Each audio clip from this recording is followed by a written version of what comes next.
Alrighty.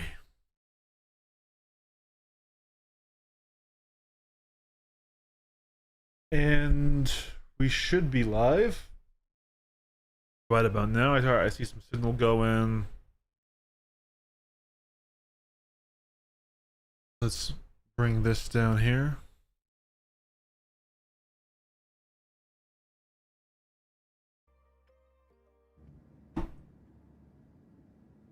All right.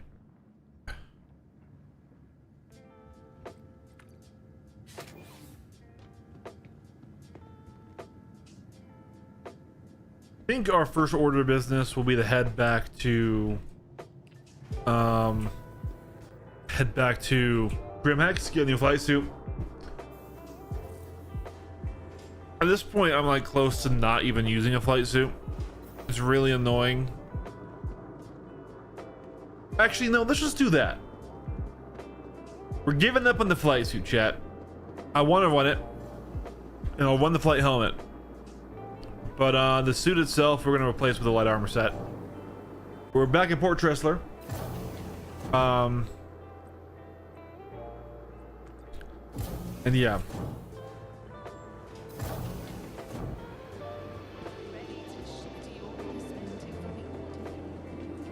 At this point, I am just hoping to get a nice, good...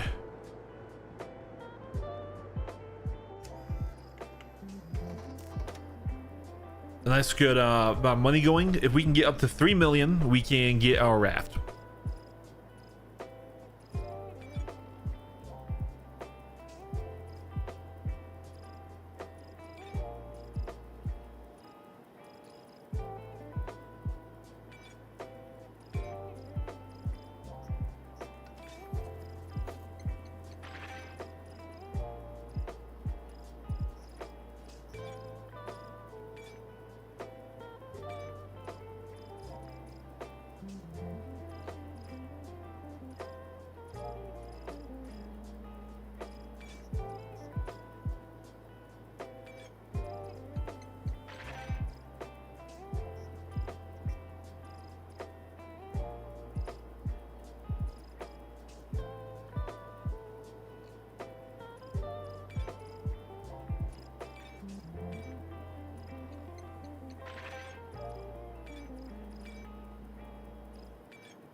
And yeah, we'll do the Arden pack. Hey, Sil, good to see you again, bud.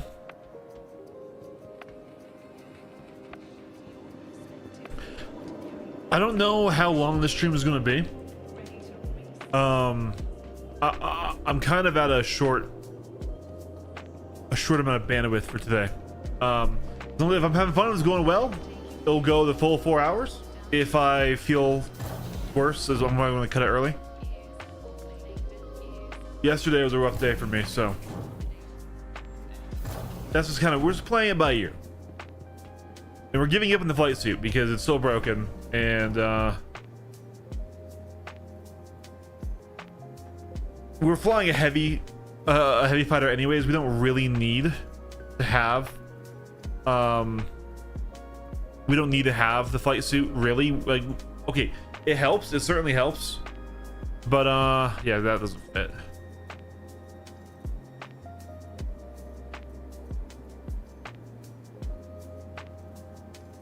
It's not a requirement, you know.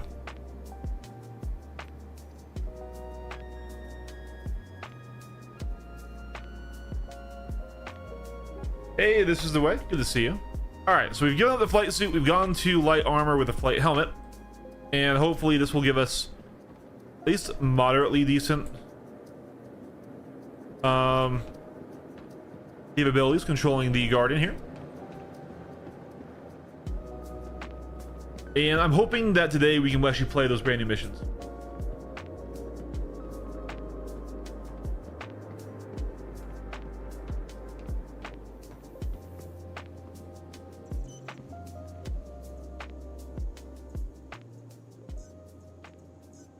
vehicle has been moved to our storage facility. Please visit us again. But yeah, I haven't played any since the new patch dropped, and I've been a little out of it. Vehicle retrieval system. Please visit us again. Goodbye. Welcome. But how have you been, Sil? Vehicle selected. Stand by. Um, Your vehicle has been delivered to the vault. Please visit us again. this is an interesting one.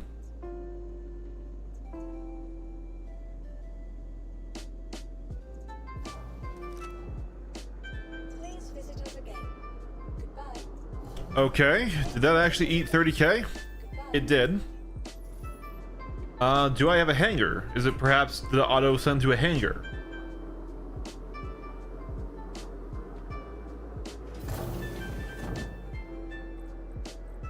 Nope. Your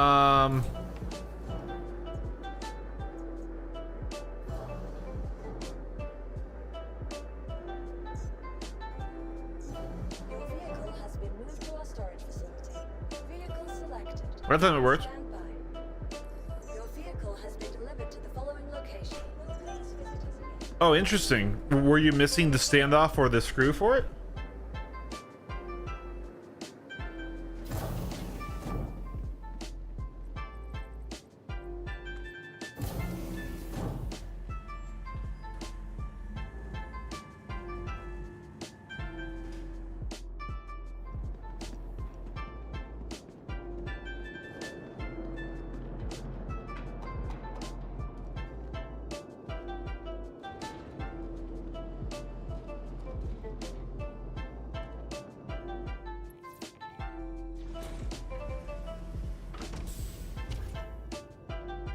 Gotcha, yeah.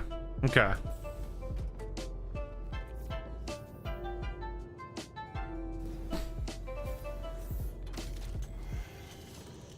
Yes, we did. This is the ship we're in right now. This is the ship we got from the executive hangar right now. This Guardian MX. So definitely was a upgrade from the Aurora. Though it didn't really give us any new gameplay per se, because you know we could do combat in the Aurora. It wasn't good at it, but we could do it. And you know, the Guardian is not a ship that I enjoy a whole heck of a lot, but it is a pretty, you know, it has its upsides, especially in the PvE scenario. And the size 4 guns are a little limiting. We still can't do the biggest missions, like the anti-Polaris ones. Oh, kitty, go to your spot. Go to your spot, kitty. But it's still way better than the size 2s we had. So a win is a win, right? And technically it actually is a competent PvP ship, just it requires being flown in a way that I typically don't fly my ships. This ship really favors mouse and keyboard because it has perfect pitch and yaw and incredible gimbals.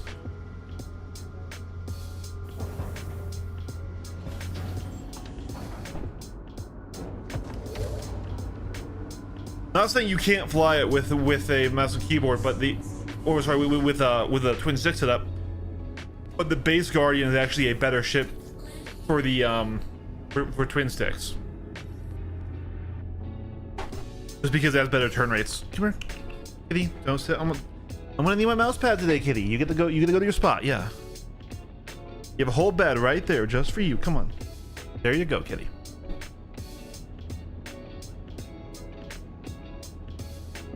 Yeah, we don't have it fully outfitted right now. We do have it with a bunch of we do have it with a bunch of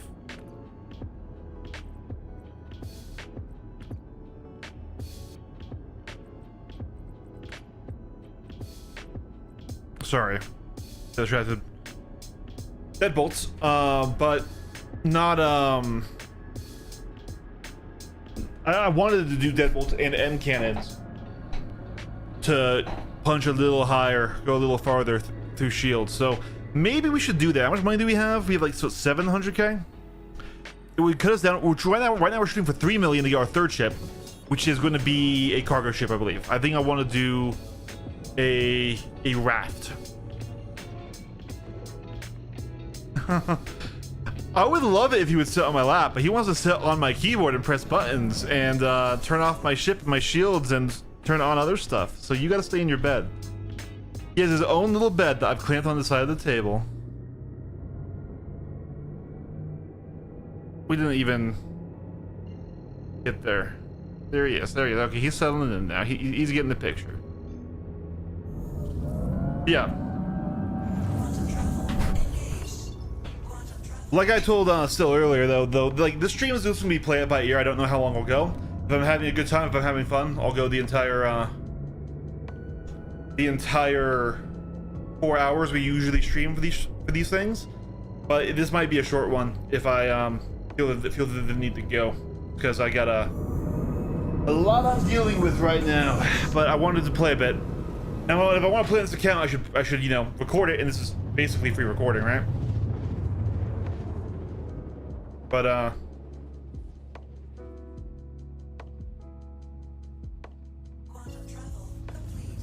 it's been quite a week. Honestly, the week was good. It was just yesterday.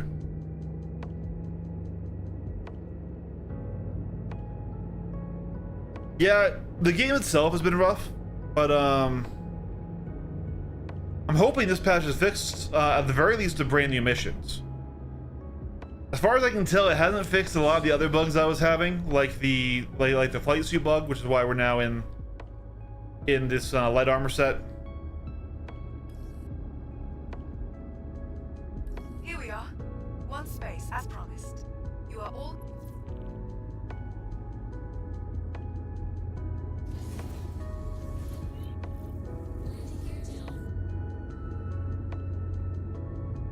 I actually probably, I don't know, I might have tried to play a bit yesterday, even during all of it, but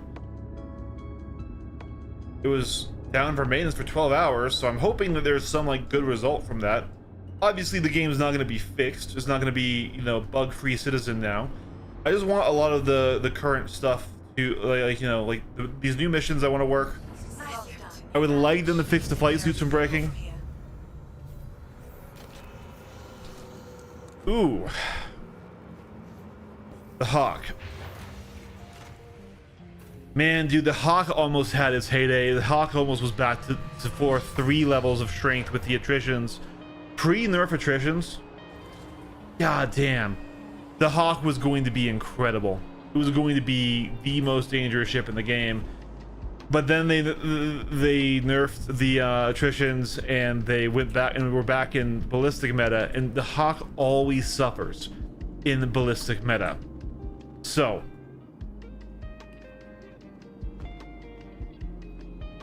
even Deadbolt 2s don't punch very high.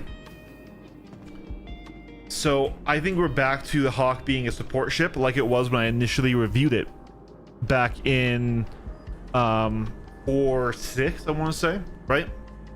So we want to give it the highest velocity, the best damaging projectiles we can. So that could be a mix of, I would do a mix of what is it, bulldogs? No, it's not bulldogs, it's badgers. Yeah, I'd do a mix of badgers and attritions. There's going to be an optimal sustained to burst DPS with those two, because the CF repeaters are burstier, the attritions have more sustained, and by mixing the two, you're also mixing your hit rates, and you're going to play for you're going to play for shield down, you're going to play for EMP, and you're going to be a support ship for other fighters. I would give up on using it as a daily driver, sadly, just because I don't think the size 2s and size 1s can punch high enough for most PvE content in the game. And this is someone who just spent a lot of time in the Aurora, right? And the EMP does help you, because as long as you can get the EMP off, you should be able to still trigger the EMP before they can full kill you with ballistics. But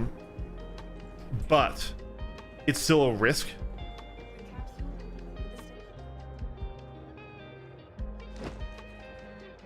What the fuck happened to my armor?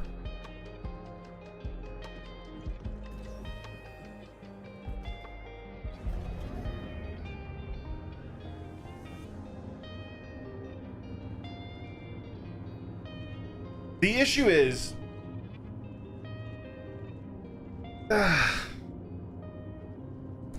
So the issue is, so you could go ballistics, but at that point the Hawk is simply, it's larger and slower than the other light fighters. So it's just going to be eating a lot of damage. Now you do have those winglets that do have their own unique health pools, so it could potentially be tanky, but I'm thinking the most effective way to do it is because, yeah, I know my armor's fucked. Don't even look at me. Yeah, no, it unequipped everything. I had nothing. It must have lagged me back to Port Tressler.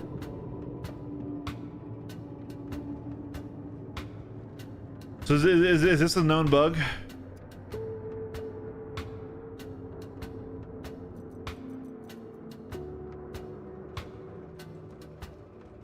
The capsule will be leaving the station momentarily.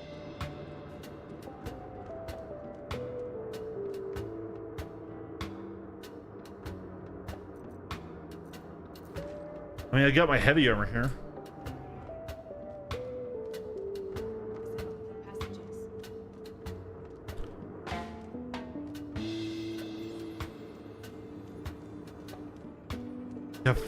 Yeah, fight suit bugs. This is my fighting suit. But yeah. Unironically, I wonder why we look so sunburned. Is it just that I chose way too pale of a skin tone? Anyways, what I was saying. So yeah, okay, yeah, you can do ballistics on the Hawk. It does have a decently high burst. It's big and it rates slow. Like, it gets outrated by the Gladius. So it's nice if you can you're entirely giving up the ability for that EMP to affect the fight, and that EMP is such a strong, you know, equalizer. It is what made the Hawk so scary in 1v1, right? So I think it's better to play for the EMP and to be a support ship in a wing and kind of give up on it being a daily driver. Because I mean, even with size 2 Deadbolts, you don't get very far.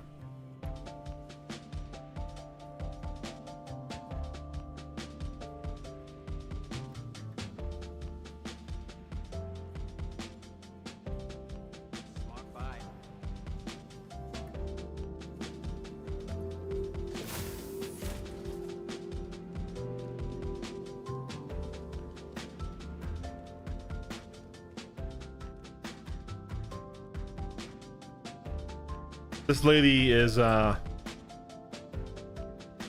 really working on on her fucking squat endurance.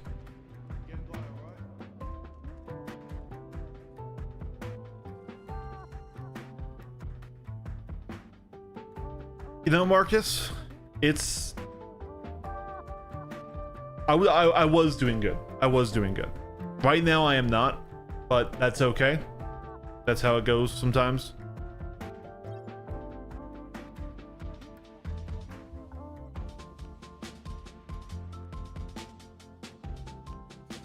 So we're just gonna run it and see how long I last today.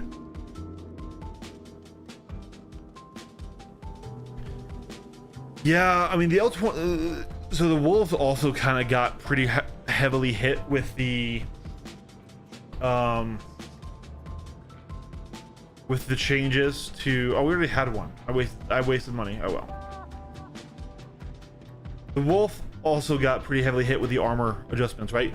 With in 4.7, the Wolf was by far the best out of the box non-modded fighter, and probably the best. No, not even probably. Yes, the best dueling fighter, because you know, unless you were building a ship purely for fighting fighters, you would have the superior loadout at a great size, great maneuverability.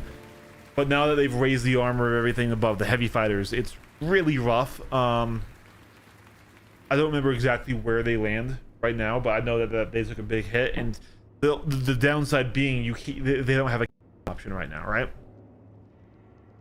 They made cannons pretty good this patch. Now I'm not saying don't get a Wolf. Get a Wolf. The Wolves are awesome, and just because they're bad right now bad isn't even true, because right now that they are worse than they previously were in the metas, doesn't mean that they won't be better next patch, or they won't be awesome soon, or they won't get a new weapons package, right?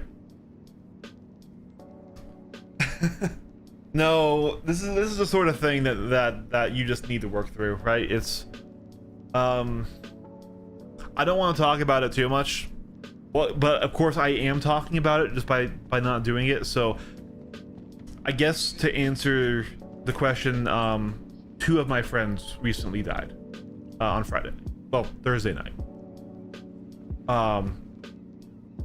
So I'm not okay. I took Friday off. Not saying I could have played Friday if I wanted to. I'm still working through it, but as long as I want to play, I'm gonna play.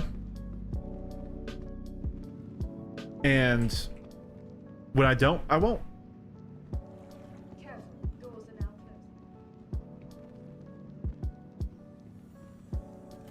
Yeah, and it's tough. It's you know, I don't want to say more on that aside from yeah,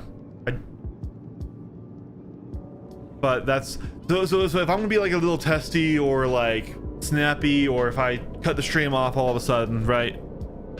That's why.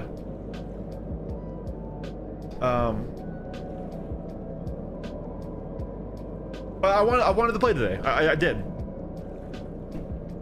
I'm also just like really bad at hiding things, and instead of just continuously saying no, I'm not really okay, I figured I'd just answer it. Yeah.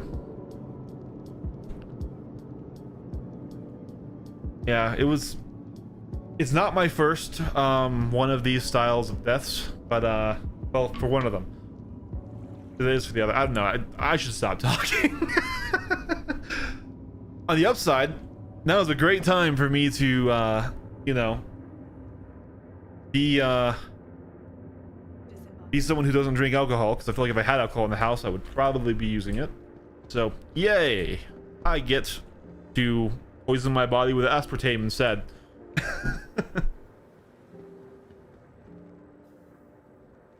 Anyways, back to the game though.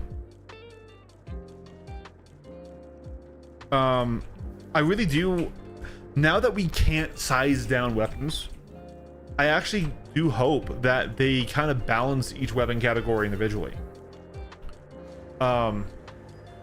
Because that would be, it would be cool if there were some like really high powered, but maybe even really low range weapons in like the size 2 category, right? Like the NN14s kind of were.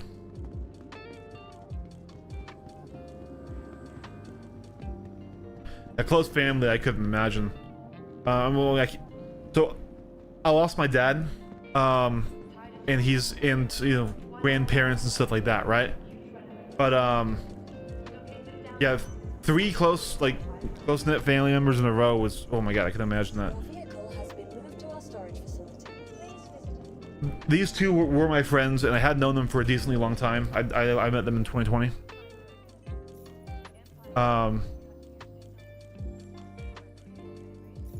And it's, you know, it's sad. It was a complicated situation. Our missiles got deleted. God fucking damn it. That's expensive. This new freaking insurance system, man. I don't think I reinsured it. I don't think I reinsured it after I equipped them and did it the first time. I don't know why they're deleted. I really don't think I did reinsurance. Also, those were attritions. That's the wrong weapon. Hold on. But I caught that. Hey, control going okay? Oh yeah, no, I'm. Lots of suspicious persons around today. Yeah, that's. Be prepared for anything. My heart goes out to you, man. Yeah.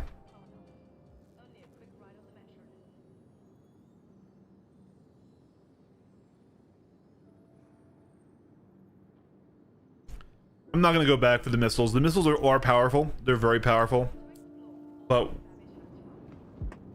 well, no, the missiles are missing from the loadout, right? So now even if I did restock, they would restock nothing because they aren't equipped to it, Silhouette.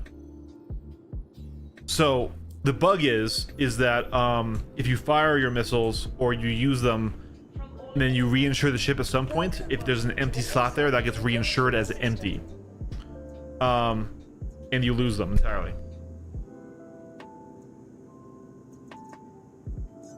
But now what I'm saying is, and this is a bug that I have seen happen, where sometimes even if you don't insure the ship, on calling it up, it could just have deleted all your missiles.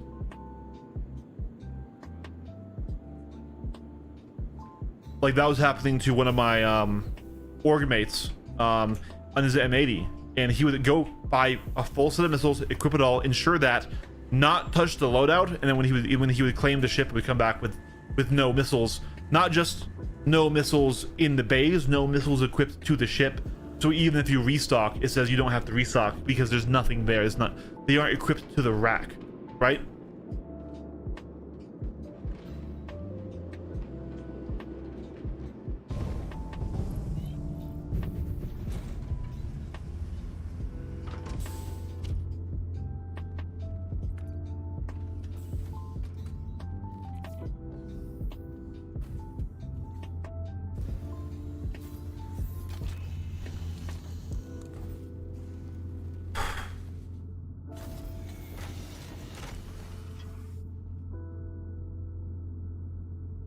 Like, see here, like we'll try. Yeah, so it says we have a $0 restock, see? But we have no missiles. Our tubes are empty. Once again, this brand new insurance system is buns. You're all set to go.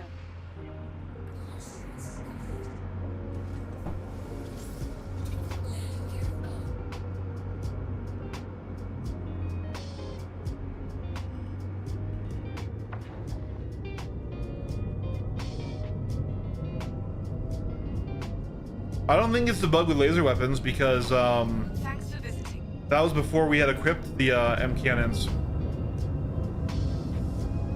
It was as we were going to equip them that we ran into it.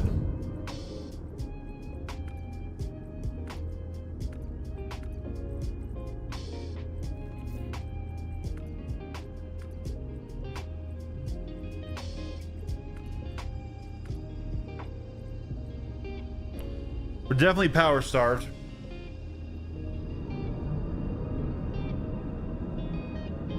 No, distortion repeaters aren't good.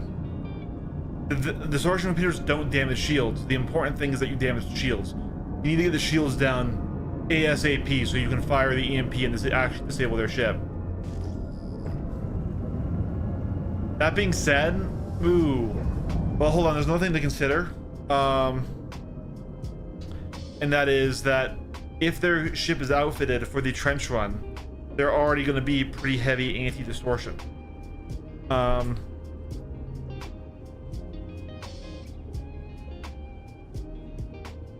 Which might be a little rough.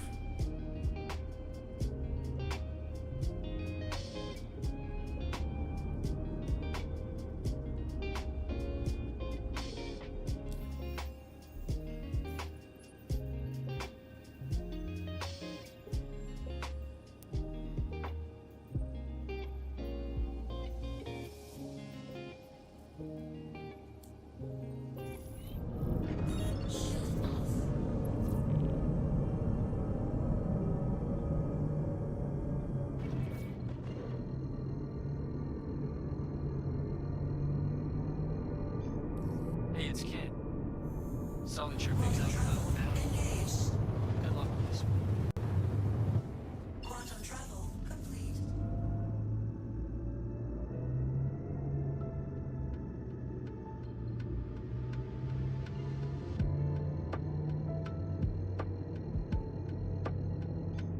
Quantum travel engaged.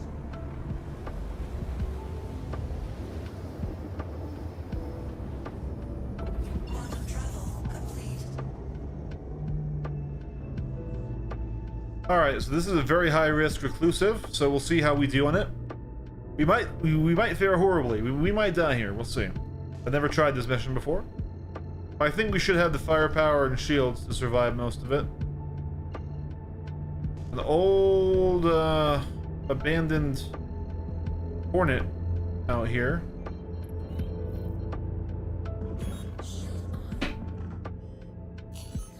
Polaris is at the end of the VHRTs? I thought that was on the ERTs. Then the VHRTs were fucked.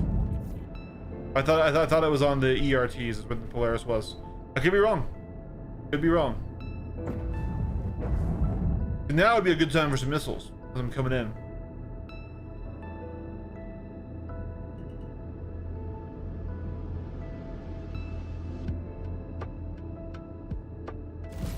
Hold on. Actually, if I can cut some energy here.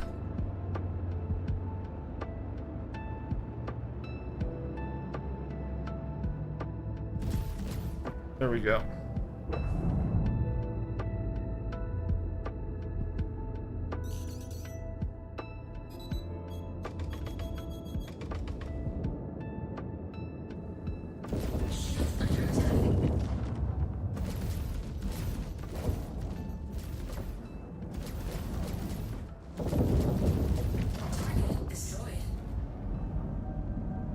Well, the AI are at least flying around. This is an improvement over last time.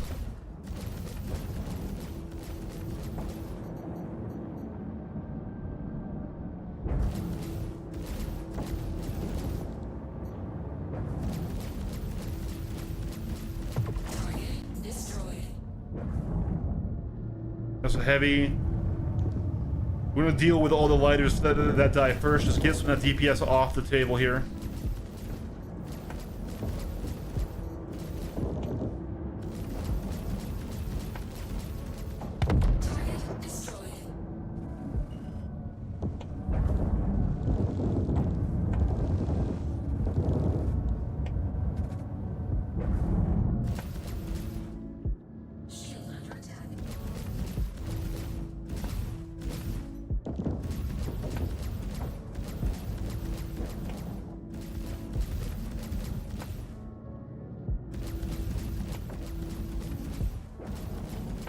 I love you, lag switching directions and instantly changing your energy.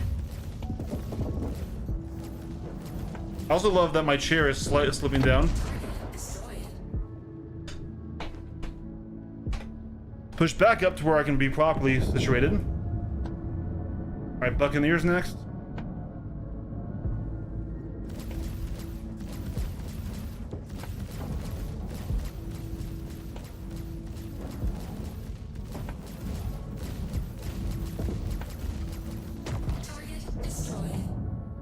And now the heavy fighter.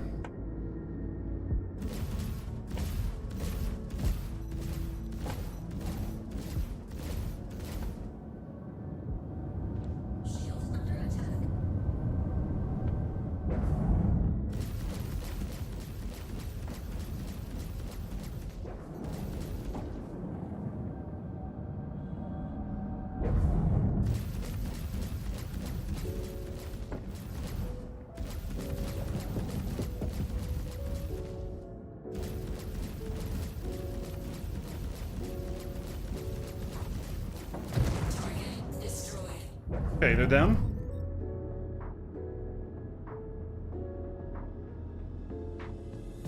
Pretty decent. We didn't lose any of our, didn't take any serious damage. Maybe our center hull's a little bit hit.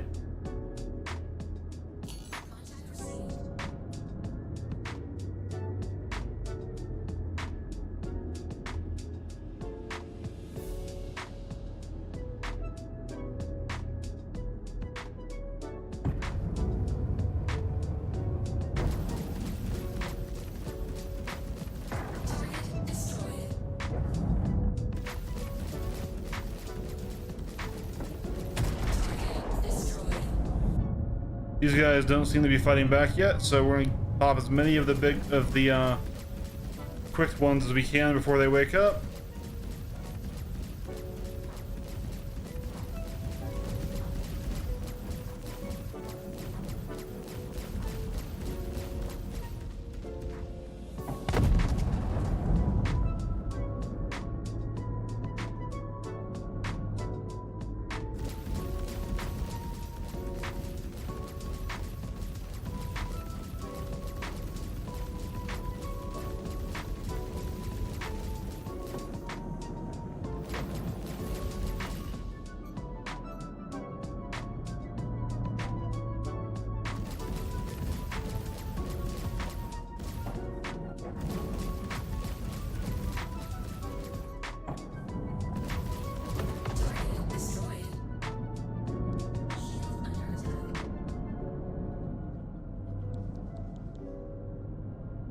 Yeah, I have a whole video on the M80.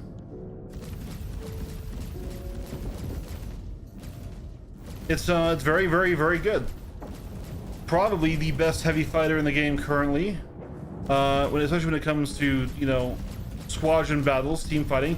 When it comes to dueling, it does struggle actually a little bit against this ship, believe it or not, the Mirai Guardian, because basically the Mirai Guardian almost has the exact same DPS as it, while having substantially more health, more turn rate, more options in the duel, right? So in a 1v1, kind of the whole shtick of the M80 is forcing the nose trade, but it loses the nose trade against the Guardian. It can't actually kill the Guardian before the Guardian kills it.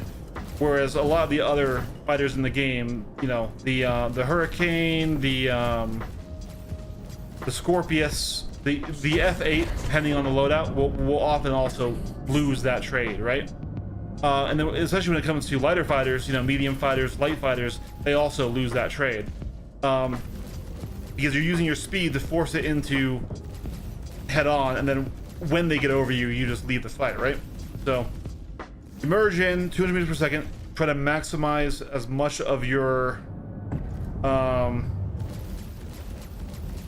you know, as much of your gun on time as possible. You can you go into a full back strafe to try and force them to boost to get over you. Then once they're over you, you boost out, and that lets you reset the fight again back at 1.5 to 2k, and then re-engage. Your biggest threat is missiles, as missiles can strip your armor in one hit. Even you know, like a single size 2 strips your armor, I think.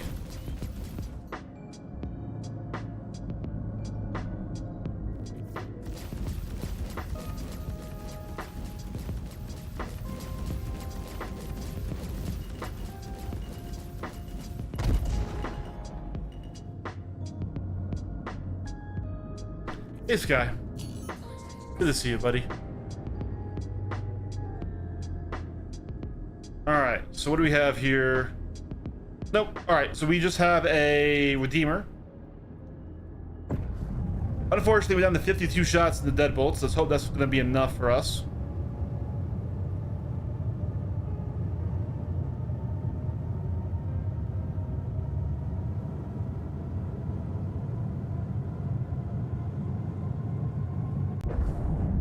No, it's a very good ship, and it's also very good at killing fighters, including light fighters. You just can't fly it like a Guardian. You can't fly it like a, you know, a Gladius. You need to fly it like a Buccaneer.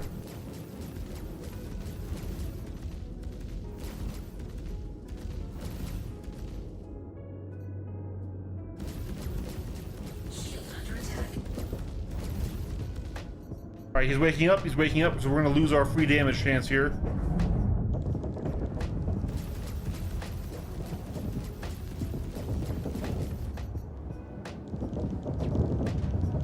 I need to try and maximize my DPS while I can on him here. All right. This might have been a mistake with our level of energy remaining here. We're getting speed and then we're getting away. We're entirely out of ballistics.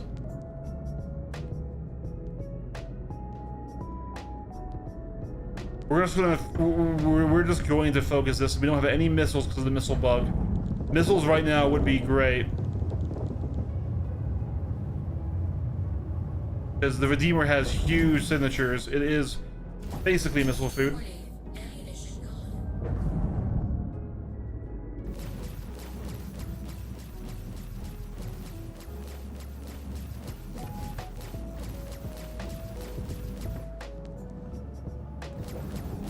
I also don't like that it doesn't give me my range markers on the neutralized targets. Another part of PvE that can be frustrating.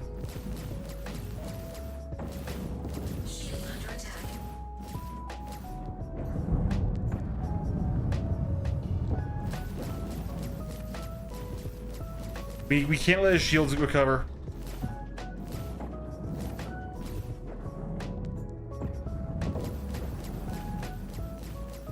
Our capacity recharge rate is so low.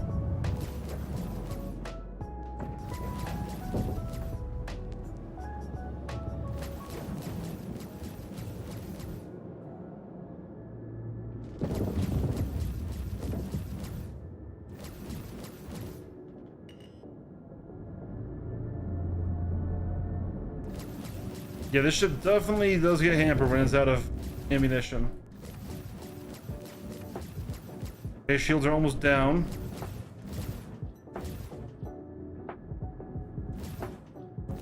I'm trying to keep those down. Working as much regen as we can here. Luckily, he's running, which is helping me to run from the guys behind me.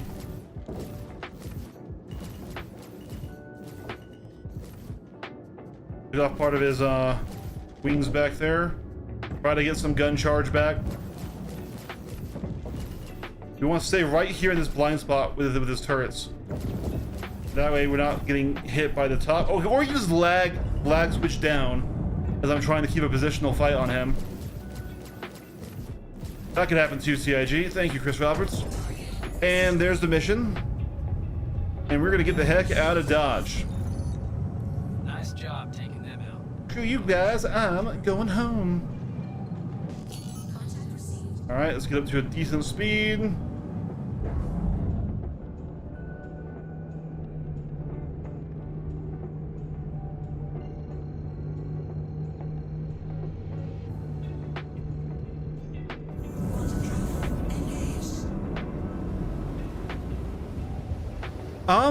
To be honest, I don't know. It didn't help my armor, and in fact, we got a new bug where it teleported all my armor off, and so now we're wearing the sperm suit. As far as I've read online, that some people are still getting shard locked, but we haven't actually tried the Foxhole missions yet. We saw Reclusive, and that just paid for all the money we lost. No, it didn't, but it helped.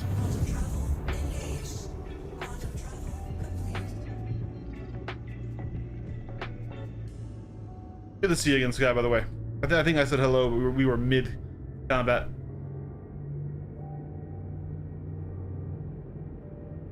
I mean, to be fair, that's a long, protracted fight, right?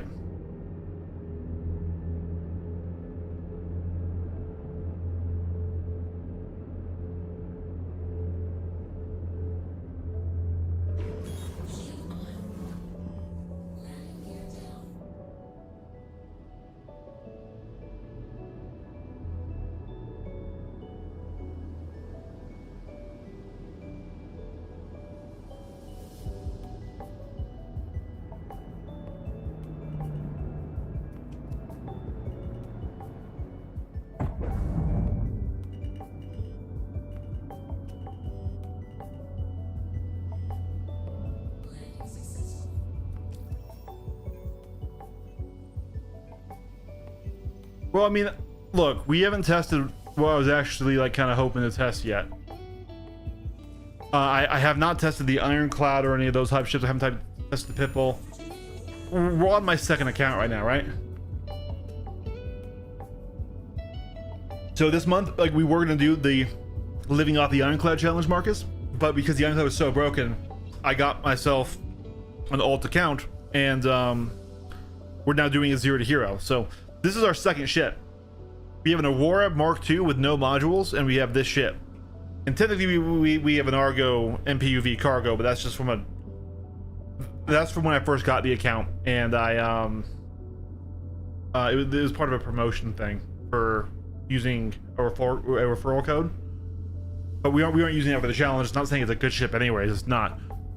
So that's what we're doing right now. That's what the technically, yes, but we didn't get it from Wicklow. We got it from the executive hangar. So day one, we outfitted the Aurora. Day 2, we got good medium and light armor sets for myself. Then day 3 through day 6, we spent running the executive hangars to get this ship. And now we have the ship.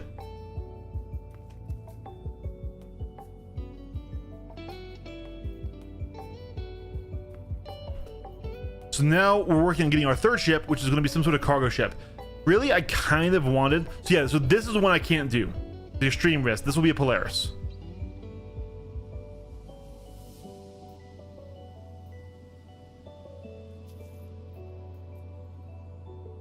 But so the missions that I was willing to be testing to see if they worked were the brand new defend structure or defend base missions added in 4.8.1, which I'm not even seeing any have dropped. Here's one. This is one of them. This is one of the brand new missions. It's on a timer. And all of the ones we tested, and we did about 5 in a row, none of them worked on Thursday. And so like this is another one of them, right? These 61k ones.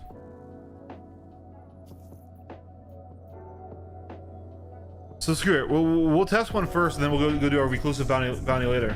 Bounty's all yours. Get locked and loaded and take them out. In that stream, we actually had quite a big argument with one of the viewers about whether or not this patch was actually worse than the average Star Citizen patch. And at least for me and for what I was doing, it was.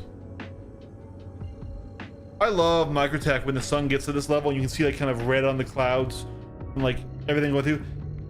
Like Microtech is definitely probably my favorite Stanton planet.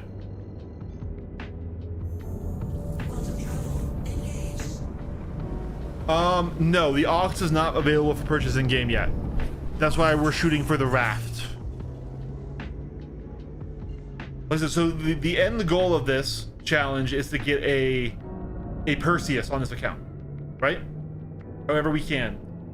But we also wanted to do it by doing content that either I enjoyed and that's typically the more sandbox stuff. So I was thinking of even running my own commodity trading where I could do auto loading in the ship and not worry about having to do a lot of manual load and unload of boxes, because that's not really my style.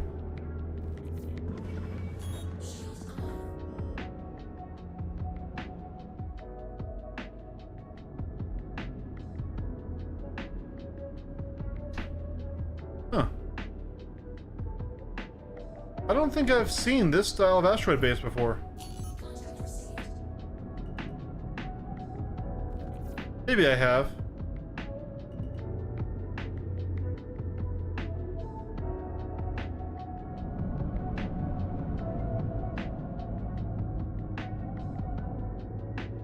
Yeah, this game is really cool. There's a reason I love this game, but you can do so much more here. There's still so much more potential. All right. Wait, this is the reclusive. God damn it! I wanted to do the other one, and I didn't even look at which place I was tracking. That's on me. That's on me.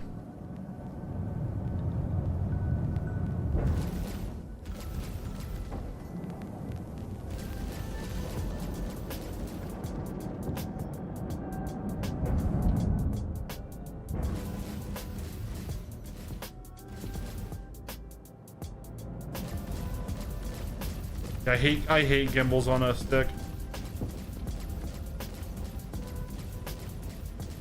I feel like I could almost do just as well without them.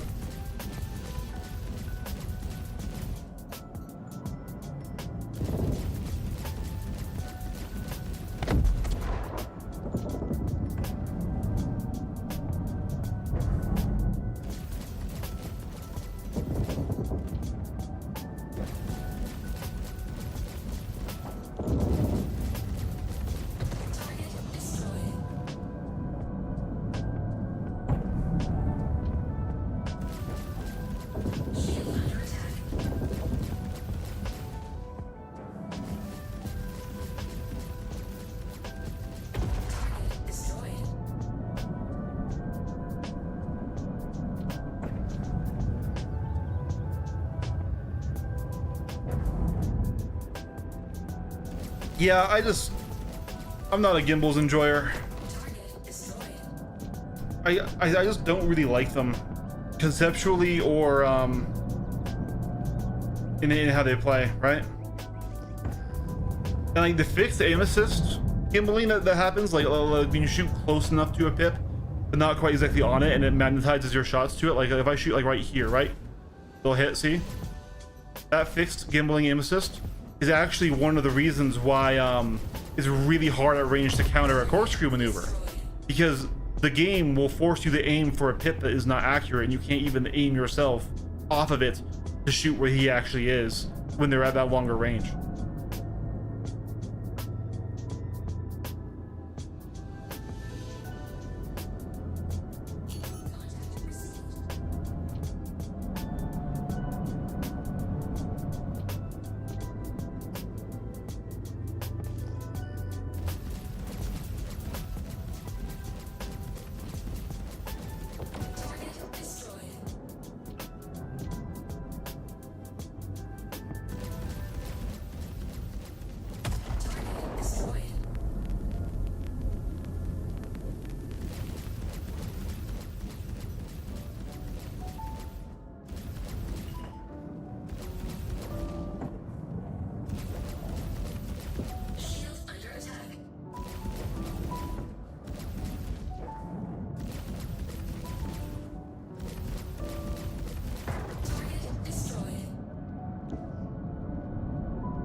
So many heavy fighters. This is why you went out of ammo. There's like fucking 5, 6 heavy fighters.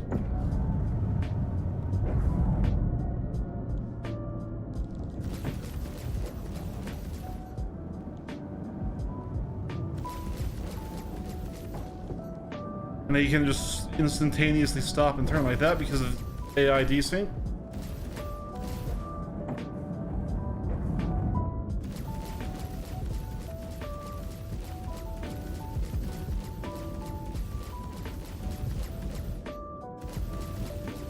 And then maximize my shot on that center vital HP part.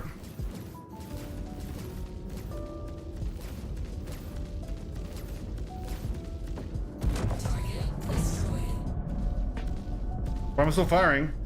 Why am I still firing? That was an annoying bug. I had long let go of the trigger there. The ship just wanted more murder, you know?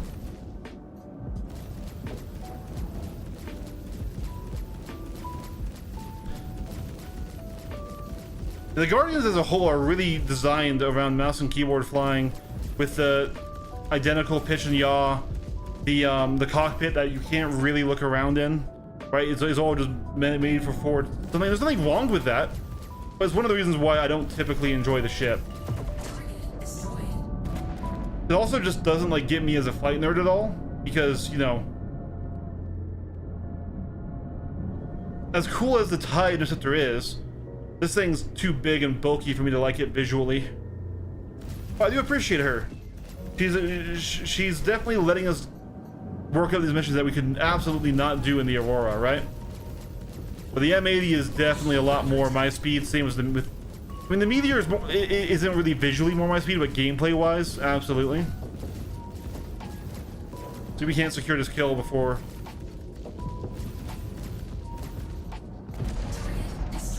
All right, let's pull away from this death ball that they're doing a little bit here.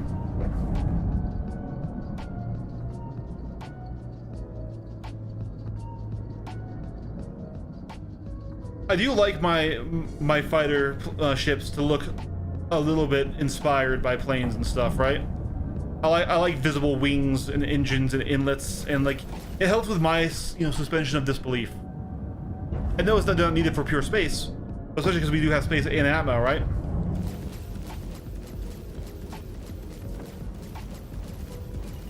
Oh, I love that. I love you lagging, changing positions, and stop moving so that way I'm forced to crash into you. These are the advanced combat techniques that you only learn fighting AI. You know, the lag switcher teleports behind you, nothing personal, kid, lags into you.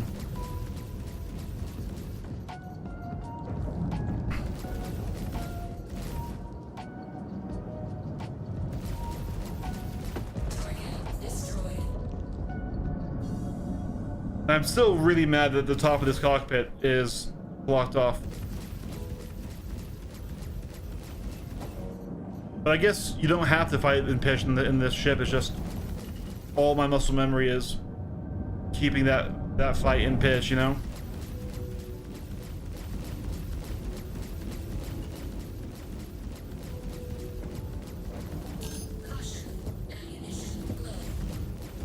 Yeah, we might have to go and do a rearm just because there was like 8 fucking heavy fighters here.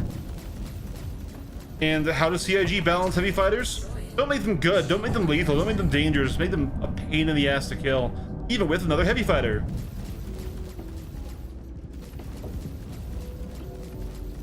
Like, I do strongly disagree with how long time the kills are. Especially in fighter v fighter gameplay.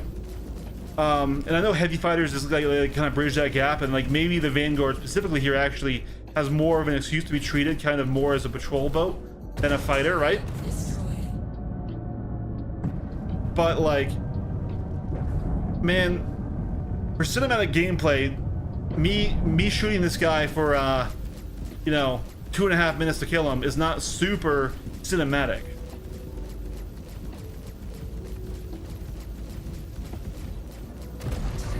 Oh, that guy died quick. I don't know what. I wish they all died that quick. I wish they all died that quick. All right, 28 rounds. We absolutely have to go rearm.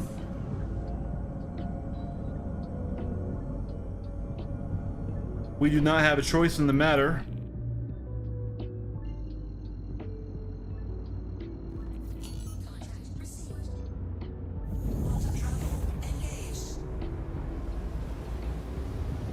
Be like, if you like the way the Guardians look, no hate your way. Like this is the most nothing burger like of a complaint. It's an artistic complaint saying, I don't like how chunky it is, right? Like for a flying machine, I really think it feels very unwieldy in its size, like visually, right? Not necessarily that it's ugly. The base Guardian I do think looks a lot better because of that.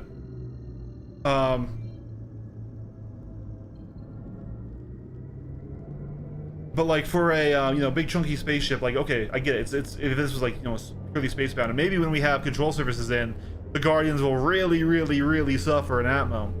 In which case, I hope we get a space alternative to Hathor, which is what I was hoping Rockbreaker would be, if I'm being honest. But Rockbreaker is the most nothing burger non-PvP in-game activity basically ever. Because you can just buy a you know, personal instance of it, which I strongly disagree. Also, I have no idea what this crosshair is doing on our screen right now. You guys see that shit? That's really distracting.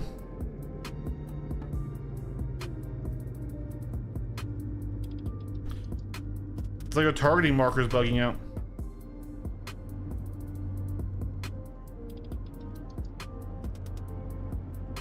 Guardians look fits its intended role.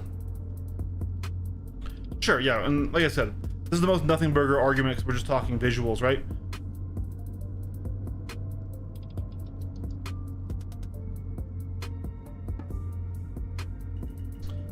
I love that all the pads are taken up.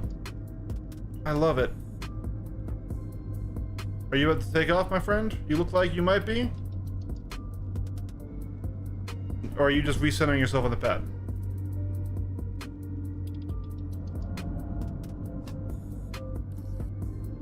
Like I said, just for how I like my spaceship mediums, right? Like, I really like the look of the F8 way more than the look of the Guardians, right?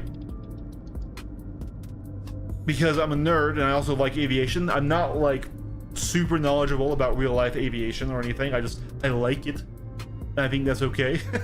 And like I especially on human ships, and I know the Guardian isn't technically a purely human ship. It's Mirai is an arm of Misk, and they work with one of the alien races, I think Xi'an maybe, in cooperation. But like I just really like my ships to have that like visible lineage just for me back to the, you know, the fighter craft of today and yesteryear. And once again, in no way is this like there shouldn't be a Guardian. It's just personally, you know, like I said, we pulled this out of an exec hangar, right? I didn't choose to get it, or anything like that. And I still, and I don't hate the ship. I don't. I just, the visual styling of it to me is too big, it's too chunky, and it doesn't fit the sleek flying machines that I like in my sci-fi. As a purely space thing, it works totally, right? It's just, it's not like my favorite design. That's all.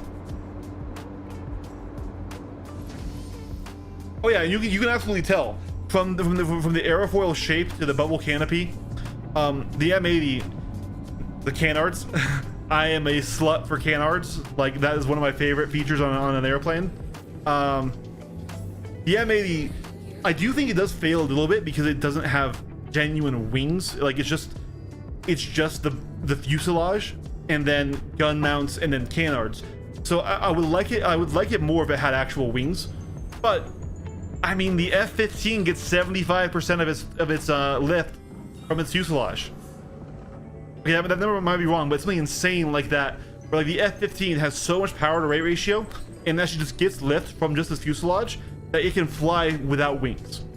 It doesn't maneuver very well because it only has its tail elevators to actually help it maneuver. But yeah.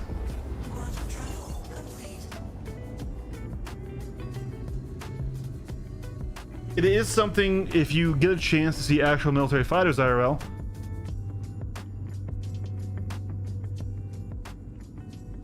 Oh yeah, no, yeah.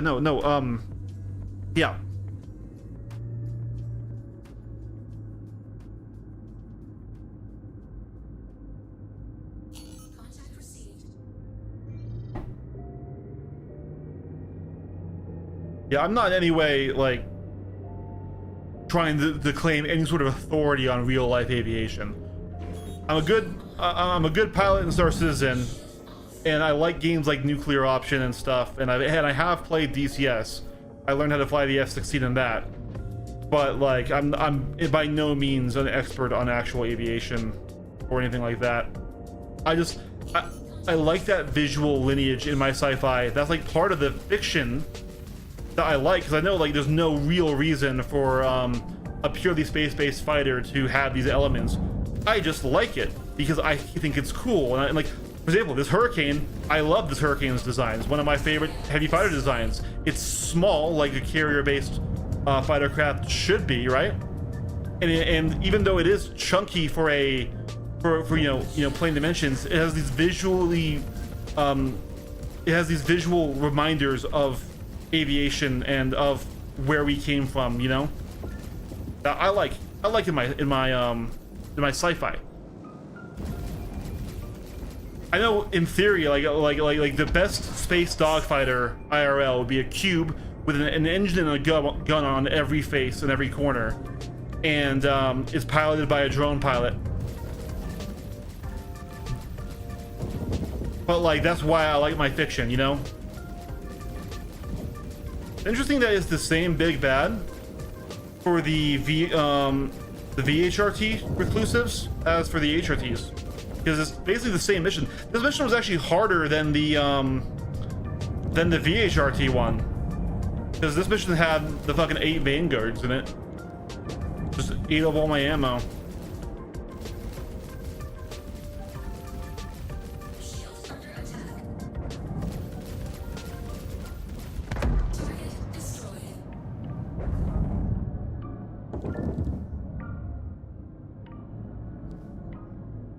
Ooh.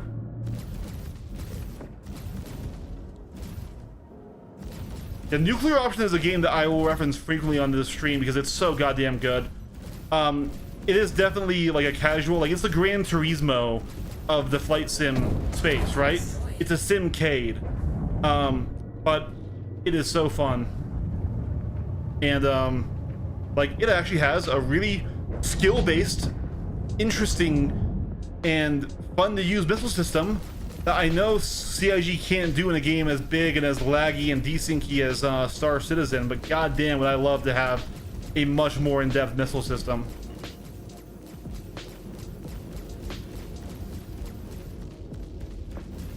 Shields under attack. Alright, we woke him up.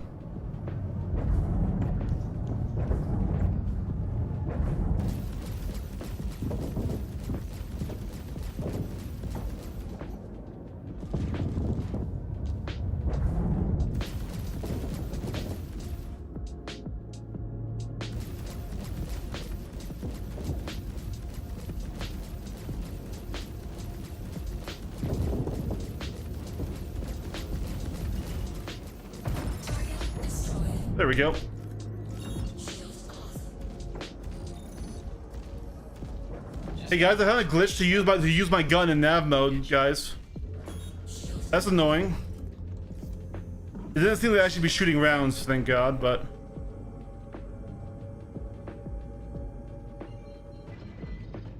Now where the heck is Microtech?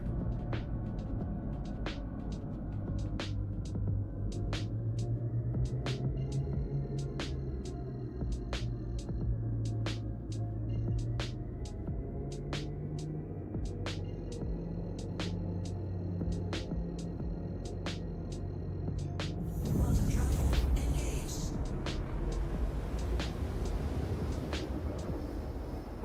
Quantum travel complete.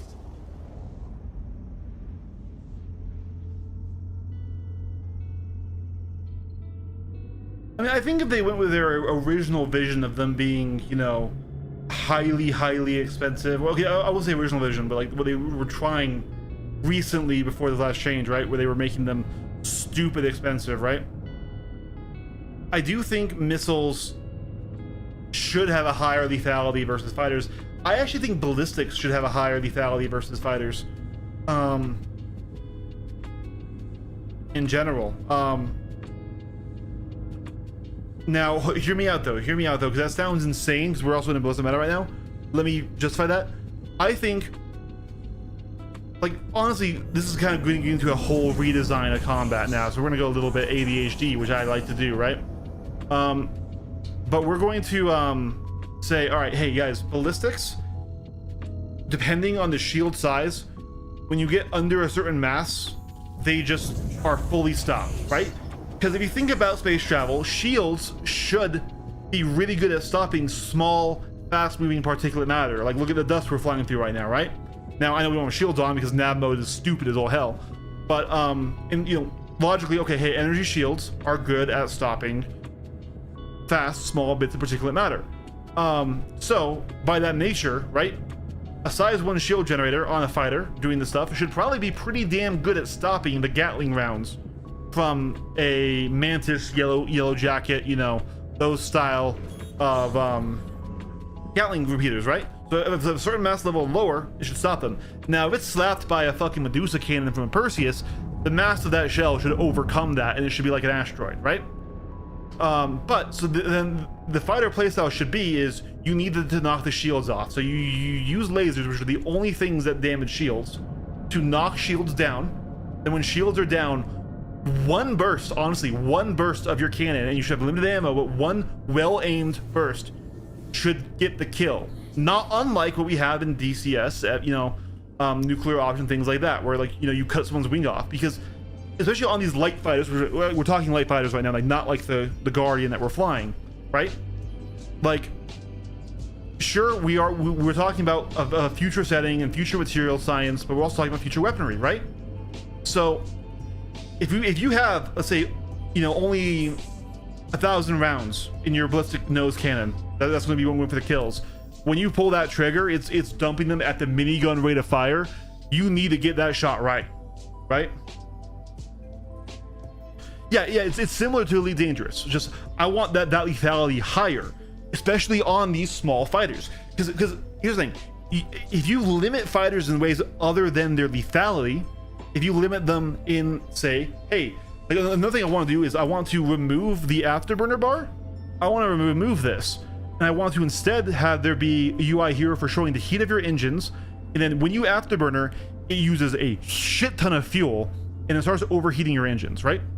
And so you need to manage your heat level and your fuel level, and you're burning up those two things. And it's not this infinitely repeating, refilling, you know, bar that is limited, right? It's your own choice as a pilot to say, okay, hey, I want to push harder now. I know I'm already hot. I know I'm already this. I might blow out an engine or something like that, but I need this for this moment to get this kill, right?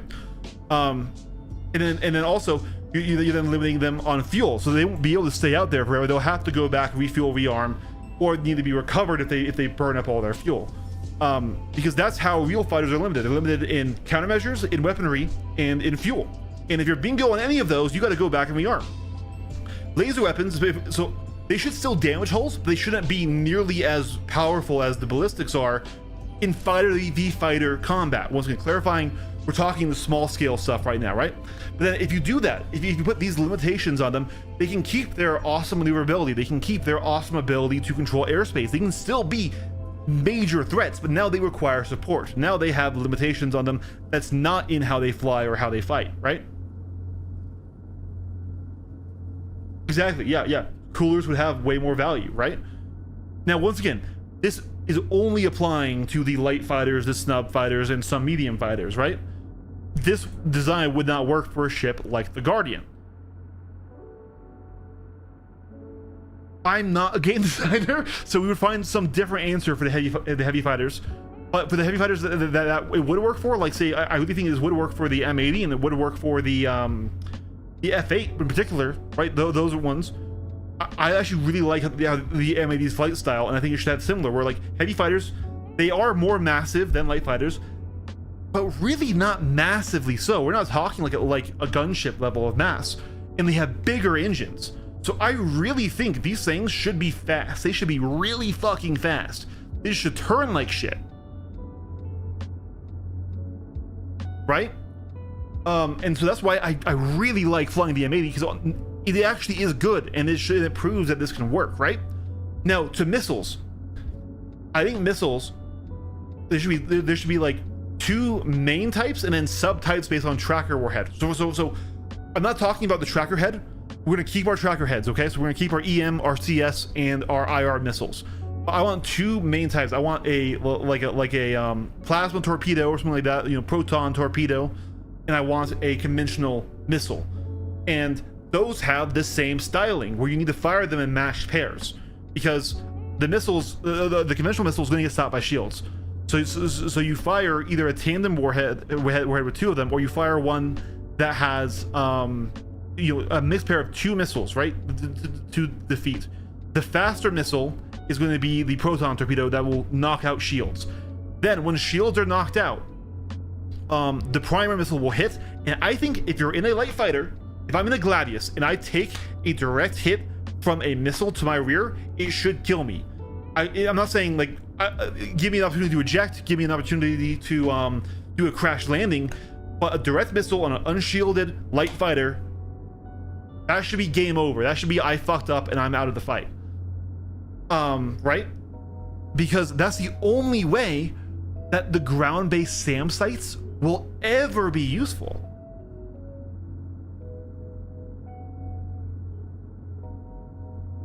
Yeah. And like this is where I'm going to do, like, one of the things, like one of the only ways we're going to get ground gameplay with tanks, with the rovers, with the other, you know, with the APCs, is if we have effective SAMs. That's what we're missing in Star Citizen.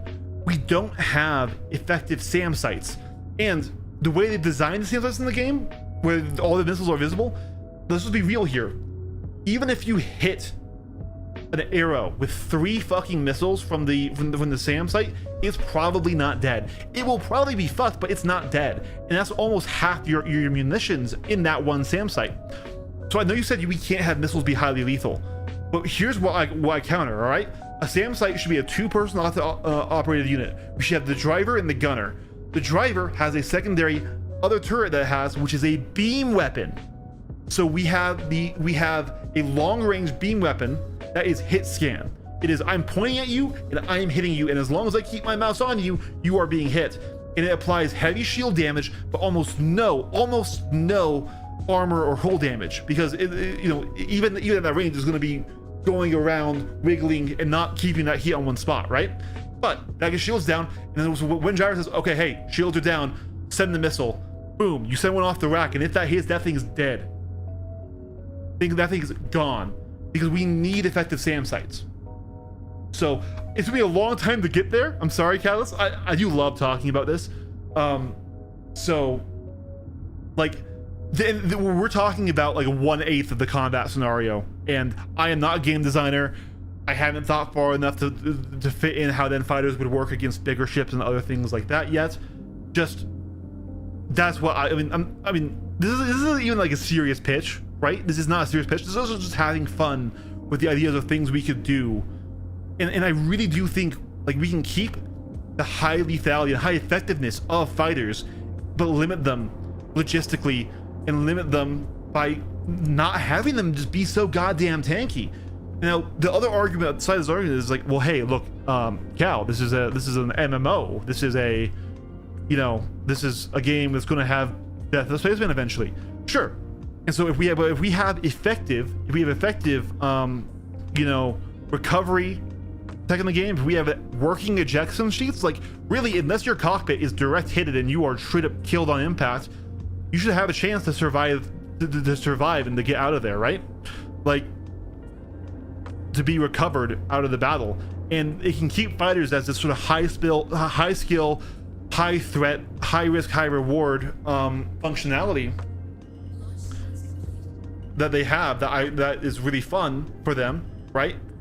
And they can keep being overpowered, but they're balanced by these other things, right? And as long as we have, you know, a 9-second time to kill and missiles don't effectively kill fighters, then yeah, the ground will never be able to effectively deal with them. The guns on the ground will never be able to take one down. We're talking about skilled pilots, right? Not bobs, right? And things like that. So that's why I think also like either the tandem warhead, which should be really big and slow and have its other issues, or the double firing method. We're using 2 missiles from fighter to fighter to take someone down, and those missiles have different stats, so you might be able to dodge one but not the other, right? So like, I also want there to be things like, saying notching is hard because there's no way you could ever notch a missile mid dogfight. That's also kind of true. Like if you're in BCM with an actual like another fighter and then you get a SAM missile launched at you that's you know radar guided, you're kind of fucked either way, because if you turn to defend that missile, you're turning out of your dogfight. So maybe that's okay. Maybe we can have notching be an effective technique, because that would be a cool flight way to dodge a missile that wouldn't just require on the resources of your flares, right? Sorry, we got really distracted by that, but I like this conversation. I am nerd.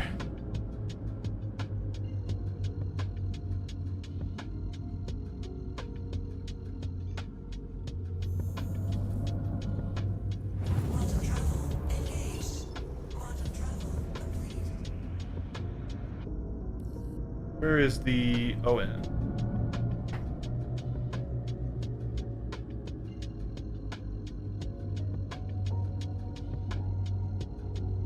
Yeah.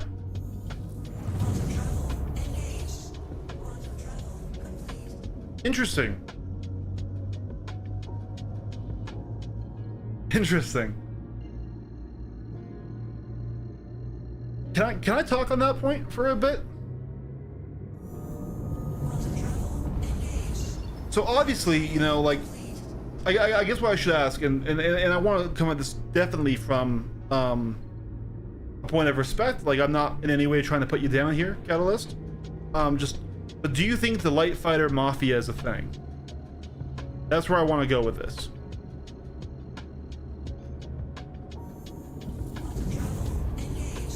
Do you think it's the light fighter pilots, the snub fighter pilots, the PvP pilots that are holding the game back? Or like saying, hey, you know, we have to keep nerfing the big ship so we can stay on top? Let's go. Those bombers are gonna wreck us if you don't stop them.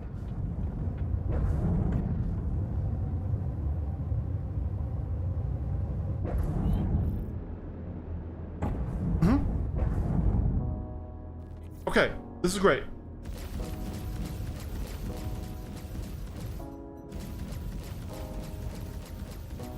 And do you think that CIG devs don't hang out in streams like Salty Mics or SE haulers or those things, right?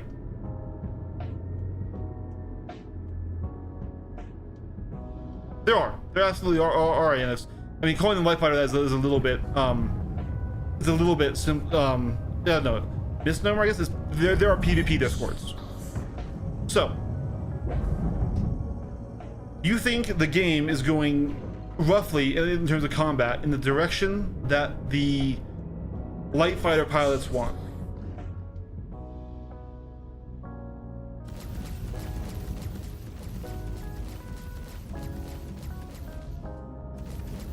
Keep the fighters off me so I can work.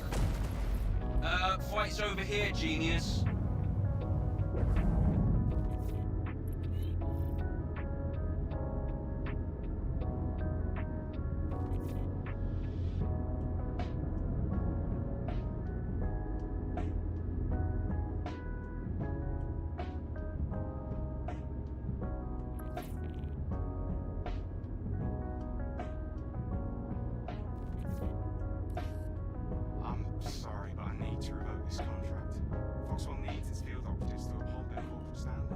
Why did I fail the mission? Why did I fail the mission?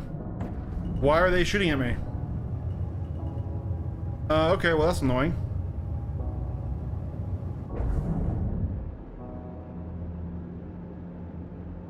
yeah, so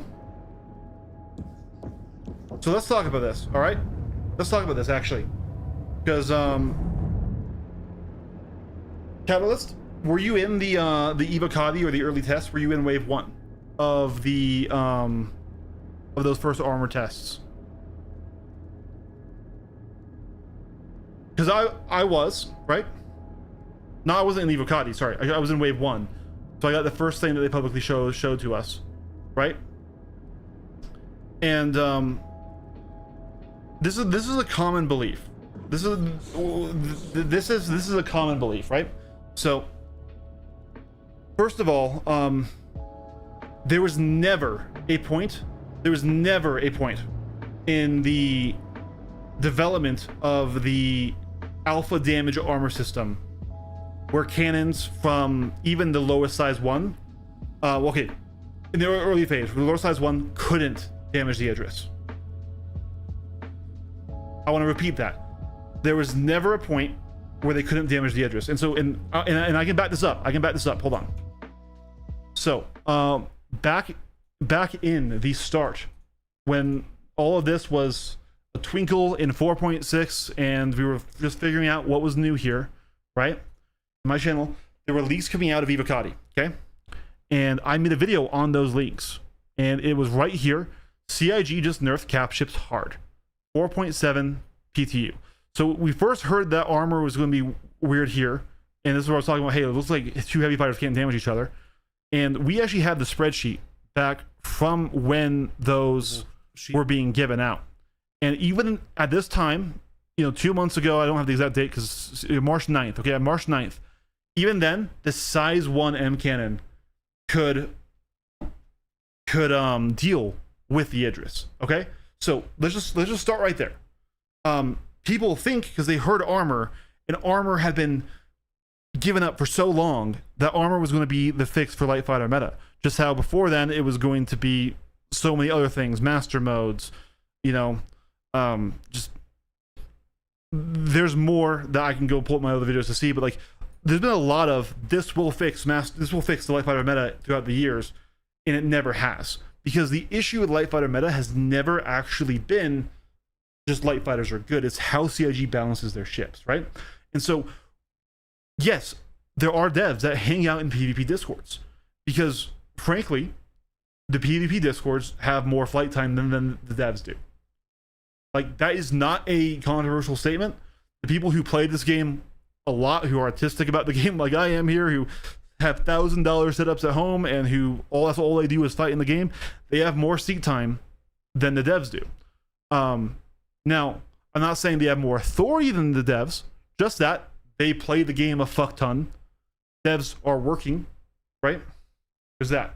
And that's why that relationship exists.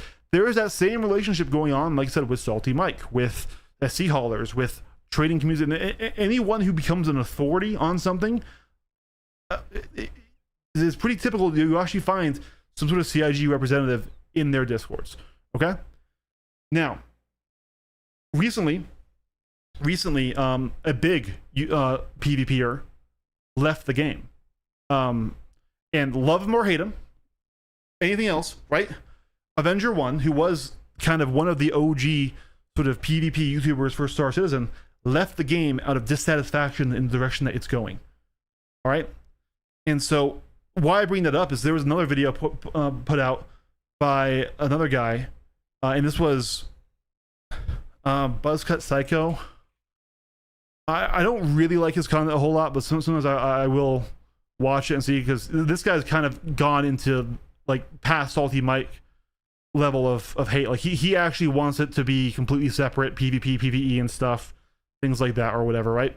But this is a guy that I kind of put in as like sort of the, I don't want to say straw man, but like the extreme anti-PvP player, anti-light fighter side of the of this argument. And he made a video just before Avenger 1 quit saying Avenger 1 was getting everything he wanted, he was ruining the game, and that CIG needed to stop listening to these people who spend so much money on the game and play it so much that they're never going to leave, and should focus towards the casual player. Now, that's not the argument we're discussing here, but he said, why I bring up this guy and why I bring up this is I don't think either side feels like they are being listened to. I'm gonna repeat that. I bring him up because I don't think the PvP communities or the PvE communities or the light fighter communities and the multi-cruise ship communities feel like their needs are being met by CIG. I, for example, for the longest time have been really pissed that CIG has been constantly removing like kind of the MFDs from their ships. We're now only down to 2, and that more and more of these buttons are just purely, you know, nothing. I like when I bat the game, I really liked that it was kind of going to be like a full fidelity cockpit DCS in space. I like the old flight models better, so I had the impression that there's nobody at CIG who really cares that much about flight sims anymore, or who cares that much about flight anymore. And then Benoit goes on one of the SCL lives, and he says that he spends a ton of time setting up his flight sims in the office, and he's really mad when people change his controls. And I admit, like, that doesn't sound like somebody who doesn't enjoy flight. So I think CIG is doing what CIG wants, really irrespective of the input that they are getting from the mass community. I really don't think that they are overly listening to one side or the other. And especially if you think that if you think that the Light Fighter Mafia doesn't want other ships to be good, that's just wrong. And speaking as a light fighter made myself, who is in these discords, who, you know, has worked with Ares Squadron, has worked with you know, Journey John and his group, he has flown with Avenger Squadron and stuff like that, never in any official capacity, just I played with them, right? Everyone wants big ships to matter and be cool, right? We all want multi-crew to be cool. The thing is, we're disagreeing with how they're achieving it, because the core issue with light fighter meta isn't and has never been just these things don't have enough armor, or these things don't have enough firepower, or these things don't have, you know, enough shields, right? It's a systemic issue with flight geometry that they have, because CIG is balancing things off of mass, but with equal maneuvering thrusters. So if we pull up SP Viewer, this is my favorite tool for looking at ship stats. But we go to compare here, right? So I'm gonna bring up the Gladius first, if after it reloads.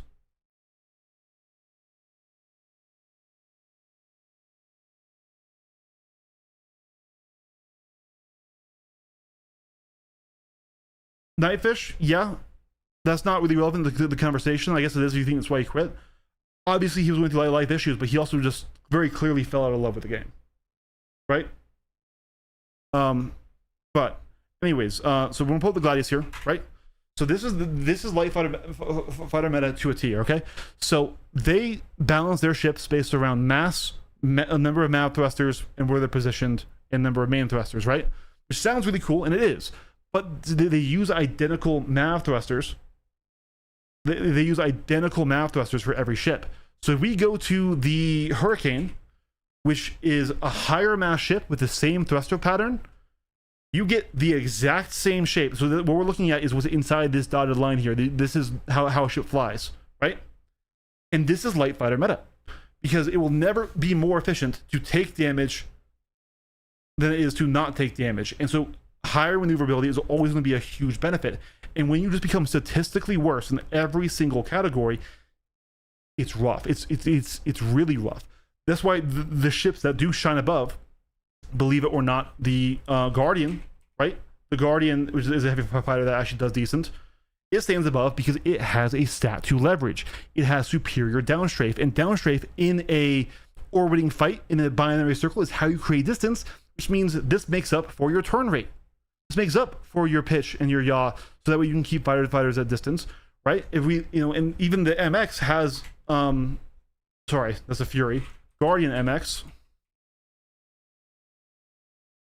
still has that tool to leverage, which lets it actually be pretty efficient in PvP when compared with gimbals and things like that. It's also why the M80 and the Scorpius also perform well, because they can leverage their forward speed to do this. And so CIG needs to stop balancing their heavy fighters with just like the Hurricane, which is the same but worse, right? They need to give them something to leverage in flight that they can use to affect the fight. Now, in larger ships, we can't do that. We can't have a Constellation, we can't have a Perseus having a stat above a light, you know, a fighter class ship. So what do we need to do? Yes, we need to buff turrets. First thing is is that turrets don't actually their auto gimbal doesn't take into account if the pilot rolls the ship. So that needs to be changed. Second off, they just need to give turrets more velocity. The velocity of your guns directly correlates to your range, right? So if we go over here, we go look at hardpoint weapons, right? Let's just go to size 3 just for general here, and we sort by projectile speed. This stat projectile speed is your range because, first of all, at this distance, no shot will hit. Okay, so if you're using a the scouting is better. If you're using an NN15 here, and the enemy's at 754.8 meters, you're not hitting them unless they are brain dead because this is per 1 second, and in 1 second, a fighter can fully change its vector, current position, and speed. Right. So we have what's called the rule of halves, which is your maximum range is half your velocity. So for example, this would be 740 meters is where you can first start to shoot with things like the Ardors, Panthers, Attritions to start applying damage. Now this kind of gets masked by the current radar and PIP system. We'll get into that later. But your effective range is at a quarter of this speed, where that's where every shot will start hitting. Right?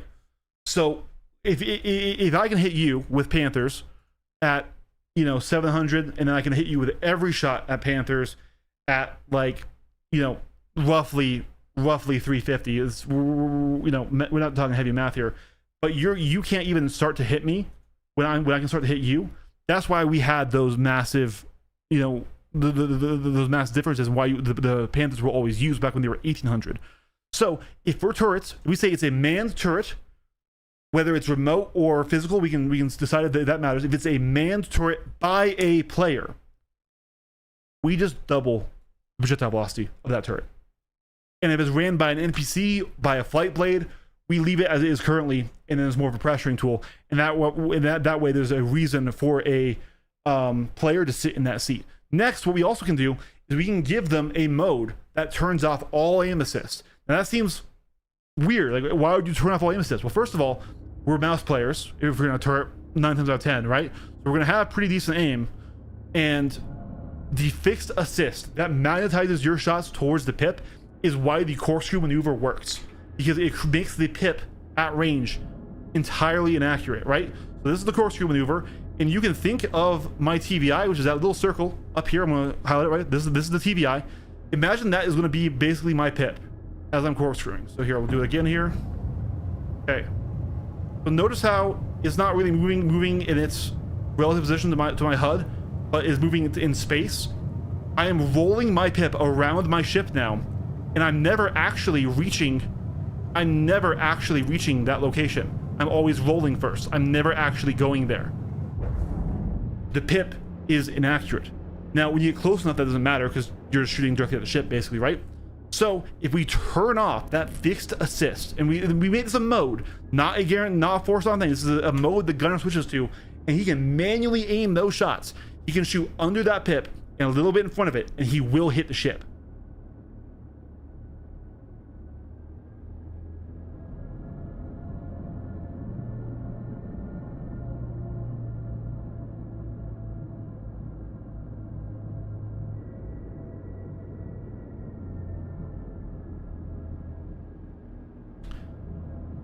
Those changes, I think, would massively increase the viability of those things.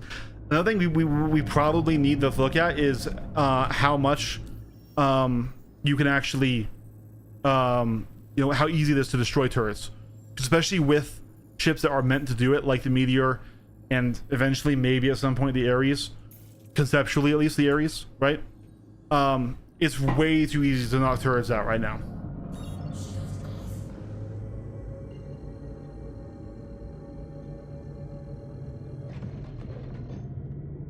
So what we want, right, is systemic changes. What PvP players want are systemic changes to keep all combat ships viable and relative to the combat experience. And what we don't want is things that are limiting interactivity between players. So for example, let's take two Connie Andromedas, right? They're going to be fighting each other. Let's fully crew the Connie. So they have an engineer, they got 2 gunners, And let's even give them their snub pilot, right? So they have a snub pilot for their Merlin. Okay.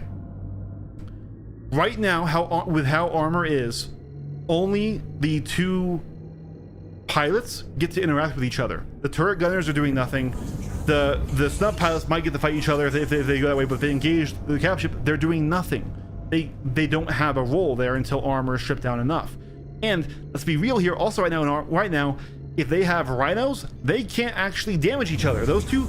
We have 2 ships fully crewed, each with 5 players on board that can't actually affect each other. And this is one of the failings of the alpha damage armor system. Now, before you freak out, I am not anti-armor. And I don't think any fighter pilot is anti-armor. You get the occasional person who's kind of trolling or who doesn't think of it that way, right? We are just pointing out that there are issues in the alpha damage armor system. Yes, and those issues do absolutely include that in the early iterations, the size 1 fucking cannons could still damage the Idris. Yes, that's a fucking issue, right? They got locked out of size gating when they started giving fighters size 4 guns. So once again, to clarify, I am not anti-armor. I don't think the alpha damage armor system is good. That being said, let's roll it back here. We know it will change. We know the alpha damage armor system will change when they add in Maelstrom. We don't know how it will change. We don't know if it will be minor or major, but they've already said that this is a placeholder system while we're waiting for Maelstrom. So us criticizing the current armor system is not because we want light fighters to win every fight. It's, hey, listen, light fighters are still winning every fight, and they were always that way from the start.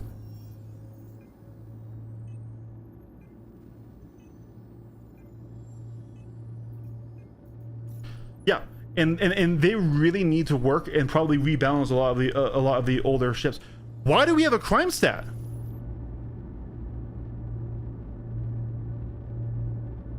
How do we get a crime stat?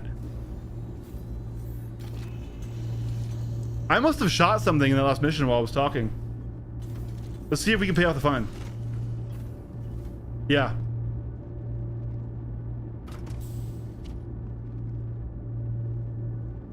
So, like, for example, Catalyst, the Retaliator. The Retaliator has a crew recommendation of 7. No one's going to seriously do that, right?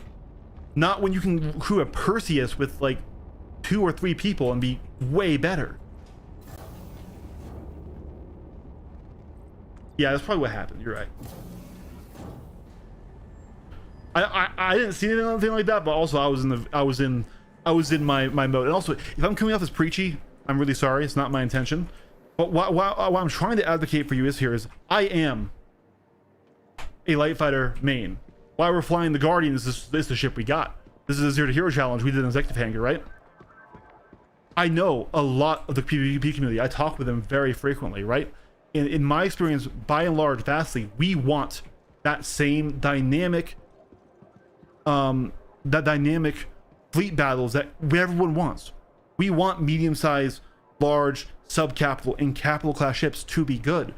What we don't want are systems that don't achieve what they are trying to do, and then also limit interactivity more between players, because every PvP player loves player interactivity. It loves the ability for everyone to contribute to the scenario, right? We're not all just Luke Skywalkers wanting to solo everything. We want to have our role and our place in the battlefield, and we also want to win, right? Like, that's the thing. We want to win. And so that's why we're not flying the ships the way that some people say that we should. Like, we aren't crewing big ships because, frankly, it's just not good enough to. It doesn't matter. And if we're going to spend our time organizing people, getting people together for an event, doing something, we're going to fly to the best of our ability to try to win the fight, right? And that's not exploiting. That's not doing anything else like that. And like I said, from where I sit, Light Fighter Mafia isn't real. Everyone wants more ships in the game. We've been flying and playing with the same ships for years because CIG has failed to fix the geometric flight issues when it comes to the smaller ships like the heavy fighters and medium fighters and small gunships. Those need to have different flight characteristics, and it's failed with addressing the imbalance issues with turrets, with missiles, with defense systems.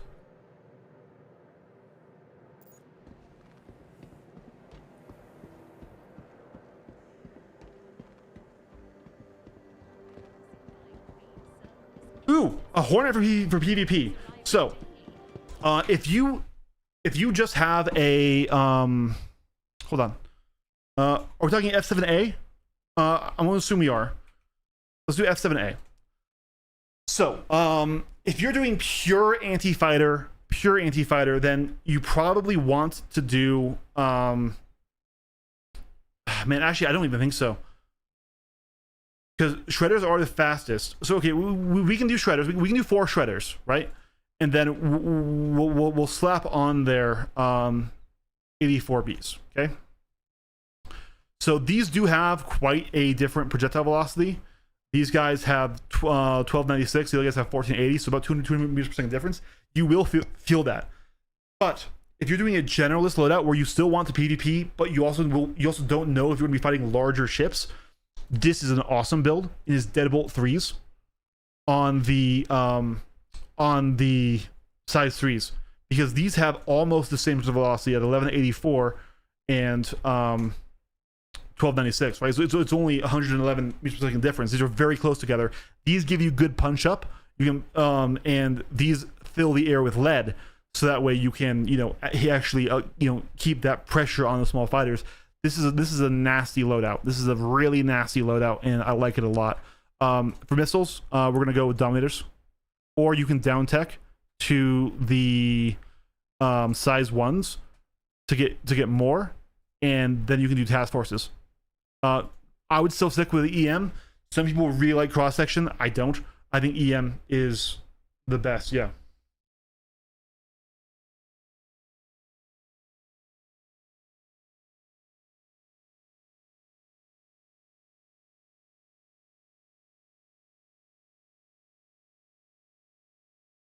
Yeah.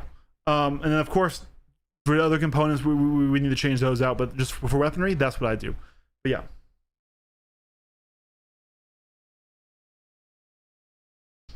The key problem for CIG with that, though, is separating PvP players from griefers that have wrecked the game's reputation bad enough as is causing things like the QB operators to lose the contracts.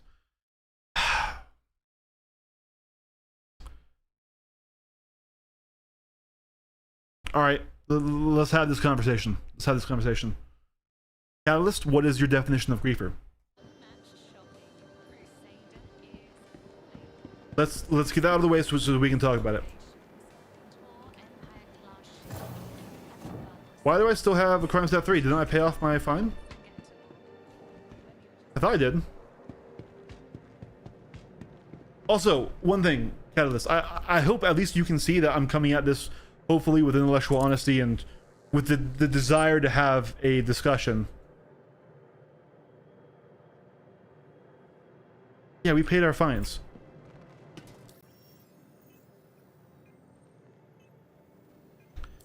Did they give us murder? I wonder what happened. Ready to reset your expectations from the everyday to the high.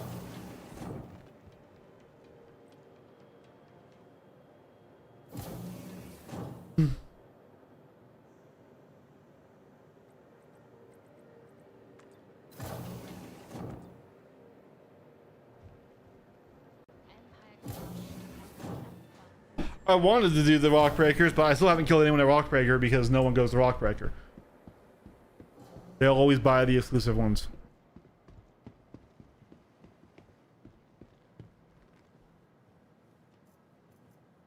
Oh, you know what? I wonder if my armor's here.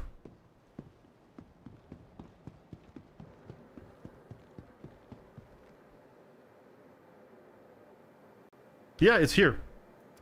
I have no idea how this bug happened.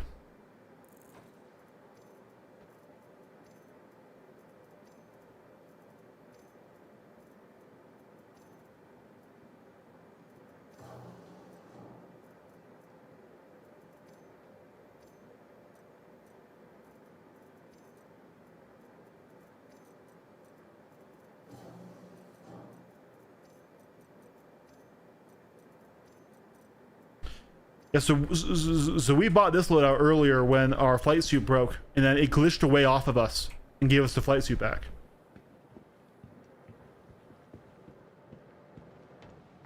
Right now, Star Citizen has very few legit PvP gameplay modes, where it's people who want to PvP versus people who want to PvP. You have Arena Commander, Contested Zones, Rock Breaker, and kind of Pyro. I would put Hathor in that boat, right? I would say Hathor is the main one. But okay. Not to interrupt you because I know you're still typing out, and I know I get to talk and you have to type. But do you consider any sort of PvP versus somebody who doesn't want to PvP? Is that griefing? Or is it only griefing in certain cases where it becomes abusive?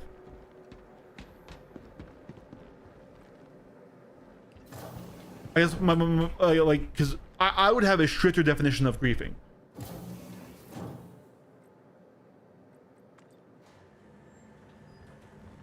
No, Hathor is entirely a PvP event. Hathor is where Hathor is why PvPers are still in Stanton. Hathor is entirely a PvP event. You have huge orgs going to lock it down. You have people going there to fight it. You have people going there to, get armor sets or key cards or components. And it is an open PvP brawl. And if you go to Hathor, you should expect to be shot down, or to have a fight, right? Because people want to control that airspace.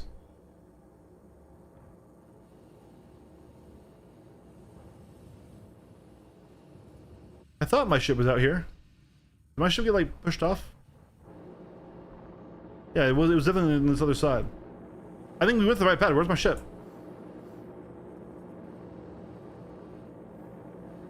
Like, by far and large, Hathor is where I have the most PvP in this game.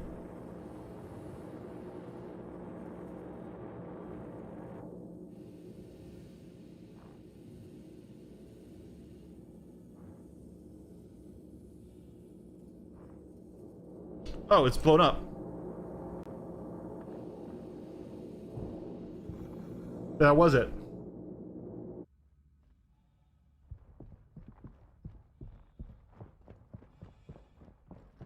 I guess the station shot my... Alright, so just to go back. Griefing, the overwhelming majority of the demographic view what we see more of in SE, just people camping or harassing others for no reason other than to waste their time or to deny access to content. Okay.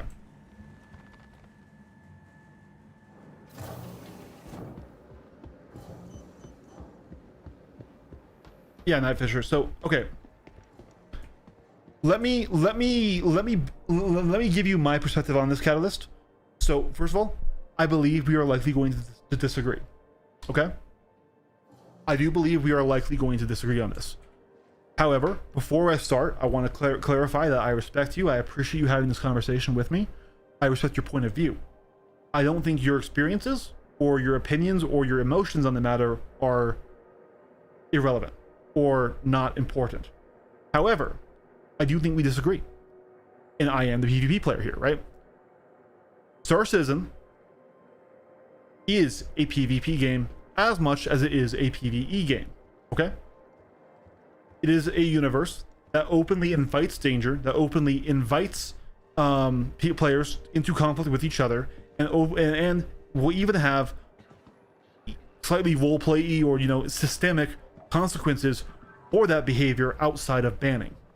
So I believe griefing falls down into when it becomes targeted or abusive, or when it becomes harassment. That's where I draw the line at griefing, right? So pad ramming would be griefing. Healing a guy who's out here, right? Let's say this is a player and I pull out my medigun and I overheal him to kill him in the station is griefing. Glitching the game to steal their equipment by like knifing them could be considered griefing, right? However, combat, even if one party is unwilling, I do not believe that to be griefing. And I know we probably disagree there, because the game allows, encourages, and supports that gameplay throughout all of its systems, right? We even wore full loot PvP until they turned it off because they wanted people to buy more cosmetic skins and do things like that. And until they had item recovery, they turned off full looting. But like one of the things actually I really missed was just killing a guy and getting a nice a set of armor off of him or something else like that, right?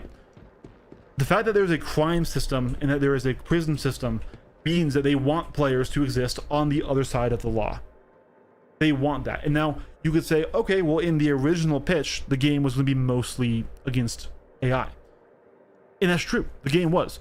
But I believe the 80% of ships you're going to see in Verse are AI. Design thing has long since been abandoned, and we're moving towards an MMO. Chris wants to have like 15,000 people on one server, right? And we're moving towards more player-driven economies and things like that, right? We're going in the direction of an MMO versus a, you know, multiplayer online game that, yes, has a large amount of players, but mostly you're nothing with NPCs. And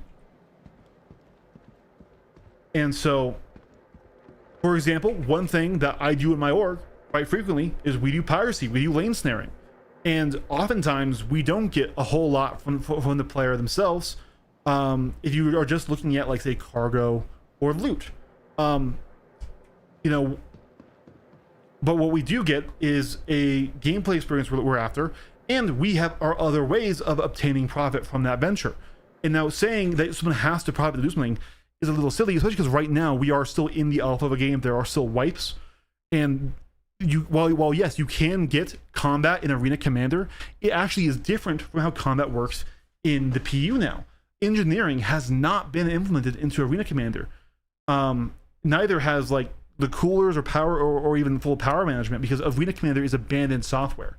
They aren't really adding anything more to it, really. They had one dev who was working on it who I don't believe is working there anymore. And so, for example, I'm just going to bring up, let's see if I can find this. Let me see if I can find this here. We had another stream where we were doing piracy with our group. It was a while ago, man. I don't know if I can find it.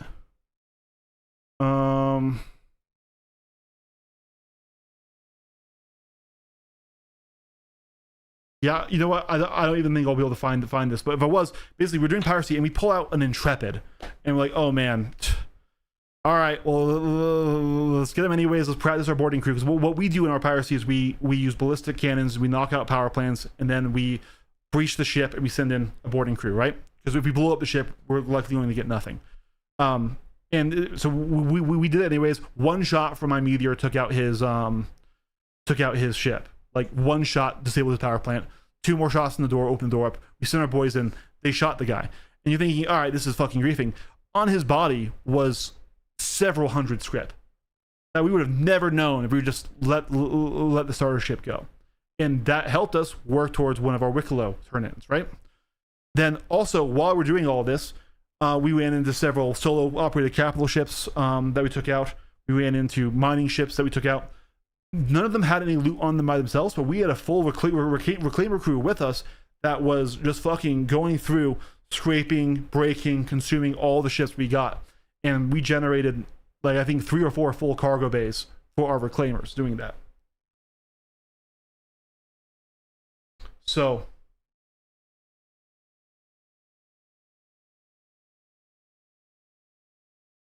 once again, Star Citizen is a game where there are areas where you cannot pull out your weapon, you cannot shoot people, and you can't do stuff, and the areas where you can.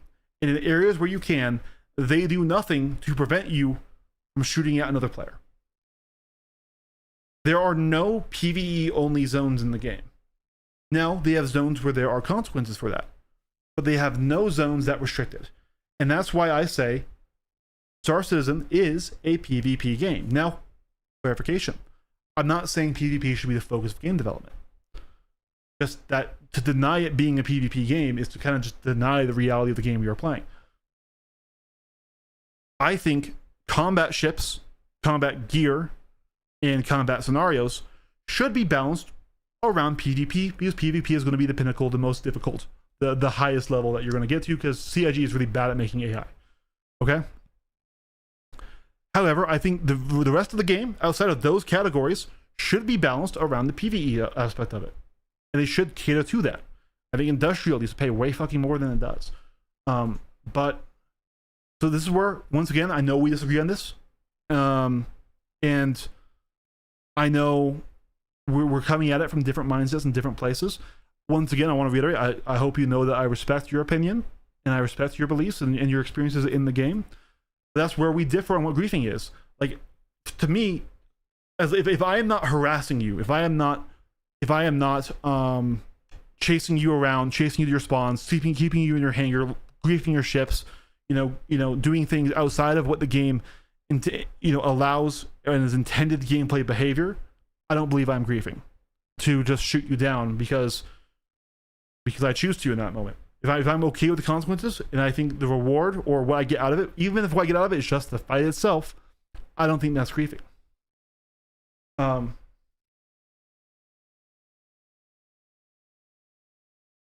So I'm gonna scroll back up and read a bit here. But I'm done with my point on that.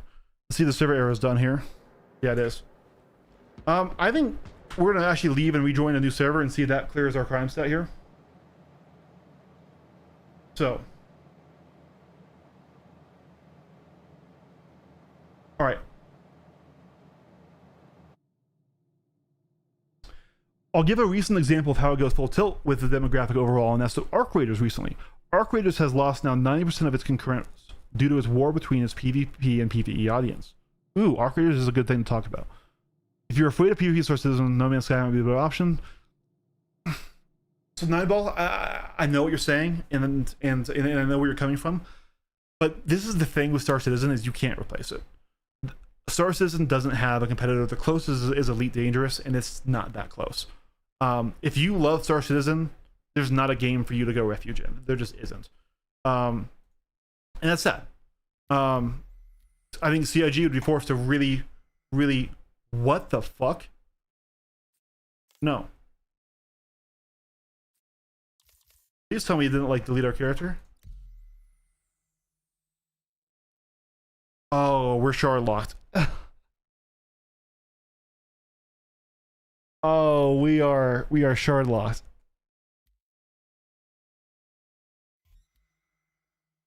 Ooh, okay. We'll deal with that in a second here. I don't think it is abandoned. I think there are way too many other things that need to exist before Star Sim will come online. Silhouette. The person who was developing that system and who was doing like Quanta and that stuff has left the company, and they are moving away with their new economy team towards a player-driven economy.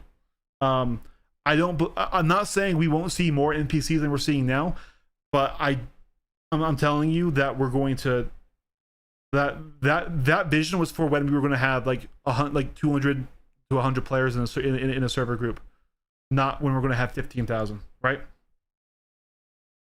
Also to note on the anti-PvP types you encounter, that's the other extreme of it, but not the majority of the demographic in the middle who want proper structure and consequences. Okay.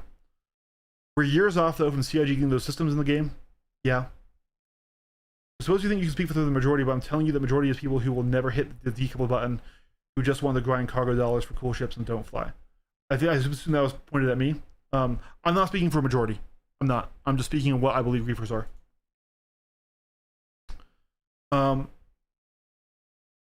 Oh man. I think in that regard tonight, those non-PvP folks will be disappointed in the end that that's what they want, just as there will be parts of PvP peers who will be disappointed at. Yeah, that's what I'm saying. I don't think either group is super happy right now. The average player is so bad at flying they cannot defend themselves at all and have no desire to improve and just whine when they die like sheep. That is true. The game, but also that isn't necessarily their fault. So Knight, you are right. You are right. But if the game did more to actually just by playing it teach you how flight works, then we would still have this issue. We can't have somebody who's just joining the game or someone been playing for a few weeks. They're never going to shoot down in an equal fight somebody who's been playing for thousands of hours and who's an ace pilot. That's just there's no way you can get there, right? But if the game itself, like if Ghibli's Flight School was an actual flight school that taught you things like, hey, difference between coupled and decoupled, when you should use each. Hey, fights exist in orbits. Hey, this is how you create a corkscrew to dodge fire. This is how you dodge rid stuff. Like if Ghibli's Flight School was an actual flight school that taught you just the raw basics that anyone in the PvP community will teach you in an hour. What I have a whole video of on right here in my Art of War, right? That's an hour long, if they just put this into a gameplay set of missions that paid well and that you could complete, you know, one time for payment and again for no payment, then I think we could see on average a higher caliber pilot that at least has some more understanding. But CIG has put that off. Granted, it could be because we're getting different flight models and stuff, but yeah. The key thing is, that's the key thing missing for our proper reputation, consequences, and other systems of the game. Does not have it on. And to be clear, I'm neither a pure PvE nor pure PvP pilot. Every MMO I've ever played both systems.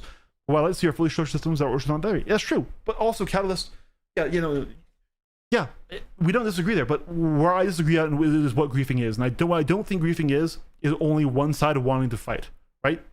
If all PvP was consensual, then and that's what the gameplay design element would be, then we would have an arena like we would have in some MMOs, or we would have a crucible like in Destiny, right? And then in the main game space, just like in Destiny, you wouldn't be able to shoot other players. Okay? But that's not the game that they're making. And that's not what they want to make. And so I don't think griefing is just unconsensual combat, even if I gain nothing. If I choose, hey man, I just want to fight right now, I'm okay with whatever consequences those are, and I get to and I choose to attack somebody.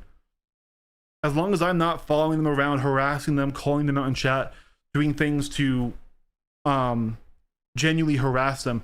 For me, and my definition, that's not griefing, that's gameplay.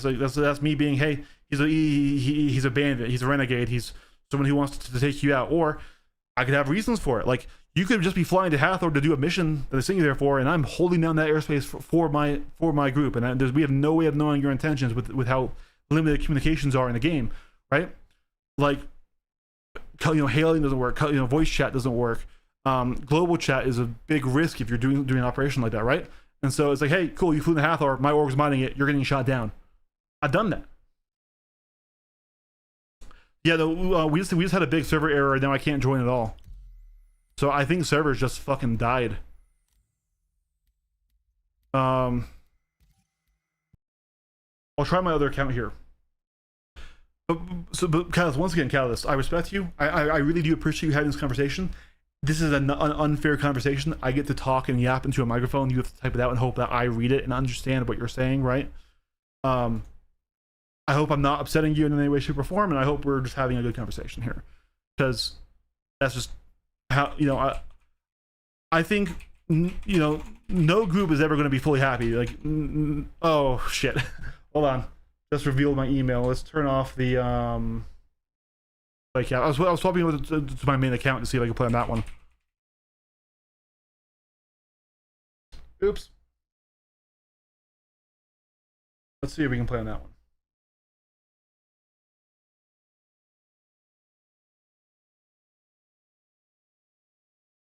While it loads back up here, I'm gonna really quick go run and get another drink. I'm yapping a lot.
Yeah, no, when we would pilot, like I said, we would never just fully blow up the ship unless the game just forced that, like, you know, the power plant went critical on us, right?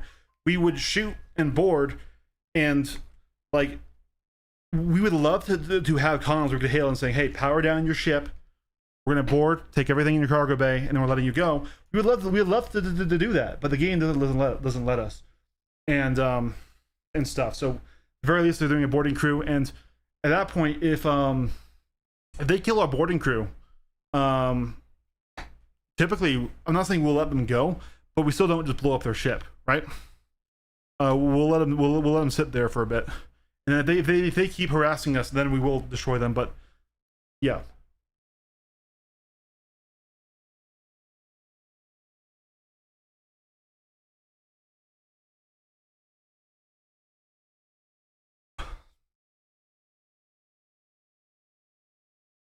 And it's like Jimmy and it's okay. We just had a long conversation.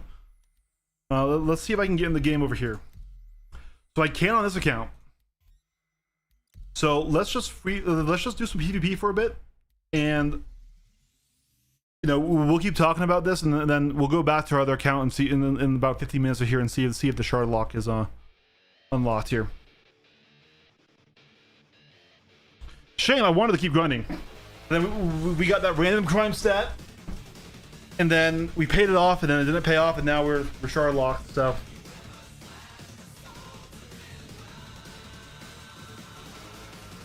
and like I said, like this all came out to where I really don't think that there is a light fighter mafia. Every PvP player I talk to wants more ships to be viable and useful and good, because that makes our gameplay more interesting. We get more ships that we can fly. We've been flying the same ships for years. Oh yeah, I can't load in here either. There's definitely something up with the servers. I appreciate you, Nightfish. But like, we also don't want bad changes that just make the combat experience worse for people, or that limit interaction while not fixing the issue, like the alpha armor management did. And once again, just to fully hammer this point home, I am not anti-armor. I want there to be an armor system in this game, and I want it to be good. I just don't think the alpha armor system in the game is good. And we know it's going to change. We know it will change because they said so with Maelstrom. And if we, you know, can swap that out and have a much more systemic and cooler system where, like, hey, you know, a big gun knocked a hole on the ship, and then you can really see that hole, and you have to then go and, you know, fire into that. That would actually be cool. That'd be really skill based. I'd actually really enjoy that, right? But yeah, you're right that we are definitely in some sort of server down state. I'm not seeing a notice there.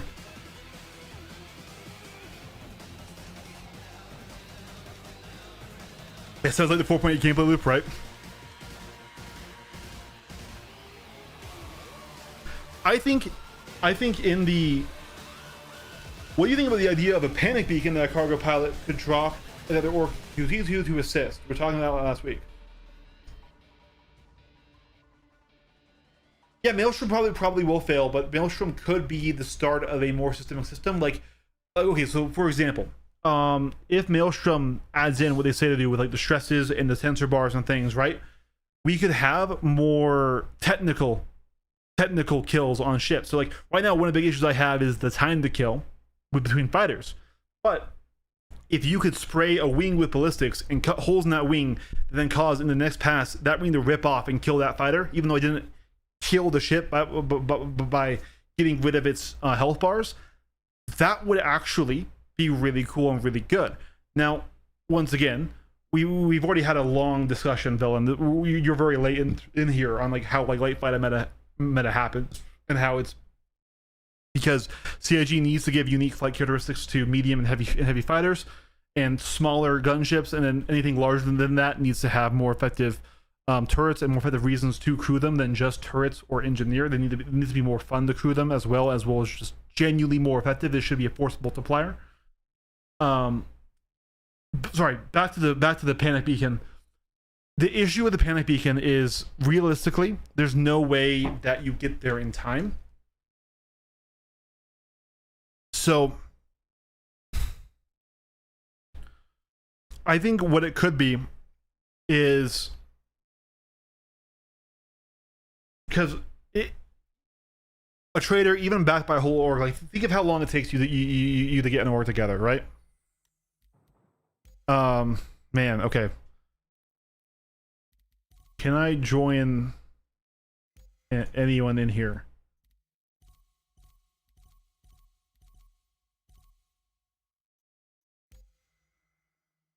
Okay, so sorry, villain. I apologize. Man.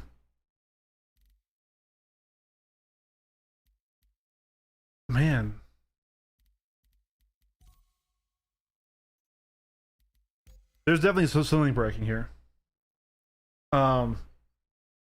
Like if you're just thinking of how long it takes to get people together, Night Fisher, like maybe you have somebody close enough to jump in before you're dead if you're really lucky, but it might just be one person. If we're talking a full-on pirate fleet like what my org runs, it's just another person for them to kill, and they're just gonna like that, right?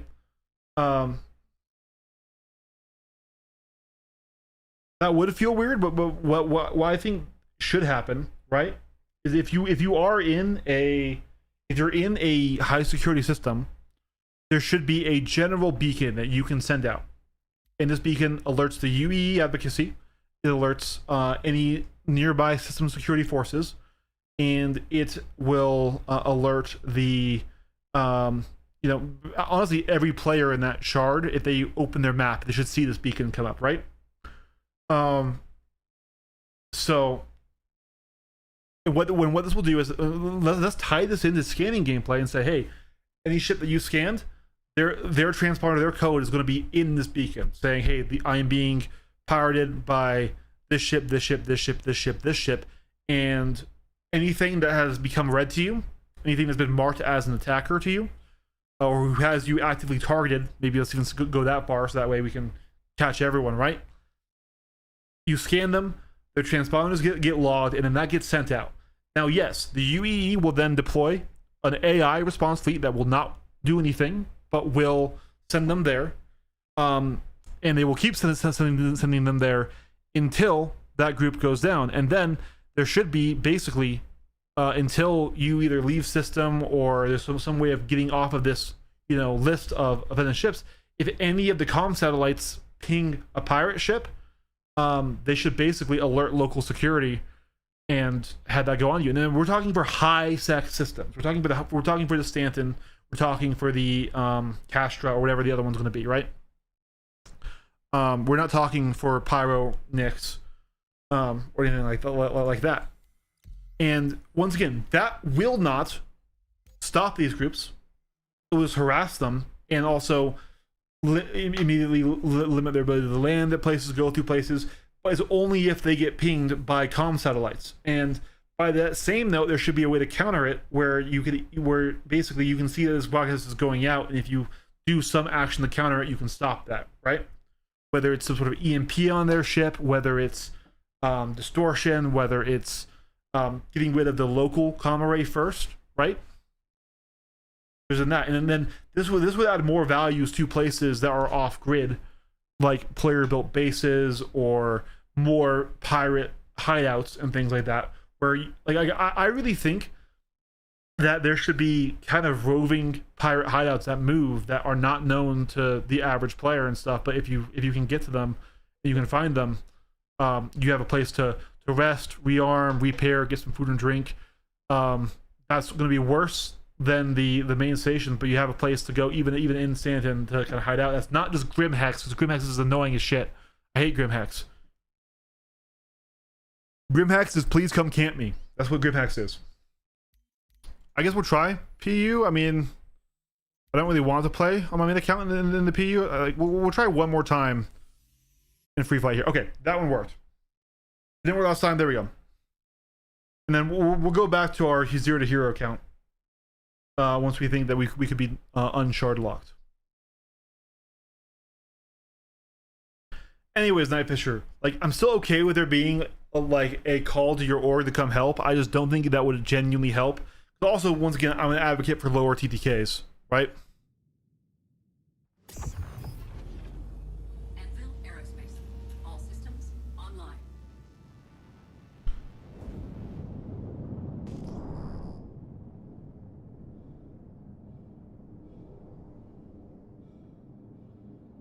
Void, huh?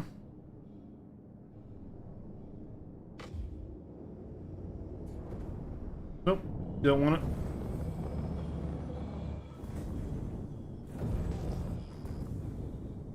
That guy's abandoned. Ish.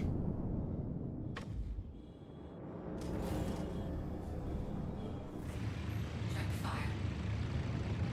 Shields hit.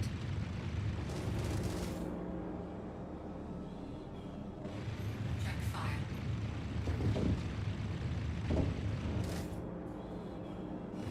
Sometimes my knuckle can hit my trigger there and activate my precision mode.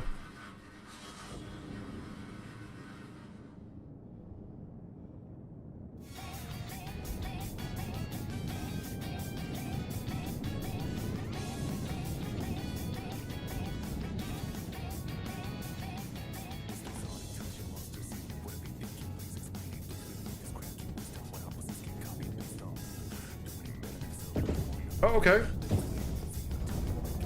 No flare and pass this time?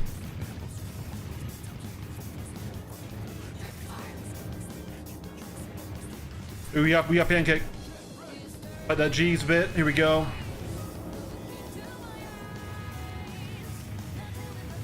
Moving about behind my back.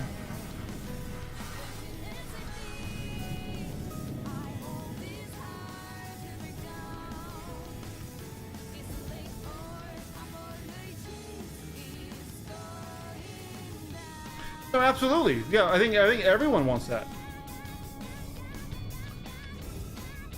I think genuinely everyone wants that. I don't think there's anybody who's against the rep system, man. I just don't think they should gut the game as it is right now to add that in later, right? Like, let's say they just fucking remove PvP in Stanton right now. Like, hey, your weapons don't hit players in Stanton. Your ships pass through them, phase through them. There's no collision, there's no ramming, right? You can't do that even either, right? Players cannot interact with each other in any meaningful way in terms of combat or aggression or anything. And they just do that because they don't have the systems in place. Well, when they get the systems in place and they add that back in, everyone's going to complain again, right? And previously it was brought up Arc Raiders, right? And I think Arc Raiders is only getting the issue it has right now between the PvE and PvP players. I'm going to say this because the game kind of wrongfully got a PvE reputation. The game was never PvE. Even in solos, you could always kill another player. Always.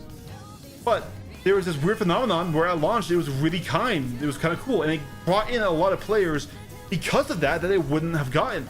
And then it then became stigmatized when that started being taken away, right? And now they should probably at this point, because they had that, just add in the PvE mode, because that's where they got a huge amount of players from, right? But if we go and look at, like, say, Escape from Tarkov, right? Escape from Tarkov existed for years and was very, very, very successful, but it never hid what it was. It never had the reputation of a game that you could come in and meet people and be chill with. Like, there wasn't even voice chat in the early bits of that game, right? And so, like, yes, it's suffering now because PvP players are coming in. There's that whole war between them, but it really was because of a phenomenon that came. And I think now at this point, yeah, they should just add in a solos PvE mode.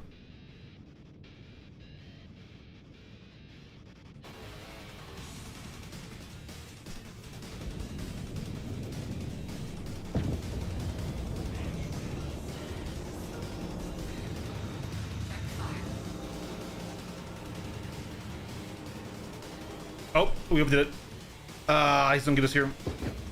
Let's see.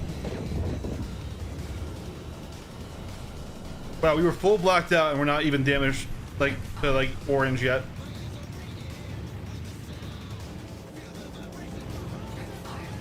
Let's get the positional win here.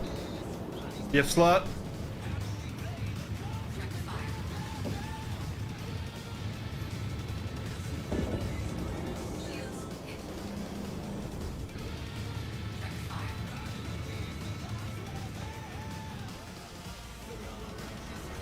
For not solo, or like solo's non-queuing mode, PvE for Arc Raiders, because they had that reputation of the solos mode being basically PvE and friendly.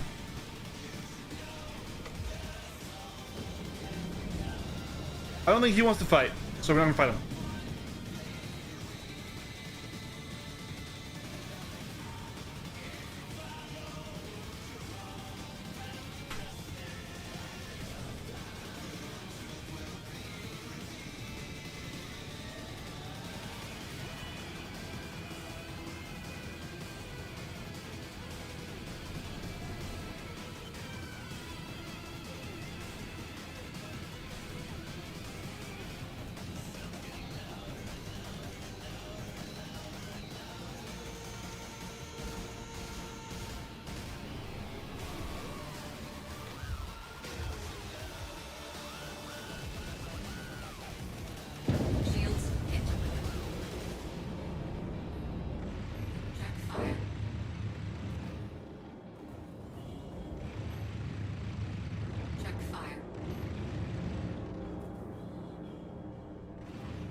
I think he's flying coupled. He keeps doing these very long turns.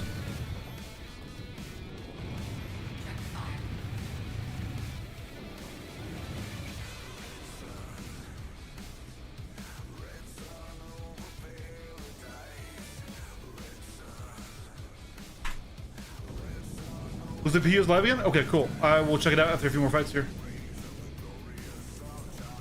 The game, the devs really pitched it as a mostly PvE game that could have PvP. Really? I mean, to be fair, I didn't follow the devs that much, but those are the same guys that did the finals, Battlefield. They're the same studios, Battlefield, but their studio has a lot of Battlefield devs in it, right? And so,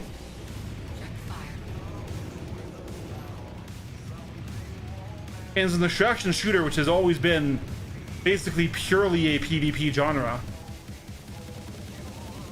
But I'll be honest, I don't know then. Like I said, I got the game a little bit after launch and decided it wasn't for me. I didn't like the third-person gunplay or the way that they were doing kind of weapons customization or anything like that I usually like in my extraction shooters.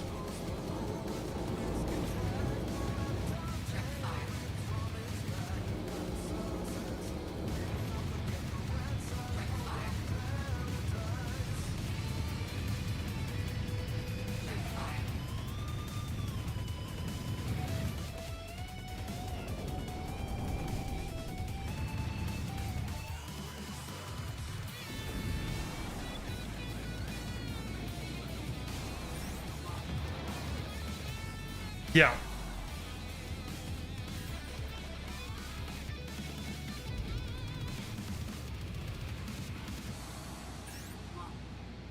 Yeah, but I guess, Catalyst, if you did hear my point earlier, I want to just reiterate it here. If you heard it, I'm sorry, but like I think Arc Raiders is really the anomaly in the extraction shooter space, right? This is a genre that has always been very PvP heavy, and I don't think, and like I said, I think it got this reputation for being like, oh hey, the solo mode was friendlies, like you could just go there and that was unique and novel. And you're right, that drew a lot more players to the game than otherwise would have checked out an extraction shooter, right? But like there was never a mode that was just a PvE mode. Like you could always shoot somebody else in that mode. And I think the devs should have pivoted. Yes, they should have pivoted to make a mode for this to cater to those players. But like if you go over the same game, Tarkov, right? Tarkov never had that identity problem. Everyone knew what Tarkov was, a hardcore PvP shooter, and it did really, really well, especially once Twitch and the big streamers at the time picked it up. Like I was playing Tarkov when it first went into alpha in 2016, and I was streaming that on Twitch, and it wasn't near big. Then it went to beta, yeah, the big streamers got paid to play it, and it became huge, but nobody knew, you know, it did well for its genre, for what it was, right? It was always niche. I'm not saying Tarkov was never not niche, but it was the extraction shooter, right? It was the game in that genre.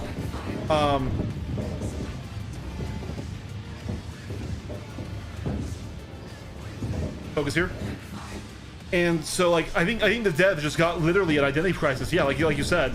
And at this point they should have made a solos PvE mode like what people thought they were going to be getting into, because of that weird phenomenon where people who are playing in the game early on in the solos mode weren't really being that sweaty or being that competitive. I actually agree with you that in that mode that they probably should have just, hey, cool, this works for us, let's do that, right?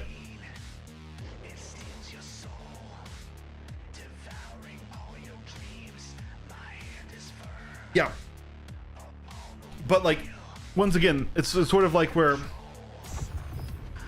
that's kind of an edge case, right?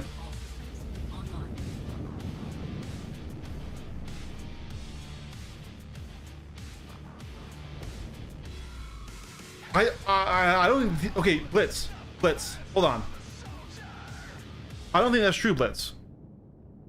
Was there ever a game mode, ever, in Arc Raiders, when you could play it after it released, that was a PvE mode? Ever?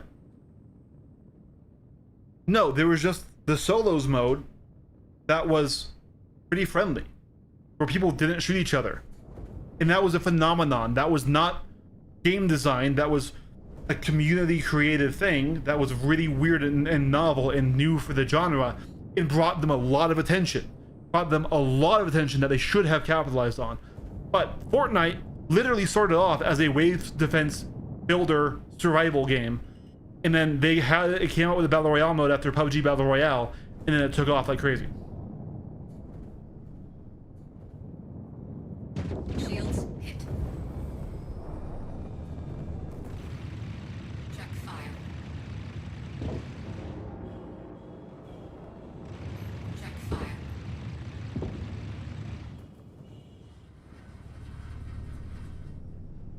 Once again, though, I want to say this again. I do think, yeah, they should have realized where their success was coming from, and they should have catered to that group. I can be a PvP enjoyer and main in Star Citizen, and I can still say that. That's not hypocritical. Those are two different situations, right? Technically, the base one was mostly the PvE one. No, still.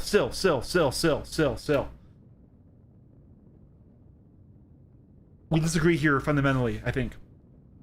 Yes, there are environmental enemies on the map for you to fight, and they are the story's antagonists. But if the game doesn't stop players from attacking players, from stealing them, from taking their loot, from killing them, the game is open PvP. There's not even, like, Star Citizen is less open PvP than Arc Raiders, because you can go right back to Speranza and Arc Raiders. Actually, I shouldn't third party this. I was just in my brain here talking. But you can go back to Speranza after killing the entire lobby and there's no consequences. Now, you can say that they added in the aggression-based matchmaking later, but like not in the original game dev, right? We talk about DayZ, right? DayZ is all about surviving and, you know, it's a zombie survival game, and yet it is purely a PvP game, and like there's a whole joke of friendly Inferno and stuff like that, right?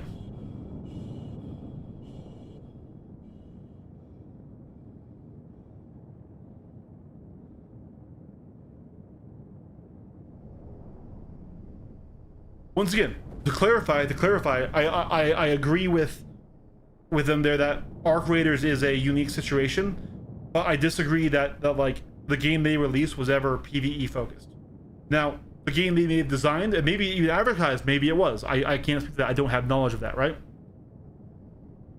Okay, this is good here. So this is something I didn't know. The alpha and beta for Arc Raiders didn't have PvP. It was raid style co-op like Destiny, and that was the original intention before they shifted to the extraction looter shooter. Okay. Cool. That's the information that I didn't have. Like I said, I played the game on launch. They still made that choice, and I see why they made the choice. That's like kind of the typical, the typical way for extraction shooters to go. Maybe they thought the game was too easy to grind and stuff, and they wouldn't have enough progression without it. The players being sort of a culling feature for themselves. But yeah, okay. So if that was where all the original dev blogs and intention were, and it was a last-minute swap, I could totally see that. But at the same time, I feel like that swap should have been communicated, and it was still, like I said, what I experienced when I was first hearing about the game, which was after it launched, of course, right? I wasn't following its development. Was that it's a game like Tarkov. If you go to solos, everyone's super nice and nobody fights. I'm like, that's weird. I don't see that lasting, and it didn't, because systemically, there are people who are just in it for the love of the fight, and that's what they're going to do. In any game, there are people who are going to enjoy the PvP and who will seek that out. And if it's not stopped like it is in Destiny, right? Where, hey, in the overworld you can't fight anything, there's a crucible if you want to fight, is going to happen in the overworld. Shields hit.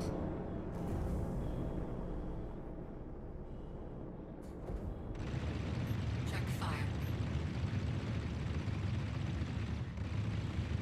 Check fire. Check fire.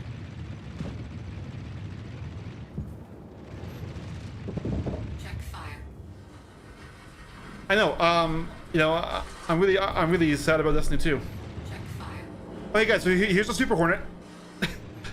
Are we ready for the Super Hornet to talk? The Super Hornet is not a good PvP ship. Oh, he was shooting at me and now shooting at him. All right, we'll finish this fight off, and then we'll go for this other guy. Check fire.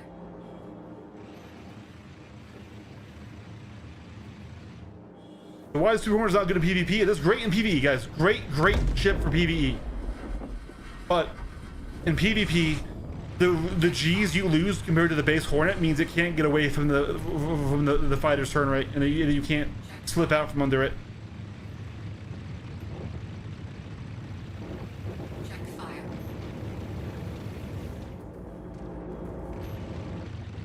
Check fire.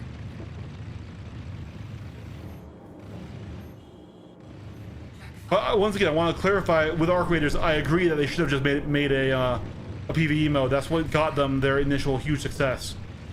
And they should have just realized that sooner and been like, "Yo, we can't keep with this community. People are going to be people at some point." Hey, Shagana.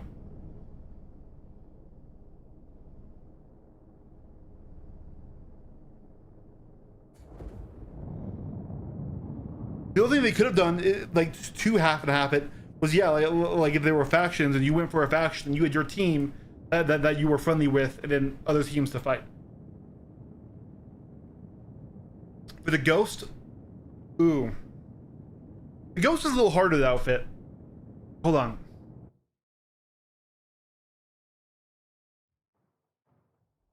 Let me see. Vehicle selection.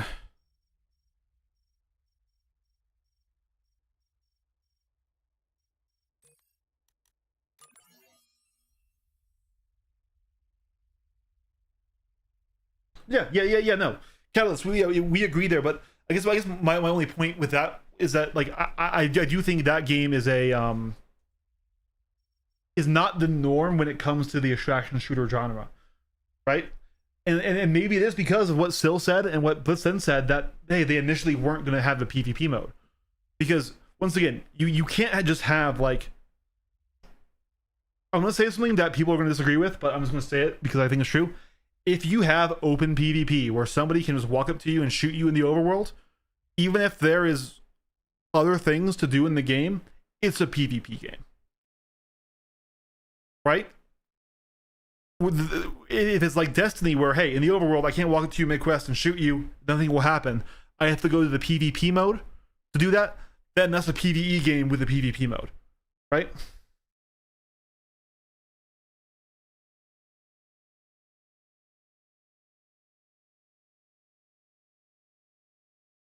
Yeah, because I is at that point it's not about the other person, and then coming together from the viewer's perspective, it's about me. It's like, hey, I enjoy this. I'm chasing the fights. I want to get better. I want to keep doing this, right?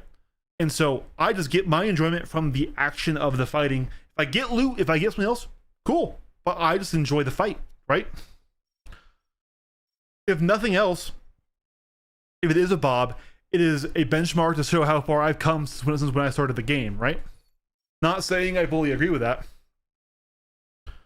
But like, yeah, that's kind of where it goes. So let's go in Snowblind. And we'll go back after this. I just wanted to test this out. JS300, JS300, and we want our FRs.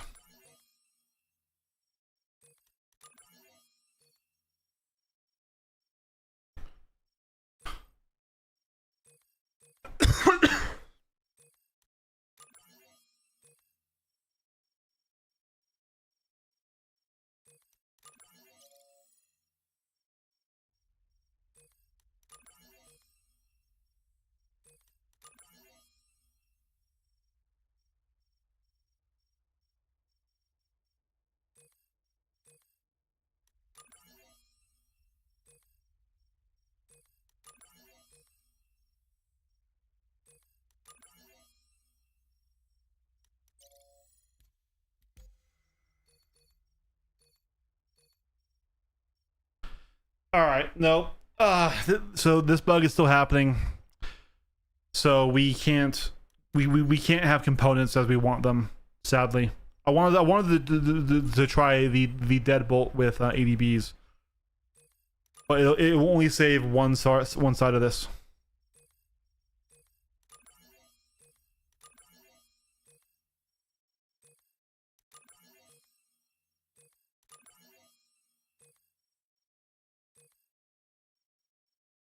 Not breaknecks, 84Bs.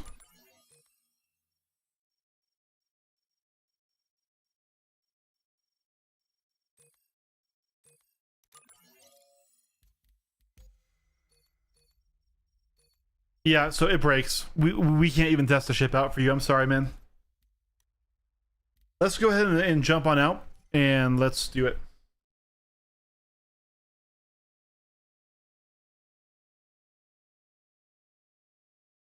I don't think that's... I don't know about that silhouette. I really don't know about that. If that's true, then they were very naive.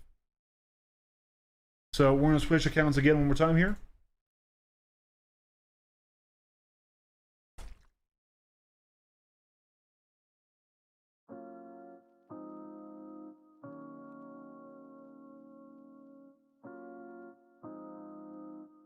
The best solution with the current generation of PvE Care Bears is to harden up and enjoy PvP like men. Our grandparents fought the Nazis, we can HTFU and learn to fight back in PvP in a PvP game. You know what? There is some truth to that statement. But, you know, there's a lot of different cultures and things that come into it, right? Like, unironically, and this might be a little bit like American, I guess, of a concept, or Western. The concept of self-defense is your own responsibility, right? There are some people who want the government, or who want the devs, or who want the in-game security systems to take care of everything for them, and they don't want their defense to be on them. And then there are people who, the PvP players, who are okay with, shit, I just got fucking killed, I'm gonna go get better and make sure that doesn't happen again, and I'm gonna take responsibility for that. I'm going to learn, and that's what I want to do. But if someone doesn't want that, if that's not their culture to want that, or they just simply want to do other things in their time, there's nothing necessarily wrong with that. But then they should also understand that, hey, if they're choosing not to, you know, not to learn absolutely anything about combat in a game that allows combat, that they are at a disadvantage, and they should accept that. Which, if they do, that's totally fine, right? If someone says, hey, listen, dude, I don't care about combat, I'm gonna fly my mining ship, and that's all I want to do, that is a-okay. As long as when you do get into a fight, you don't immediately go in and say, all right, remove combat from the game, right? Because that's your choice, right? So, I don't know. That could be a bad take. Let's see if this is back in. It is, and let me turn back up my screen.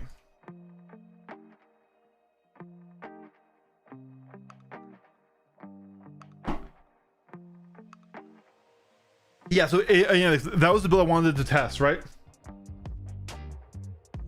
So it isn't the, well, it is and it isn't the most PvP optimal, right? It is, because you do get single pip, and you do get a lot of really good damage, and you still get a large amount of shots in the air from the Gatlings, right? Technically, the shredders are better, but you're multi-pipping then, and you're not hitting as much with your wing guns.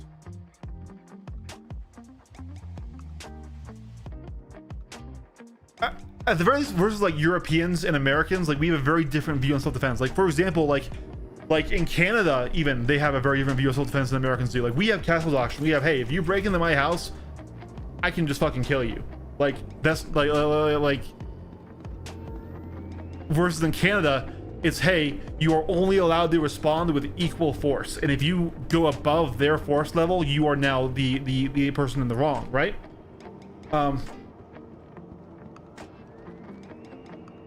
I'm not saying this is okay. This is why this is, I think I said that this might be a bad take.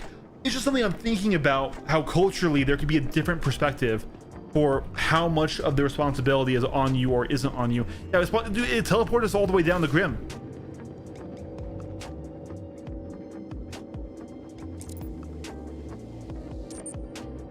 We don't have fines. I can't even surrender. Oh, I can't surrender.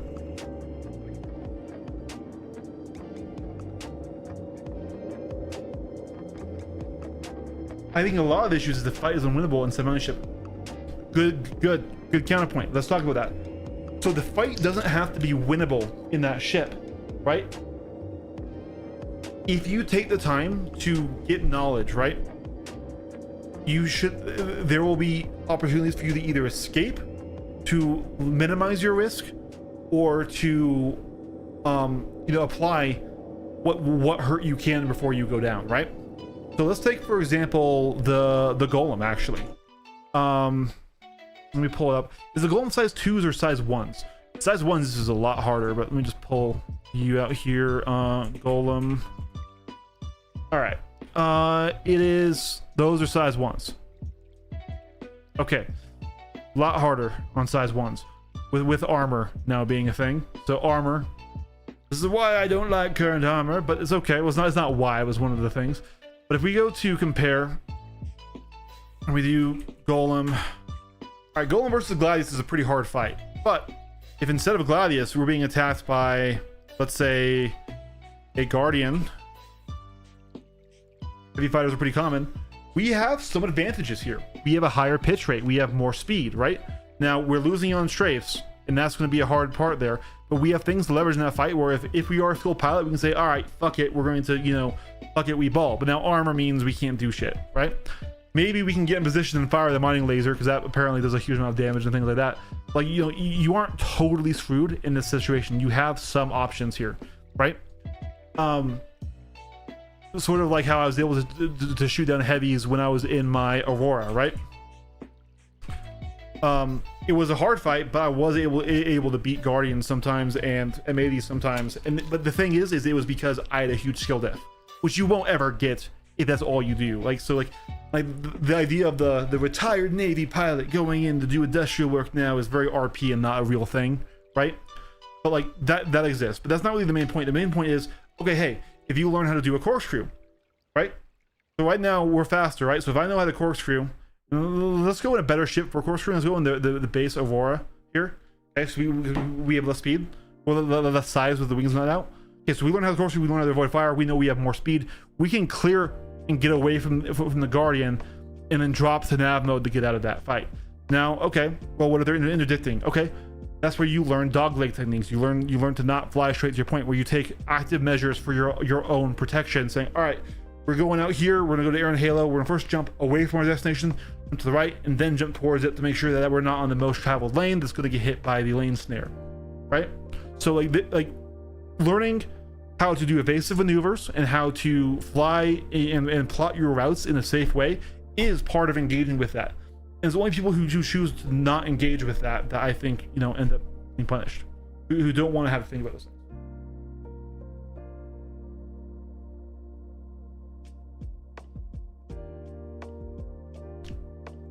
Okay, hold on. Something's happening here.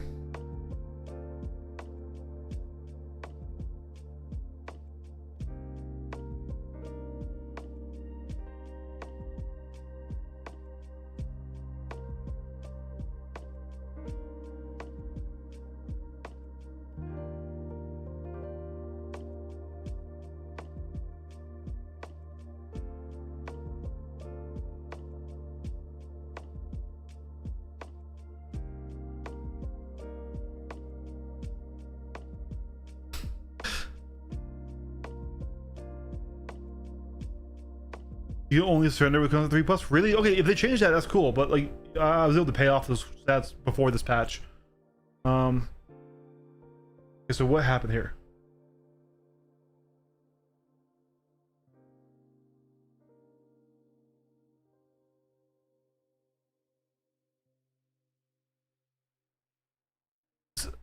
Sil, what's going on here?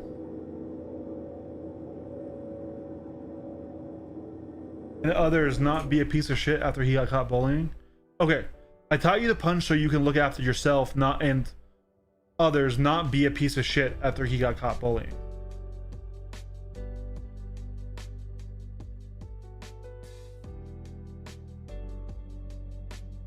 Okay, sorry, I read some of that and I thought there was a fight going on in chat.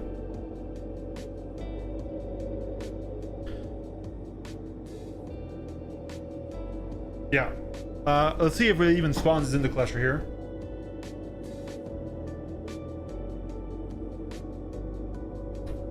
Yeah, no, I apologize. I heard piece of shit caught bullying, and then and I am guessing the concerns about PvP folks suffering psychic whiplash into having self-control. I don't know what you mean by that there. You know, we've had our talk, but yeah, so like those two statements is why I thought that maybe that there was a fight happening, but it looks okay. I apologize. I don't know. Yeah, I don't know why we're taking so long to load.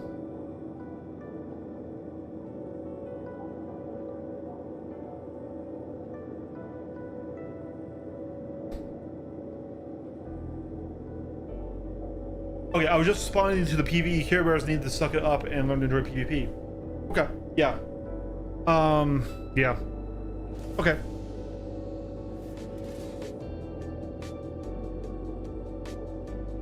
I think we all, everyone in this channel here, not everyone in the community, not everyone in that, but everyone who's talking, and we're having this conversation. I guess I'll F4 and reload here. We all understand and agree that the game is still missing systems of consequence, the reputation system, ability to flag players as known threats to your org or to your group, right? Long-term post-prison issues for repeat offenses and for continuing to be a pirate and things like this, right? And so we know CIG is planning at least some of these things to come out relatively soon after the implementation of social tools, right?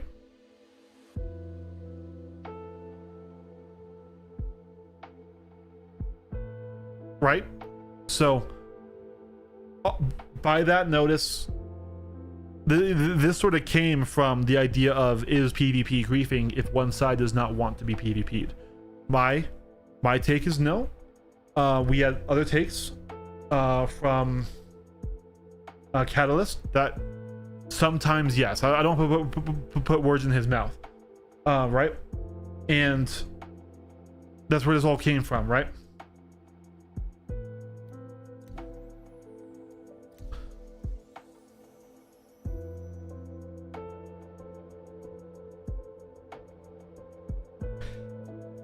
That's another good point, that my community is very PvP focused, because that's what I always play and preach and show. But like, I guess this conversation came all the way back to like, hey, is the Light Fighter Mafia a thing? Which I also kind of would say no. And just to reiterate that point, even the most try-hard PvP player in the world right now, if you ask him, hey, conceptually, do you want Light Fighter meta to stay around? They'll probably say no. Now, if they think you're talking about Light Fighters just being good, they'll say yes. But no, we're talking about the fact that there's no other viable ships in the combat engagement aside from capital ships and Light Fighters right now. And cap ships just lost a lot of their viability with the armor because of the thing. In general, even PvP players want those cool fleet battles.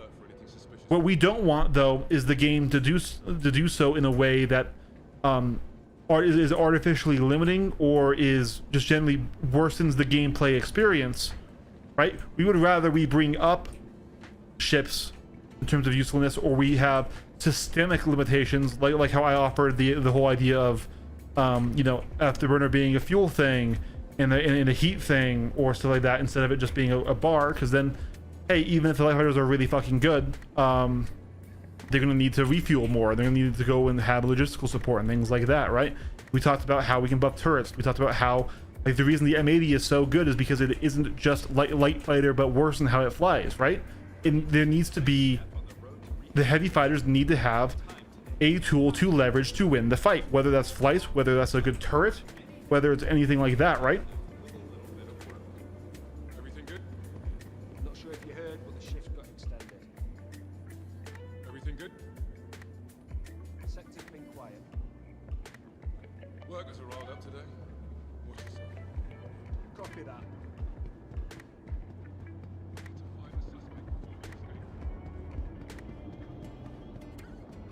So I disagree with that. The idea of there being escorts for general gameplay will never really be a thing. Until like even with top-notch like reputation systems to where you can know that the person you're buying won't backstab you, you know that they're a quality pilot that's worth your time, worth your money. Even if they make industry pay so insanely well that they can afford to pay combat contract level prices per hour to their escort fleet, players are going to take the path of least resistance, and that includes social resistance, right? Now they might hire NPCs because that can be easy and they don't need to talk to a real person, and that that guy will follow them around forever, yada yada yada yada. But like the idea of hiring a PvP org to be your security, that's not just a part of your already org of people that you trust, that you know are there on your side doing it for you, I don't think will ever happen. It's just there's too much going on there, and realistically these people could just make more money by not doing it and taking the risk like they're doing right now, right? However, we can do other things like the reputation. So you can see somebody, if they're a hostile person, typically we can see that long term, and like they're already marked red, and you can scan them and pull up their fucking crime history, and this is piracy, oh shit, get the fuck out of there, stuff like that, right? Even for like big events like Hathor, it was insanely hard. I was in an org of orgs for a while, offering literally free, don't pay me, just like if there's an expectation of combat, I will go and I will fly your escort for free, and nobody, not once, took me up on the offer because I'm some random, right?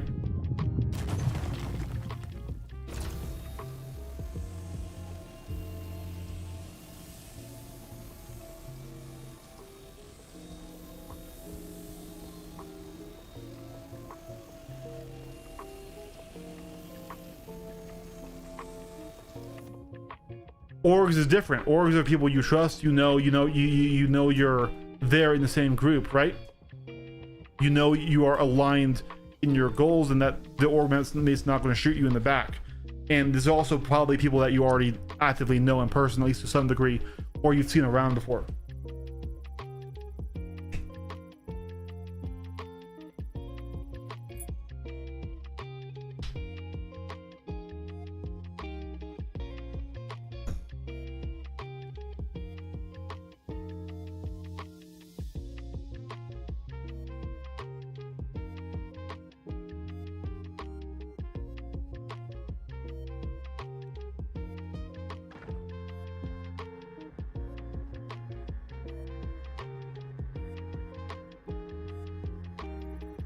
So no, the idea of escort is flawed, not the idea of the lawful PvP player, right? So we still have bounty hunting, which is going to hopefully get better soon, I pray. But we could also literally have genuine, just straight up pirate hunters. Like if we have that system, like I called out, where we have those beacons someone can do. They can scan the ships, mark those things as pirates, and then there's a way for people to go. Just like how right now in global chat someone will say, hey guys, somebody is lane snaring between Levski and the Stanton Gateway, be careful, right? We've gone there just to fucking fight them. There's no payment in it for us, none of that. It's just, hey, we are children of war, we want that experience, let's go fucking fight them. And I mean literally, here is that right now happening and turning into a huge fight right here. And this was literally just, we heard that there was going to be this piracy group here, and we just fucking saddled up and just went to go fucking take them down. Yeah, those Deadbolts were doing work. Well, right now bounty hunting is literally just camping. Let's be real here. What bounty hunting is you take a contract, you see that they're at Grimhex, you camp Grimhex, either they log out and you lose your mission, or they fly out and you go shoot them, right? Almost there is no tracking, there is no skill to it, there's none of that. Is you go camp them, either they're at Grimhex or they will be soon because they're going to log out, log back in and go there, right? And you wait and you see if they come out. So to make it better, well, I would say first of all is we need to get rid of the god marker. Both sides of the argument are chastising each other on how they played. Okay, no, that's not true. That's just the vocal sides and the extreme sides, right? I feel like we had a relatively level discussion in here. Like, I don't think me and Catalyst reached any sort of agreement, but at the very least, I think we had a nice, calm discussion about it, right? And in general, especially if it's not just global chat or Reddit, in general, if you get two people talking to each other in a voice chat or something, and people are coming at it with an honest intention of having the discussion, and they aren't coming in there just to troll somebody, you can absolutely have meaningful discussions on this. However, one thing that humanity loves is a boogeyman. They love it, right? That's why PvP players talk about Bobs and Care Bears, and PvE only players talk about Light Fighter Mafia ruining the game. Because having a villain to blame all your issues with the way a certain thing is going on is just easy mentally. It's human. It's natural. There's nothing wrong with it. But, like I said, I'm a PvPer and I don't believe Light Fighter Mafia exists, because everyone I've ever talked to wants more ships in the fight. They want bigger fights. They want cooler fights. They want to be able to fly something different than the same ship that they've flown for the entirety of the playable beta, right? And by that same note, I'm sure if we talk to Care Bears and stuff, even people who are called Care Bears, and even if they truly believe, hey, there should just be a PvP toggle and I should turn it on or off, we can sit and have a discussion of like, hey, listen, that might not be the best idea, but there should be safer options for you, right? Stanton is not a high-sec system. It is in lore. It is in like the game design that they have planned, but in the reality of right now, there is no security response, okay? There's just a crime stat tracker. There's nothing to actually stop the griefing, right? In EVE Online, if you attack in the highest sec systems, which does happen a lot, and we can go into why that happens, they spawn an unkillable OP AI fleet. That's not like a skill thing. You just can't win on you to stop you.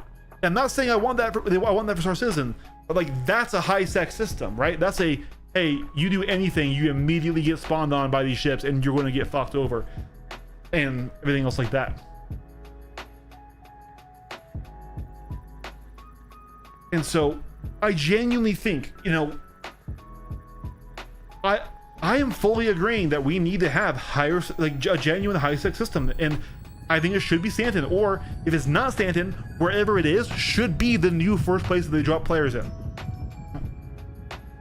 Right now, more times than not, Pyro is safer than Stanton, because this is where the players and the PvP and the combat is, so people just stay here. Nyx is pretty safe when it comes to PvP, aside from piracy, because of how little jump points there are. There's a lot of lane snaring going on, right?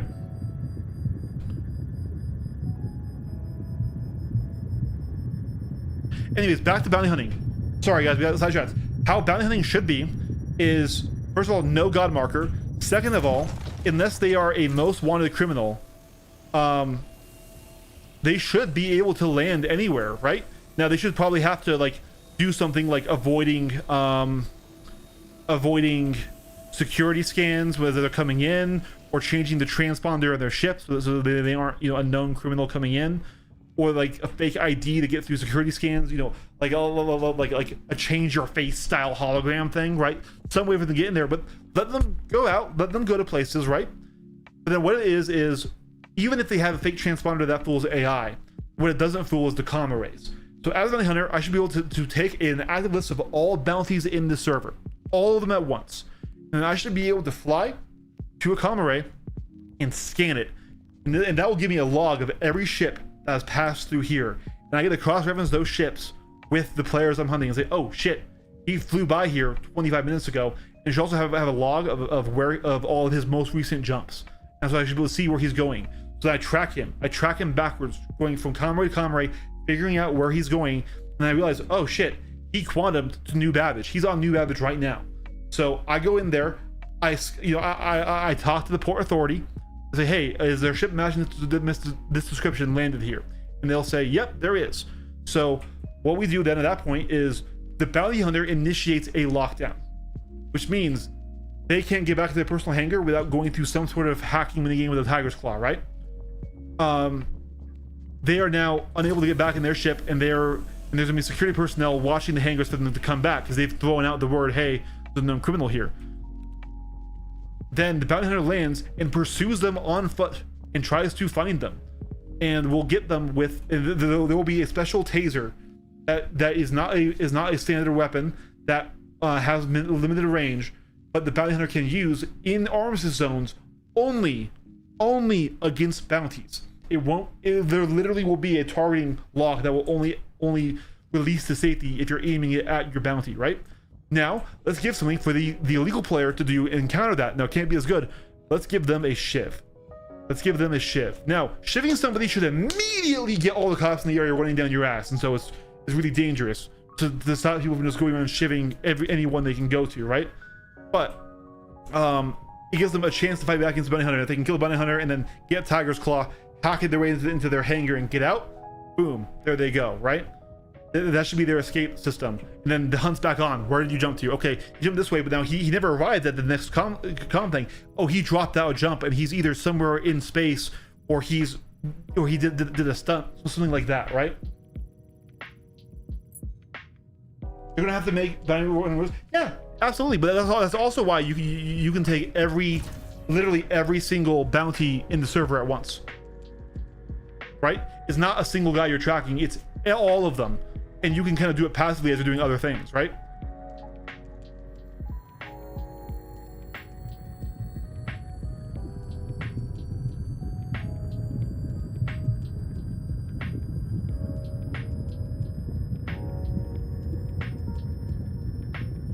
That's true. Yeah, no, you're absolutely right.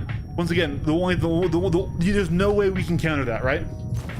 But the God marker is so flawed, and same is knowing that they're only going to be in Grim Hex is so flawed that it becomes camper simulator, right? No, yeah, and of course, nothing I talk about here will ever happen, right? I'm some just fucking nobody with less than 2K subs on YouTube, who is just one guy. Not all my ideas are going to be good, right? Well, I'm just talking about a system that would be better than what we have right now, in my opinion. What we have right now is garbage. Bounty hunting as it is right now is you camp. You either camp SPK or you camp Grim Hex, or otherwise they just log out. And it was also because part of that reason it sucks is because you can only take one bounty at a time. If you would have all of the bounties on the entire server that you're tracking all at once, and you get to choose which one is the most opportune for you, that would help even in it right there, right? And yeah, that should pay well. Like if you're doing all the time and you get one of those, that should pay a lot, you know? But like that's the only way they're gonna have actual tracking and sort of like that style of bounty hunter gameplay. But let's be real here. Like nothing I talk about. Like we had an earlier discussion about ship combat where I was talking about how they should rebalance missiles, and that will never happen. Because I'm not a game dev, I'm not in charge of CIG, and I'm just one guy who's just talking. I'm yapping.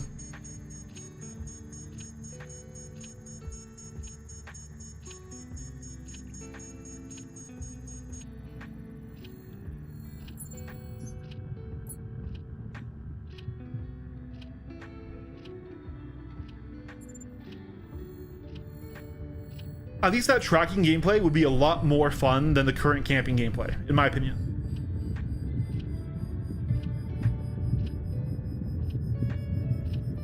But you're right, that is unrealistic, and then people are gonna log off and stuff. I think it should instantly tell you if they log off, right? Because you have all of their bounties at once. You shouldn't fail a contract. It should just say, hey, you know, there should be a voice line from your rep at the bounty hunter goes like, hey, this guy's, you know, he's gone to the ground. You can't find him now. Try again later, right?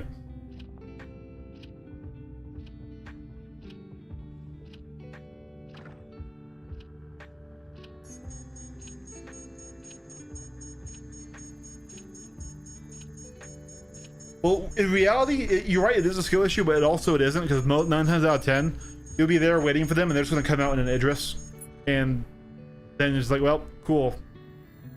You have to go follow them to Korea, which is not even there anymore. Oh, absolutely, I agree that there should be more punishments, but the God markers are just not a good solution. It's sort of like, okay, we also know it's tier 0, right? We also know it's, you know, it's going to go away at some point anyways. Sort of like how I can say I like armor, but I think the current armor system is a bad implementation, but we know with Maelstrom that is going to change, right? So God markers and forcing people to 2 locations just doesn't really work for the type of gameplay that they're even trying to do. And it just leads to people cheesing stuff, right?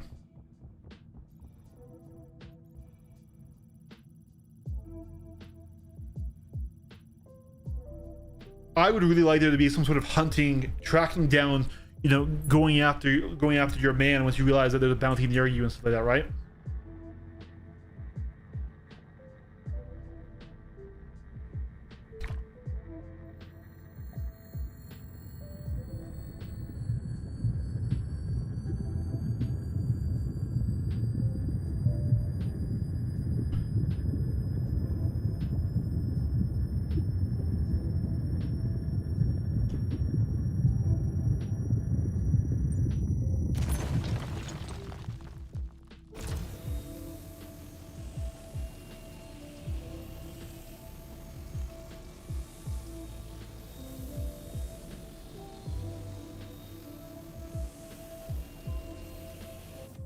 Yeah, this should be enough for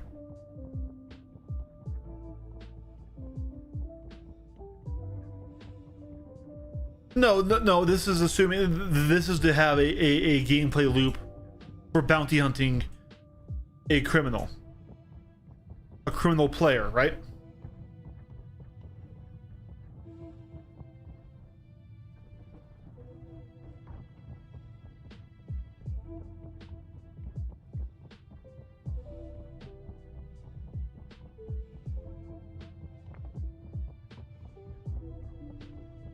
Exactly. Yeah.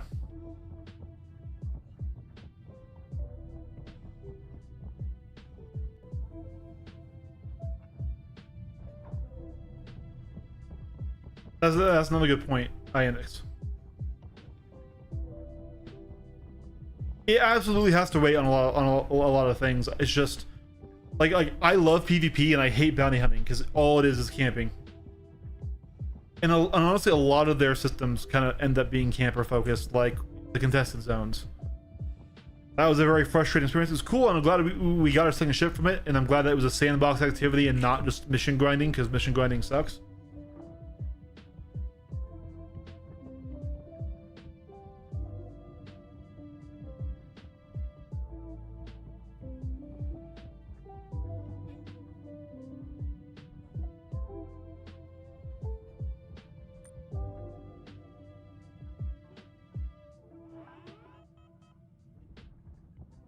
All right, and we are leaving.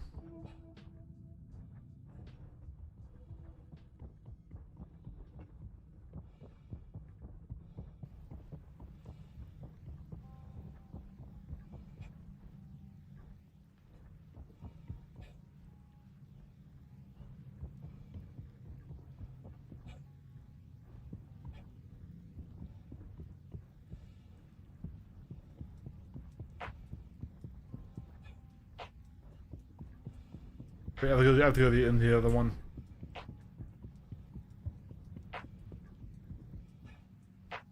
All right. What has the WordPress done for Miguel? Aha! The curse spreads. Yeah. Like, I think when people talk about bounty hunting, right? Like let's say even if, okay, let's just say even if my proposed bounty hunting loop was literally just what PvE bounty hunting became instead of it being basically the Merc style missions we've had for so long, right? If that was just PvE because they couldn't do that for PvP, that would still be way more fun than not, because I think part of the appeal of the bounty hunter fantasy is the detective, is the, all right, I have my quarry that I'm tracking down, right? At least for me it is, right? And is being released. Let's give them a round of applause. Good luck back in the world, civilian. Yeah, I should have accepted them.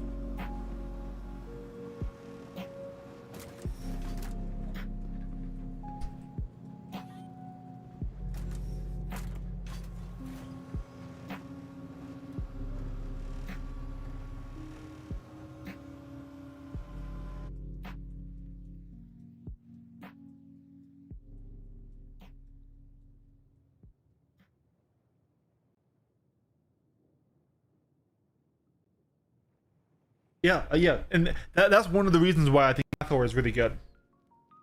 You could argue Hathor is also camping, but like, especially if you're like me and you just treat it as, hey, this is like the dark zone in the Division, you know, or this is some other like high risk area in other MMOs, then I think it's really fun.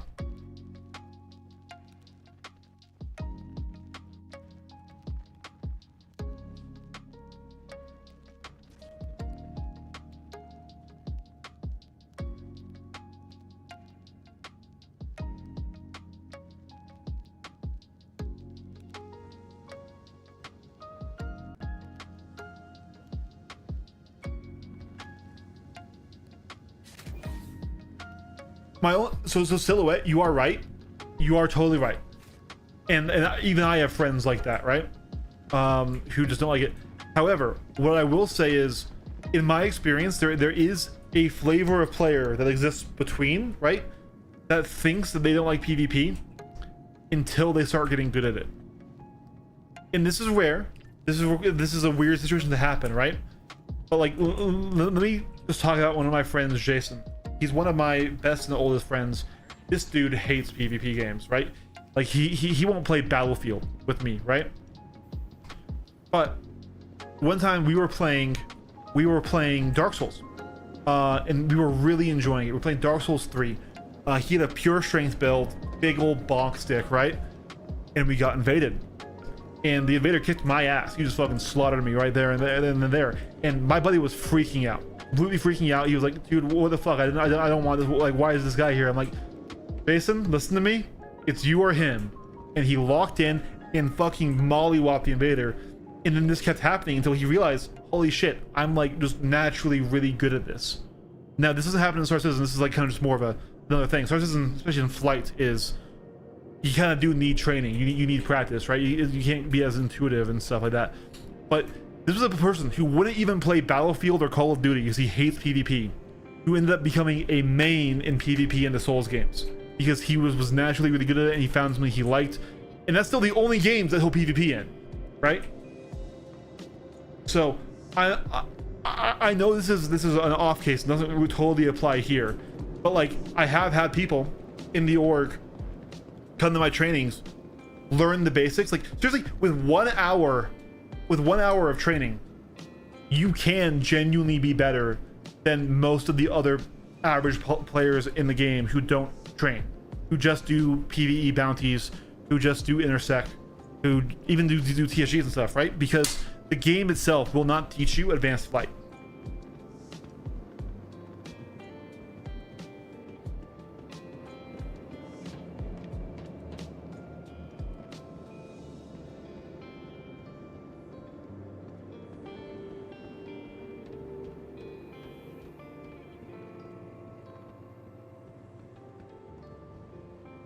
Welcome to the Yeah. ASOC vehicle retrieval system. I did, and I should have accepted it. Your vehicle has been moved to our storage facility. Vehicle selected. Stand by.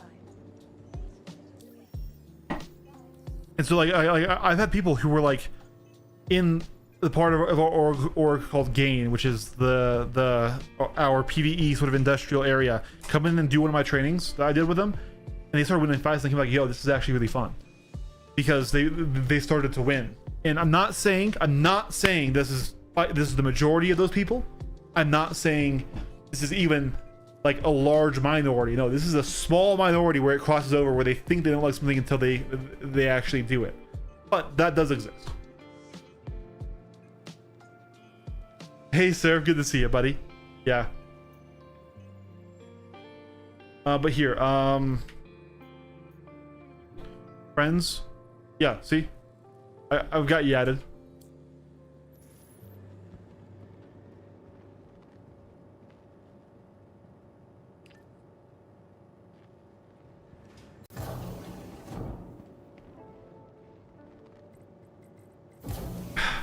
I don't think necessarily so is that they should be put down. Some people do say that, like, honestly, Night Fisher, appreciate all your kind comments. You did kind of say that, but like the thing is you are coming into a PvP game, right? How I define it, Star Citizen is a PvP game, and that might be a bold take, right? But like the game literally has to disallow PvP in areas. It's not allowing PvP in areas, right? And then refusing at all to even to a minor degree learn to defend yourself. Okay, that's on you, right? And you have that choice, but yeah, you're going to lose if you get into a fight. That's just, especially in a game as deep as it is, right?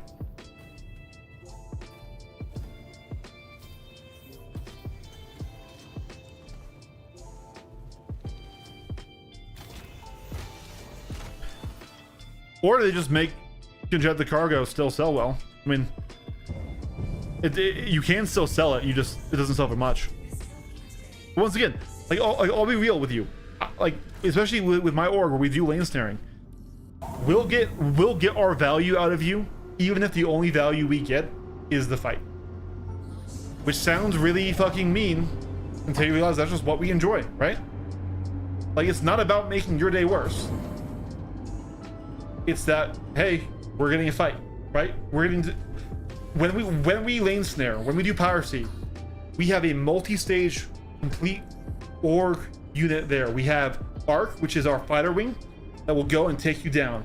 We have LSD, which is our ground pounders that will board your ship, shoot you, and take all the loot on that ship. And then we have our if we're getting cargo, we'll have a cargo ship there to transfer the goods and to get the goods out.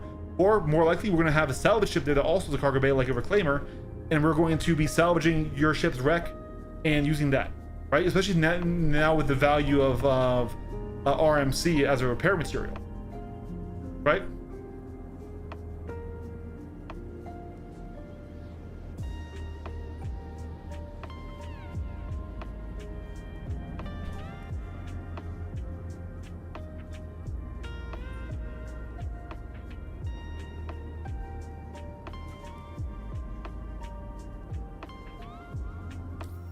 So like, even if we get nothing off of you, your body, or your ship's cargo hold, we're getting gameplay training for all of our groups. That's another huge point, Servant. You're right. Yeah, social tools just aren't there for us to genuinely negotiate with somebody. And often when we try, we just get the what the fuck, what are you assholes doing, right?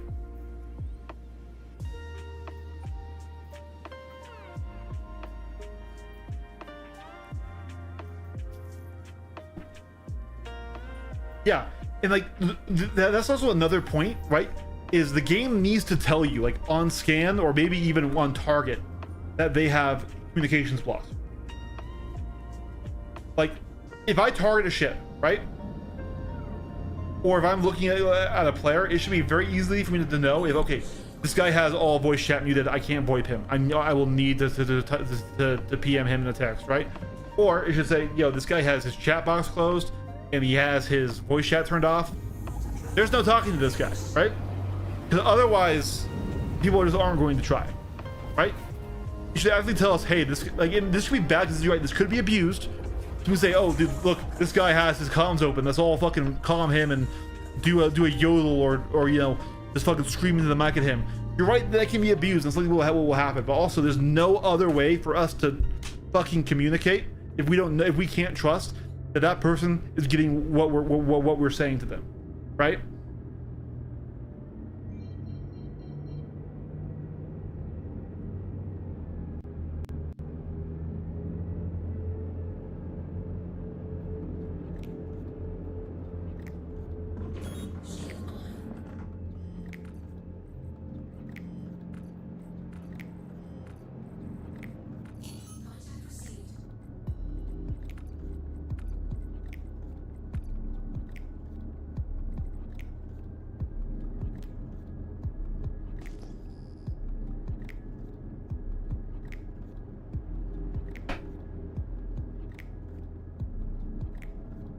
I just think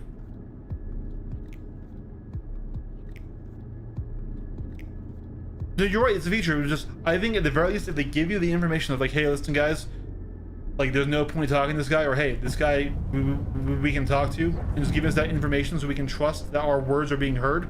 That gives the pirates the opportunity to do that pirate role play and be like, all right, bud, power off your ship, turn off everything, drop your weapons and surrender, open your airlocks, and we promise we won't damage your ship. We'll just take what we want out of your hold. And even if we break our word then, at least then, you know, because otherwise, if we can't trust that you hear what we're saying, just like right now, it's gonna be just easier, more effective, just for us to just knock your ship out and take what we want, right?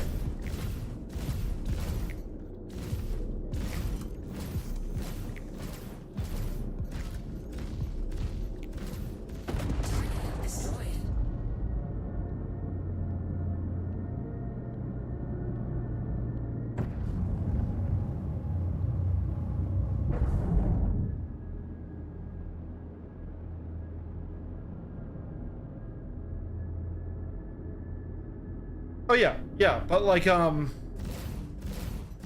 said, for us, the value of it is the experience that we're getting. We almost never actually make money, or like a large amount of money doing piracy, but it's fucking fun. When we get an active lane snared, and we have all elements of our org working together, we have our fighters intercepting and destroying the power plants, so that way we can have our ground pounders go in and board. Like, we're doing that ourselves. We're creating that gameplay ourselves, right? We don't have to do it that way. That's what we do it. And then afterwards, we have our industrial people either hauling out their cargo, or more likely 99% of the time, just munching their ships and turning it into RMC and construction materials, right? And the answer of, hey man, it's just fun for me, is valid. I'm sorry, but it is. You can say, oh, it's so mean, but that's valid.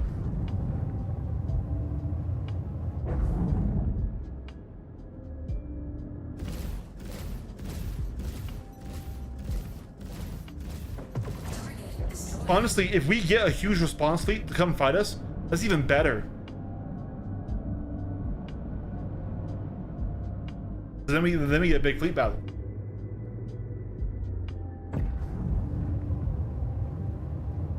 Yeah, cargo should be worth a lot more than it is. Both for the industrial players and for the pirates. Industry should pay well enough for war to be very expensive, right? Like, how do you fix solo Idrises, right? Make it, if you fucking take damage on that Idris and you're a solo player, you realistically should be fucked. You should not be able to afford to re-outfit it, right?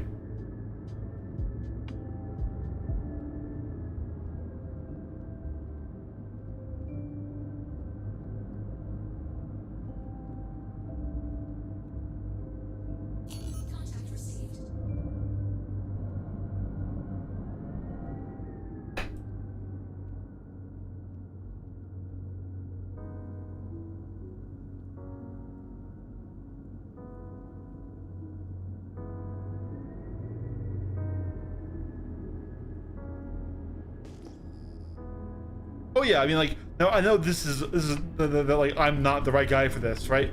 Like, you know, I'm always a combat pilot. I'm always flying combat ships. This is what I do in the game, right?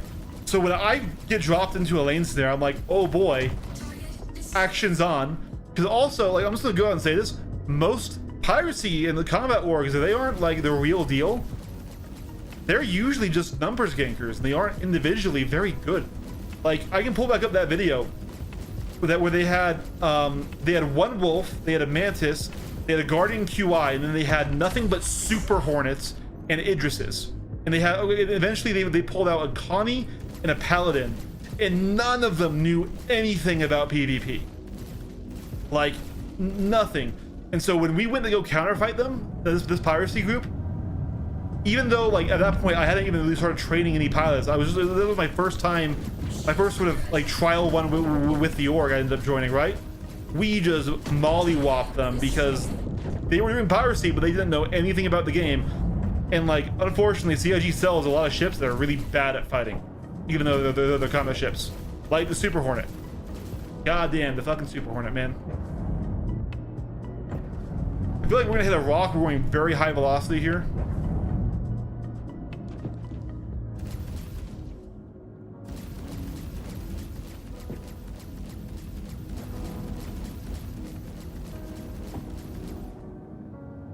Like, they didn't understand the binary circle, they didn't understand the orbit fight. They would just fucking boost in one direction, and that's how they would leave a fight. They didn't even know corkscrewing. So like I said, oftentimes if I get pirated, boy, it's you know, cowabunga it is, right? That's the reaction that I get. But I'm also, you know, the autistic fucking, you know, fighter pilot, you know, no guts, no galaxy enjoyer, right? Like that's my entire shit. And the game doesn't have to cater to me all the time. Just I think combat, you know, is an unrestricted part of the game, and we should, you know, accept that reality, right? Until they restrict combat, the game will be PvE, EVP, and PvP. Right? Until they say, hey, listen, man, all of Stanton is an armistice zone where literally your guns won't fire if you look at a friendly, or they will fire and they'll do nothing. The game needs to be treated and balanced as if it's a PvP game. And if they just do that for combat ships, in general, the game will be a lot better off. Like, for example, I don't think most industry ships should have guns. I think they should have PDCs and auto turrets, right? Because you're not gonna go and attack somebody when you're in a fucking prospector or a mole or something, right? But so, you know, the average pirate firing a missile at you, or, you know, trying to come sit on you, yeah, give them PDCs. Take away their primary pilot weapons and give them PDCs. Now they won't do that, but that's, you know, just a idea there.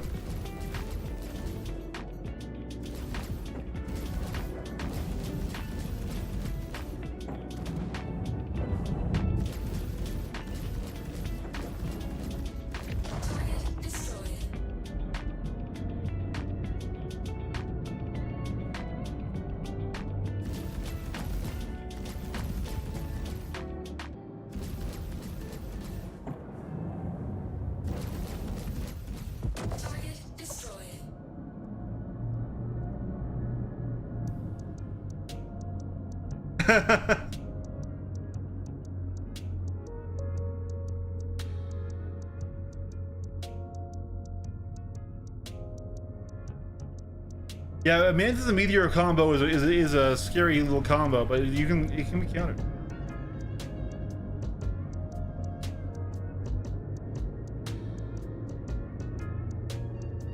But I'll be real, that Vulture would apply more damage from a single PDC than from its pilot weaponry. 100% of the time. It looks like we still need to do the show hints bug.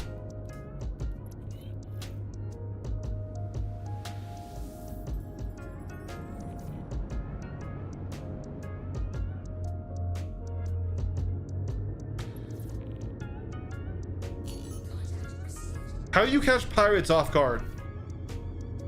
If they're pirating you and you know they're pirates.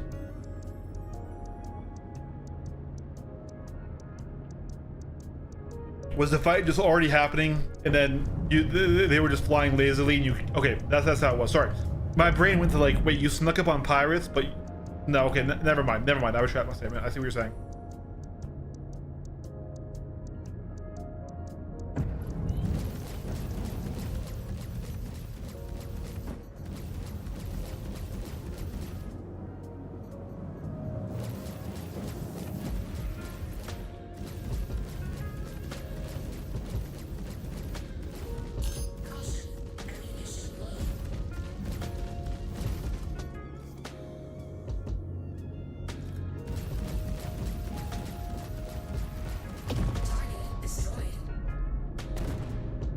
Got you, yeah.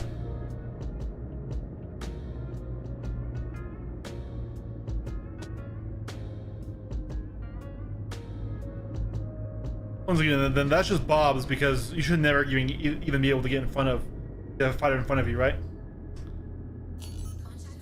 Yeah, this is the zero to hero lifestyle where we have to do missions and get money.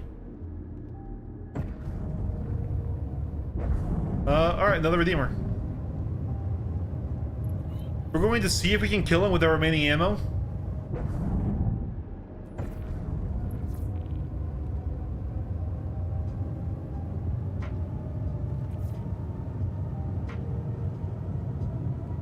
Yes, sir. This is our second ship on the account. We have an Aurora Mark II on here, and this ship, right? And we got this out of a sorry, not Wickle, out of a executive hangar. And it is the I am not used to how fucking long the ship is. That's on me. That is on me. Can I still fly? Can I still fly? It's rough. She rough. Oh, she rough. She rough, chat. Oh, she rough. Can I get nose on? All yours. Get locked and loaded and take him out.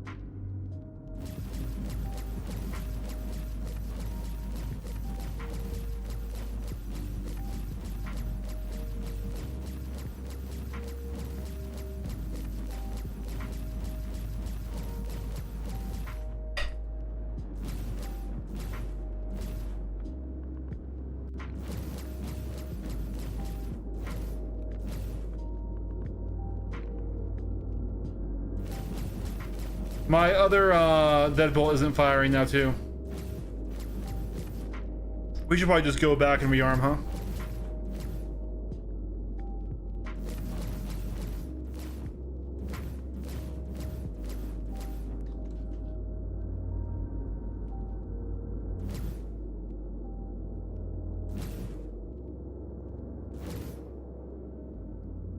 I was doing this to keep shields from regenning as I get a larger mag off here.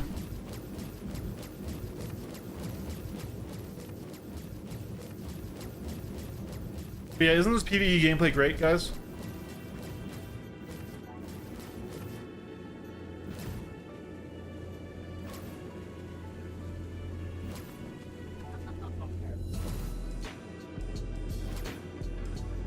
So I'm just doing this so I can get both guns charging.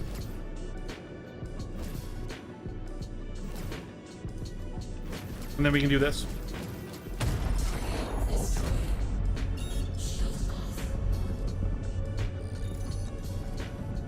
Done and dusted. Nice one. Send it your way.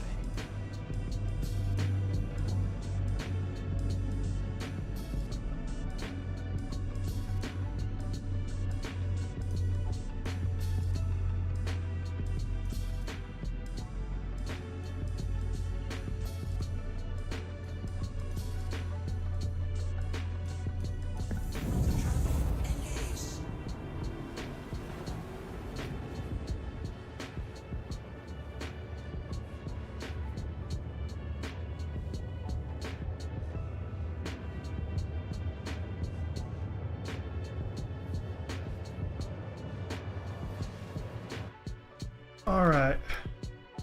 How's it going, Drift?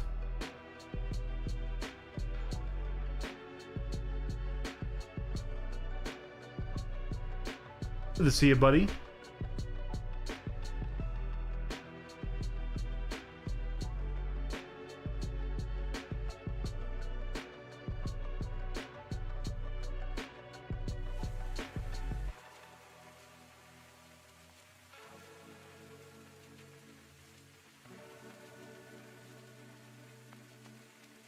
I've yet to see a PvE/EVP game get this right, in the sense that both PvP focused and PvE focused players aren't just at each other's throats.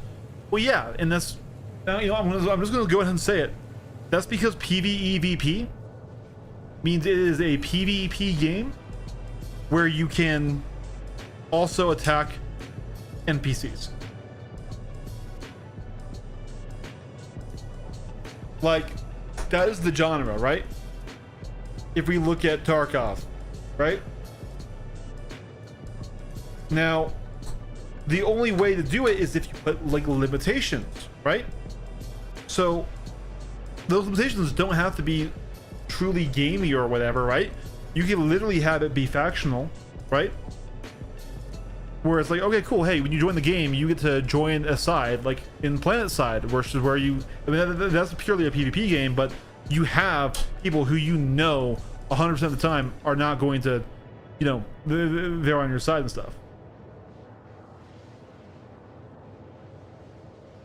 But unfortunately, if the game allows open PvP in all areas, except for a few restricted areas that are mainly not gameplay areas, but they are actually, you know, social hubs, which is what the game is doing right now, right?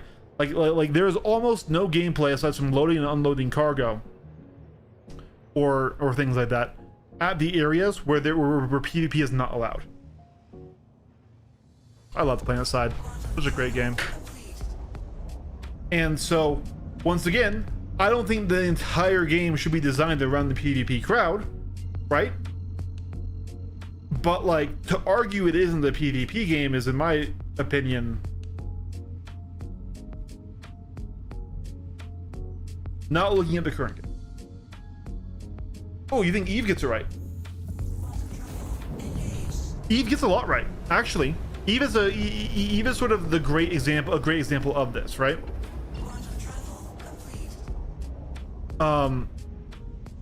Star Citizen can learn a lot from Eve when it comes to security, when it comes to economy, honestly, even when it comes to like ships and how they're used. Like, I really hate what CIG does to artificially limit starter ships. Like, the Aurora Mark II could have been so good, but because it had the name starter in it and it's a $45 package, it's bad, and I'm mad about that. But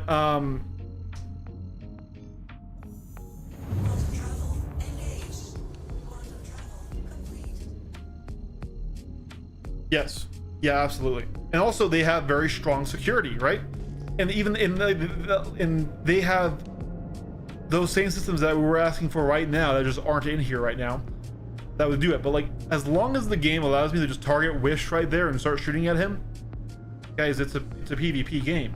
Now, it's not saying that all there is to do in the game is PvP, and that's why it's called PvEVP, right?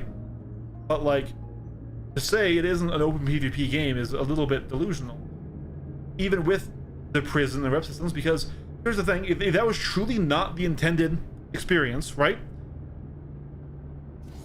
then they would be banning players for it.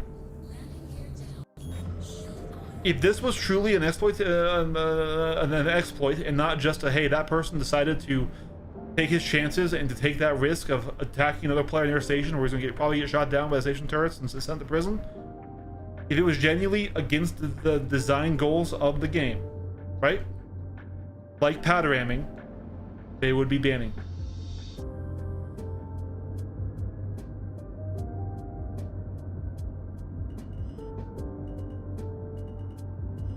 Now, the game can do things to discourage that behavior, right? But it is still there. You did not in any way, Neb. Neb, I was a little bit, I won't say it, I was being a snowflake. Okay? I was getting offended, and you weren't trying to offend me. That's me, bud. All right? It's a character flaw I have where I can get too defensive and I can get upset about things, and I need to be better at it.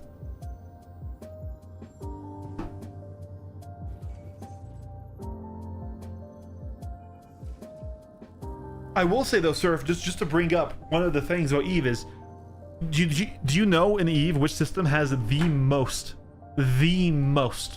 piracy? Actually, sorry, not even just piracy, just combat.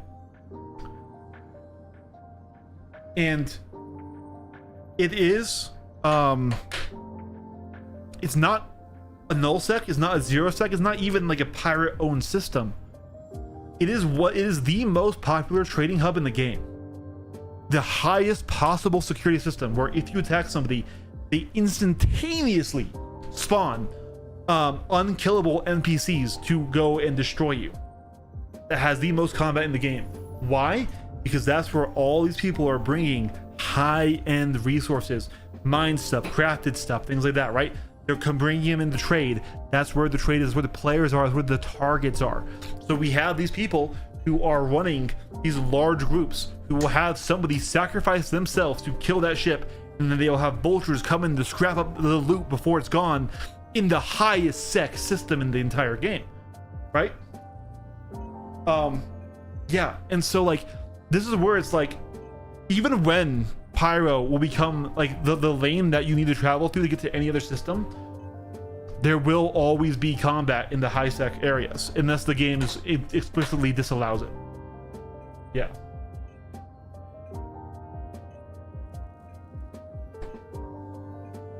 Yeah.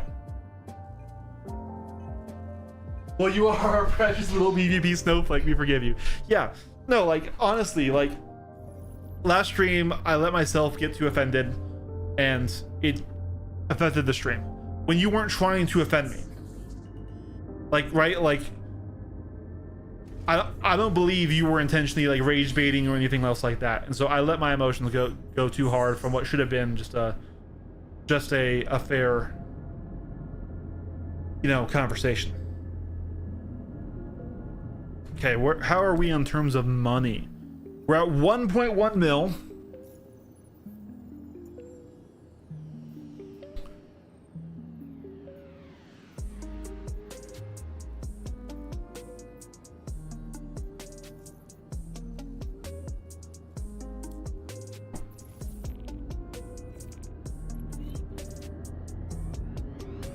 You try to apologize for being human? How could you? I know. I'm just the worst. Got your pay on tap and ready to go once you punch him out. We're having a big discussion that came from PvP, and it started with whether or not the Light Fighter Mafia exists. And then so we've been talking a lot this stream, a lot of philosophical stuff, all while we're sitting here and exploring the amazing gameplay of this new patch, which is where we still had a lot of bugs, I'm not gonna lie, but granted, I haven't tested like the big stuff like the Ironclad or anything. We're still doing our 0 to hero right now.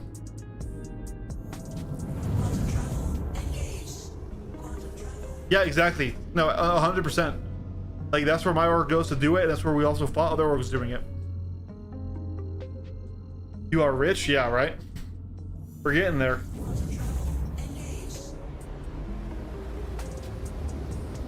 Either Gilly 6-7 rotation?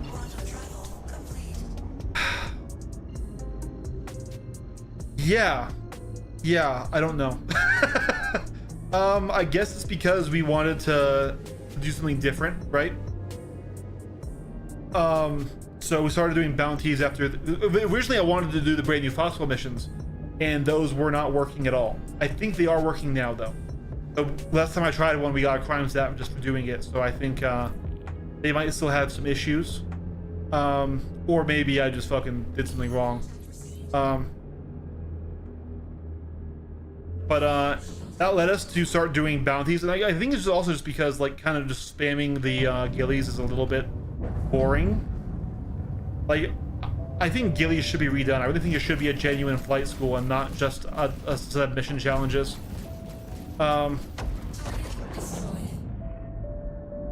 But yeah, in terms of dollars per time, it probably is better than doing the reclusive bounties.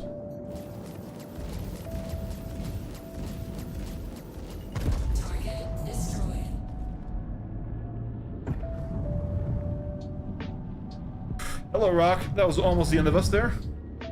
Oh, hey, it's my deadbolt.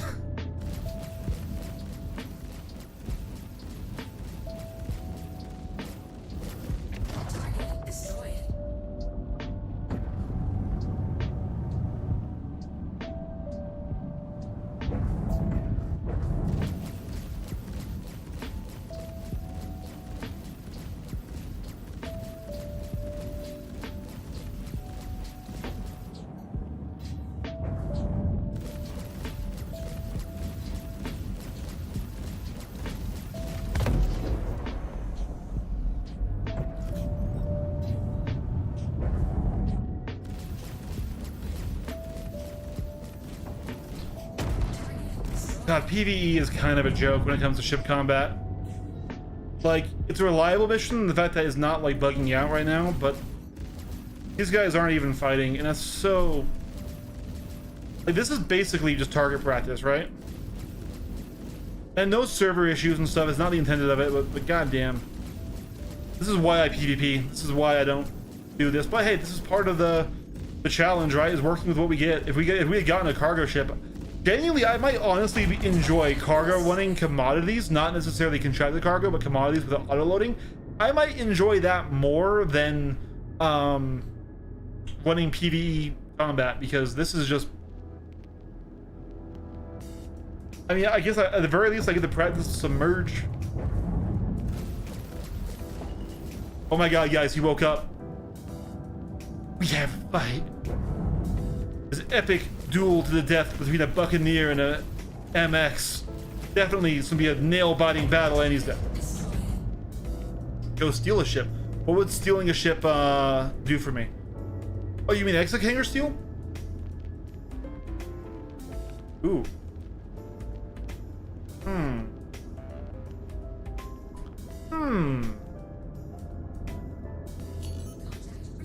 Watch we literally go ruin some Port Eyes Day, kill him after he did all that stuff, right?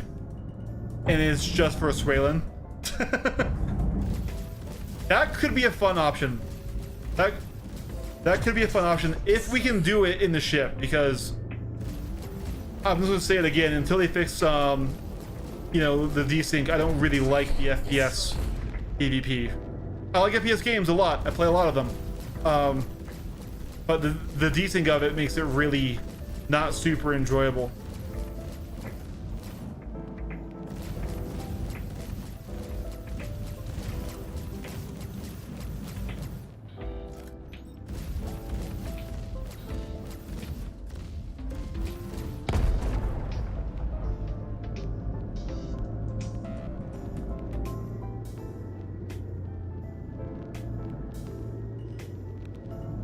Son of a bitch!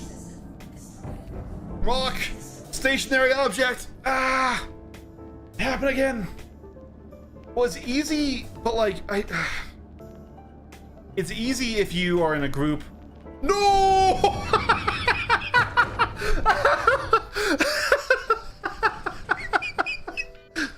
The game didn't like me talking shit. It's like, is this too easy for you? Oh my god. Oh my god.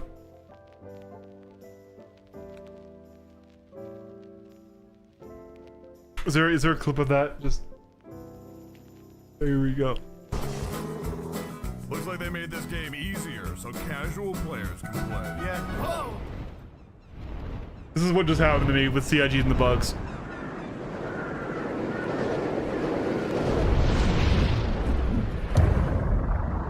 Holy shit! Is this too easy for you?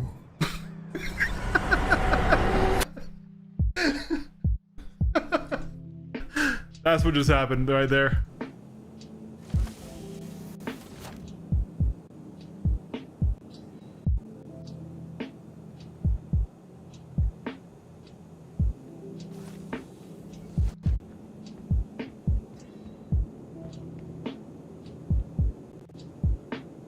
No, it was funny. It was funny to hit a rock, black out, and then unblack out to our ship spiraling towards another rock. That was entertaining for me, at least.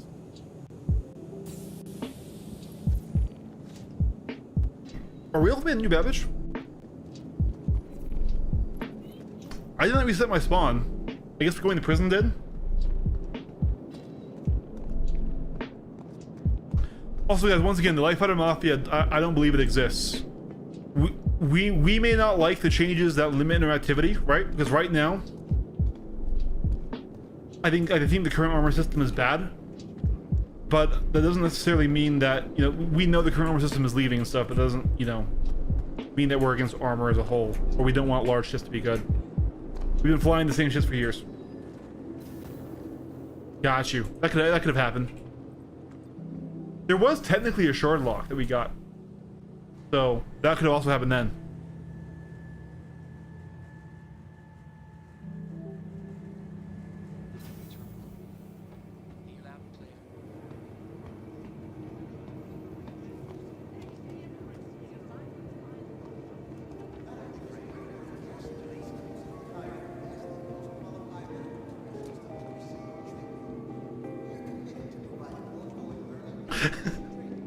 Right?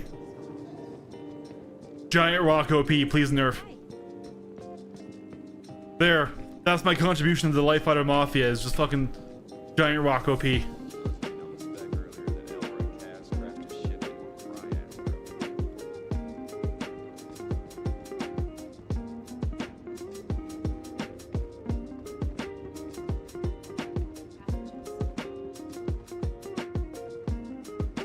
Look at these two. Look at these two in their industrial kit.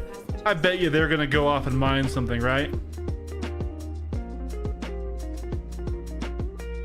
I wish I was in my flight suit. I wish I was in my flight suit, but the flight suits are bugged, so we're in light armor.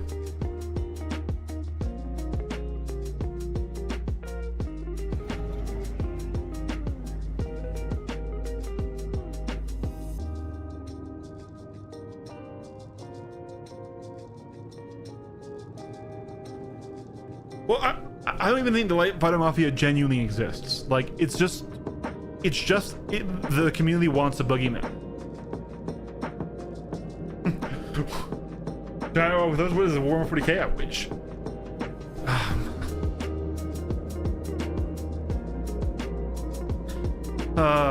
So I was actually just starting to get back into 40k and wanted to like paint my Black Templars again. I wanted to like get in an escalation league with some friends for us to work on all of our second armies and stuff to play.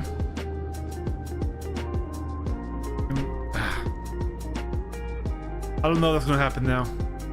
We'll see. Kind of a sore subject now.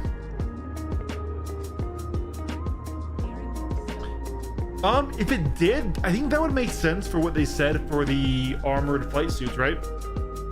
Because aren't they comparing it to the racing flight suit?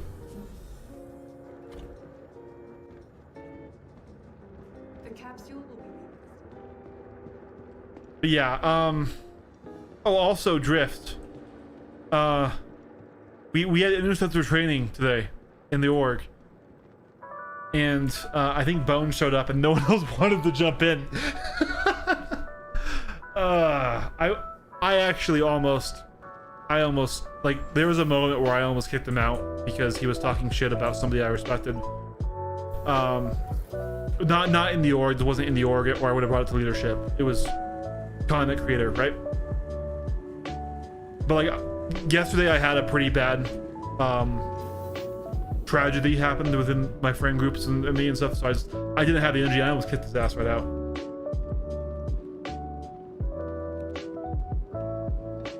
Not to be a mess slave, but racing flight suits, I must go to OP suits. Yeah, but they look like doo-doo. Honestly, my soul flight suit on my main account is the best. It is 100%, has armor, has 4 slots instead of 2 slots for armor and gear, and can fit a light backpack, and is intended to fit a light backpack. No, tomorrow is just dual lobbies. Welcome. Yeah, so Surf, I have a custom Space Marine chapter. That was what I first started with. I have Imperial Guard, I have Necrons, and I'm just now starting Black Templars.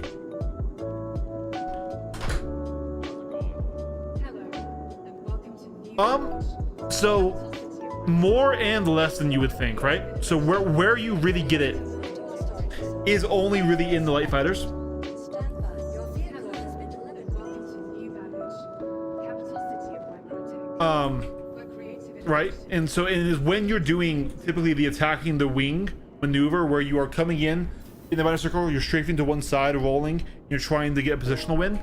In those states, that's a very high G maneuver where you're doing forward, side, and up Gs, and that 10% more G resistance does genuinely matter.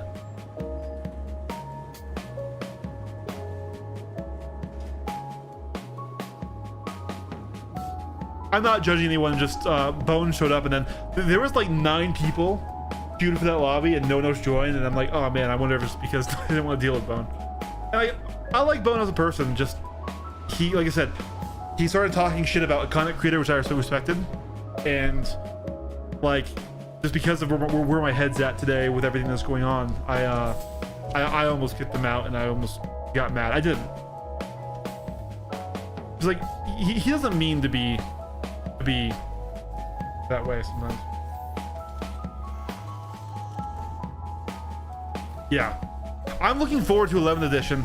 So this is why it's rough for me. It's like the tragedy affects that now, because just to reiterate what we said earlier in the stream, yesterday I lost 2 of my 2 people I considered friends.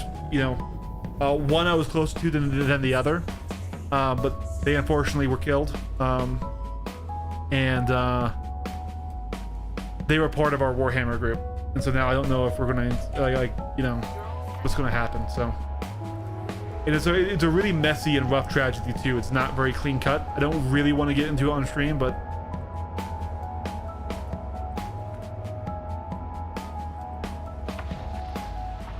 that's another reason why I'm trying to also like keep things kind of more chill today on stream.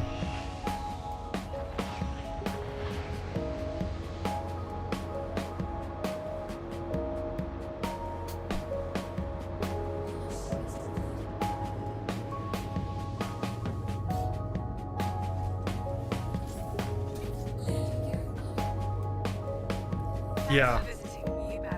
And honestly, I know this is gonna sound crazy, but it's actually it's a little worse than that. I just don't want to get into it. I mean, but it's bad. Like it's really bad. And it's making it very hard for the whole friend group, and not just for Warhammer, just in general.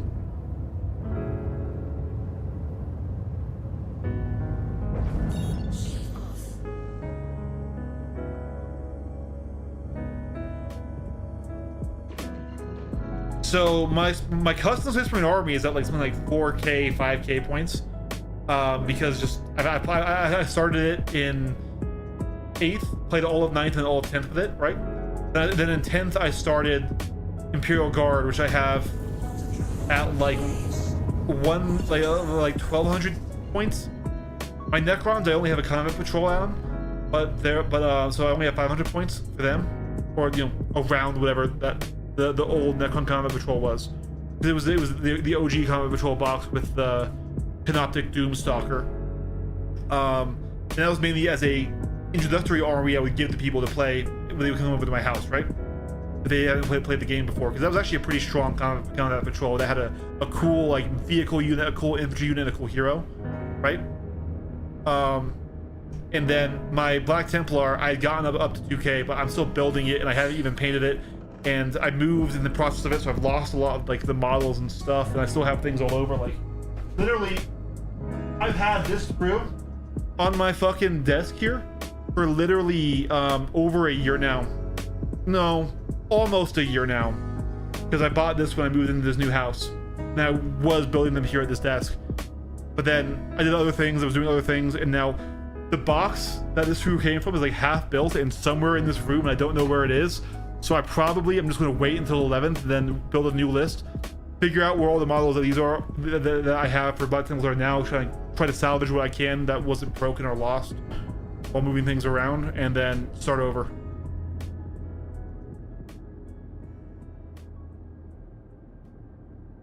I'll be honest, just to get back to the game, I played a lot of early 10th before Pariah Nexus, okay? Then Pariah Nexus came off, and like our whole friend group was burnt out, because we even went to a tournament. I went up to Dallas. I went up to Dallas and had a lot of for the Frontline Gaming tournament there, and competed in that with a friend, and that was super fun. But like the prep for that and us playing all for that, we were playing 40K like every weekend, and we kind of burned ourselves out, and then we took a long break. And a lot of life things happened. I moved, and work issues and other things for people, right? But I want to get back into it, and now it's like I said, right as I was starting to get the bug back, and I was going to like try to shoot for the guys to do something again, and there's like nowhere for me to jump because I can't see the fucking OMs until I jump here first. It was my first one, yeah. I mean, it was my first big ones. I had done local ones, right?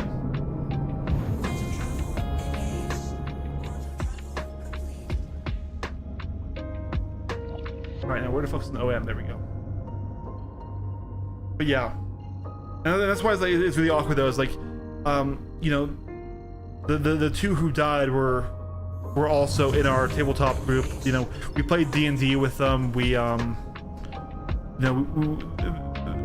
were big into Warhammer 2 with us and everything like that. And I even still have a model that I was painting for this person who passed. on my painting desk because I was the best painter in our group. Not saying I'm anything special, but I'm decent, right? I'm not like a golden demon painter, but I can put down a pretty nice looking army.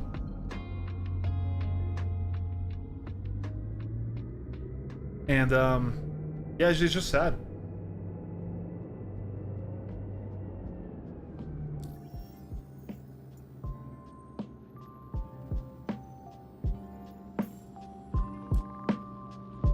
Okay.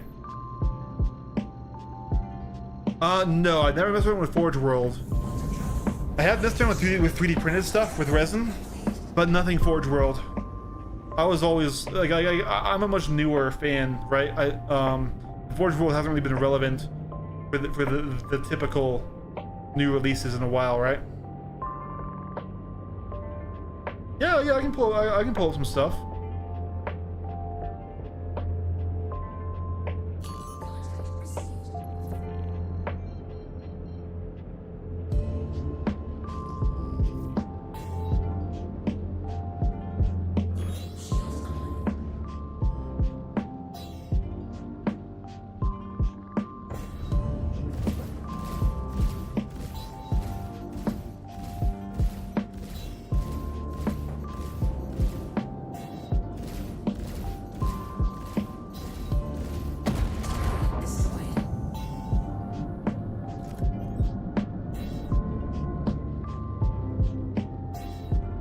So I have not created one. Sky Wolf actually recently did. Sky is my moderator, my only one so far, and they were tired of waiting on me to make to make one, and they just did on Friday, which I really appreciate from them. I was way too lazy, but I couldn't really do a lot with it that day because that was the day that I learned of all this stuff, right? So I was dealing with other things.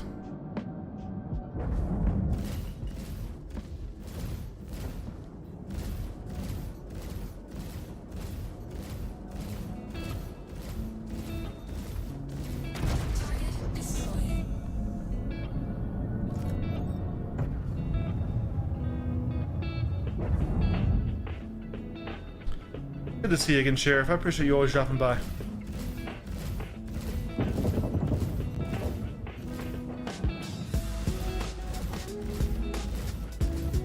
But yeah, it's really rough, and it's unfortunately, like, it's not. The deaths weren't. It's. I mean, it's on the news, so I can probably say it, but the deaths weren't. It wasn't like an accident, unfortunately, which makes the whole situation a lot more difficult. Oh,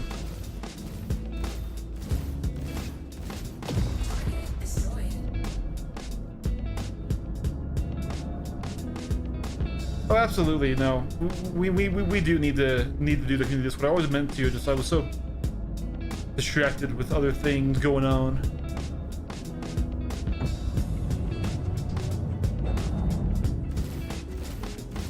Oh, I know.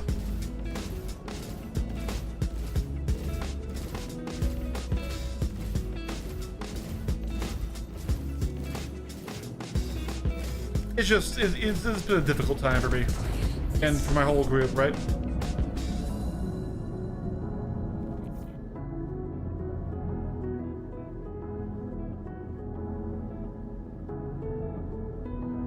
And like I said, it's put a dark cloud over all of us. It really is a tragedy.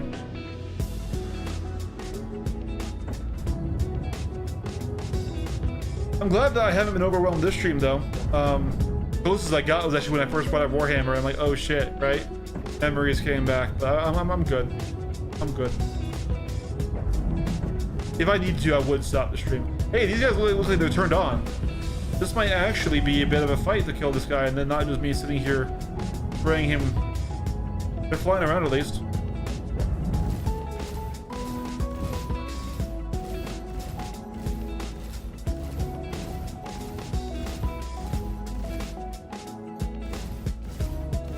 Yeah.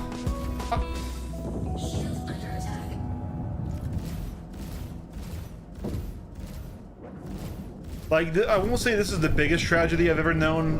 There is, you know, I think when I lost my father, it was a lot harder for me personally, but just for the scope of everything that was affected, this one's still pretty bad.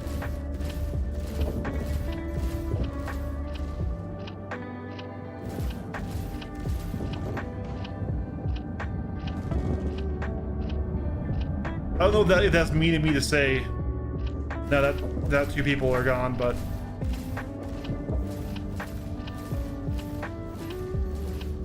I will be all right. Of course, there's nothing to worry on that front in case anyone is. Like, I'm mourning them. I'm angry, but there's no risk of anything else, right? You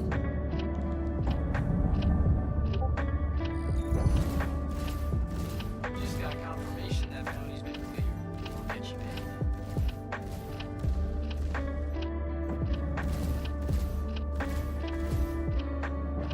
How do I know stream on Twitch? I used to. I've got like 2,000 plus followers on Twitch.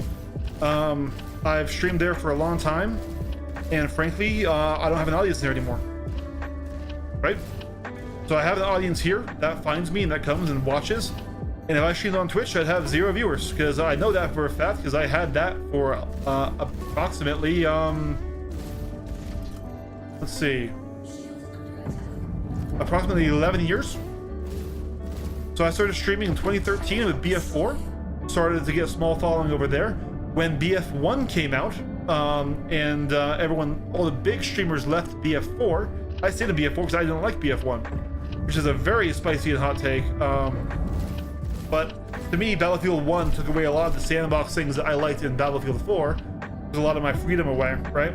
And did things like the auto balancers, like the Goliaths and stuff that I did not find enjoyable, as well as just the setting I liked more in BF4. So I stayed in BF4. There was a very short period of time where I was the top BF4 streamer, and I was getting like, there was one night where I got like 80 some followers in one stream and stuff. And once again, this was well past BF4's prime. This was when it was already like the highest viewed stream on that was mine. It was 50 viewers, right? It wasn't big.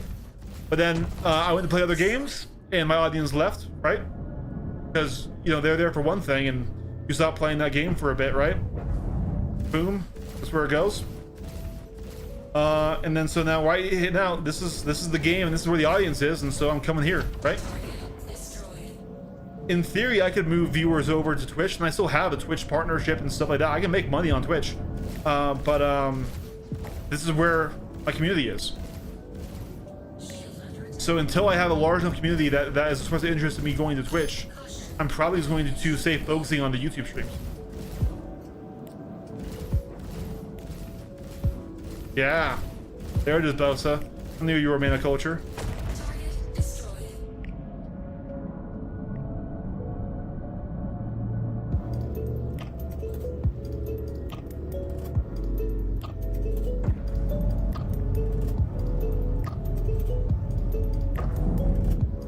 We really should just go get another mission. Huh. Oh, no bounty hunting missions out here. So let's fly back. We need to rearm anyways.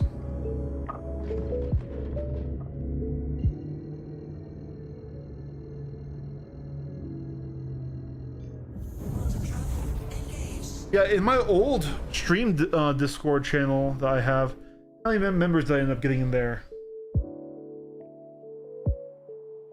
110? Like, not a huge Discord, but like, that one's long dead though. Ooh, do I have?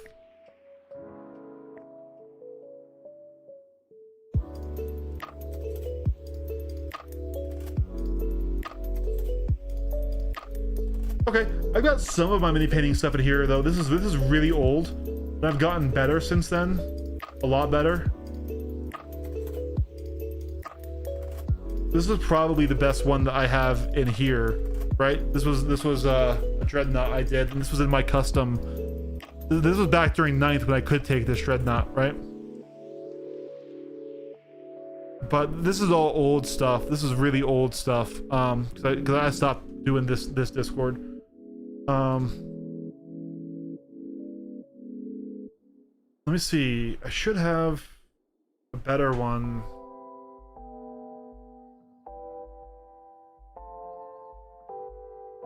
TikTok, honestly. I start posting there for my pitting stuff.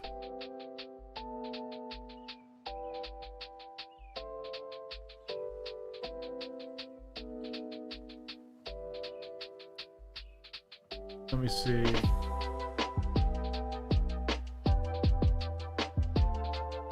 Yeah, so there are some here. Like, so this guy, that was for a kill team.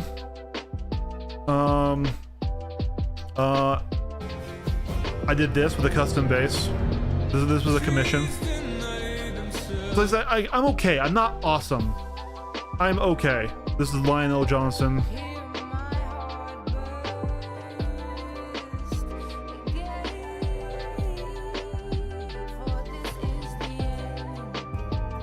Right, so I'm not like YouTube painter level quality, but you know, I was decent, so I paint models for my friends and for their stuff, right?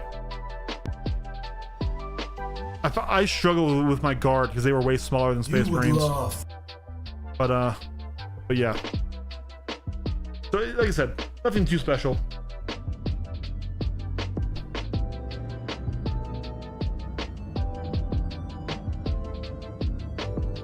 All right, we should be at an OM point. I thought I jumped to, or maybe I didn't actually. Oh, here we go. Booyah. Like, honestly, it'd probably be better if I would just go and get models.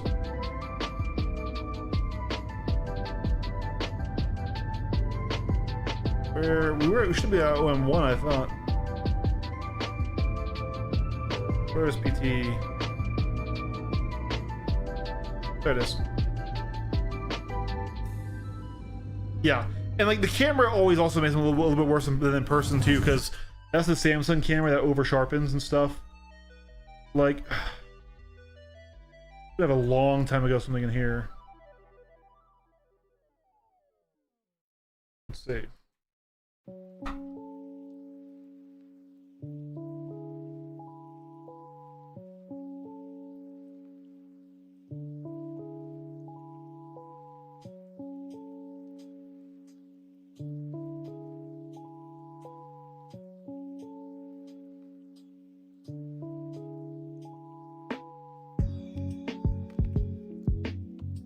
Discord search feature is not super cool. Anyways, we should probably just get back to the game instead of me looking for more painted pics and stuff. But yeah. Where are we at? Where she are over the 4-hour mark? Where do we get to? 1.4 mil. Not too shabby actually.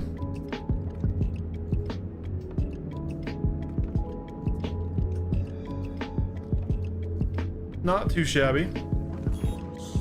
I actually think I'm probably going to get an actual hangar here, call it, and land it, and then call it for the day. Because we've been going... We did a full-length stream. We had a lot of good sessions today, a lot of other stuff. Like I said, it's been a difficult time for me, and this whole weekend probably will be. So I don't know if I'm going to get a video out, but we'll see what tomorrow feels like for me. The Monaco Grand Prix for F1. Looking forward to that. I know the Monaco Grand Prix is kind of a parade race. But I'm still praying that either my boy Max or my boy Charles can post me off. Not saying Kimi doesn't deserve the win, not saying that, just I'm not rooting for Mercedes right now because not very fun to root for him. And I'm not really a George Russell enjoyer. Kimi's great, but you know, I'm a Max and Charles fan. Those are my two favorite drivers. So anyways, thanks for hanging out, guys. I appreciate you sitting here and talking and supporting me a little bit as things got rough. You know, life moves on for those of us that remain, and all we can do is try our best, right?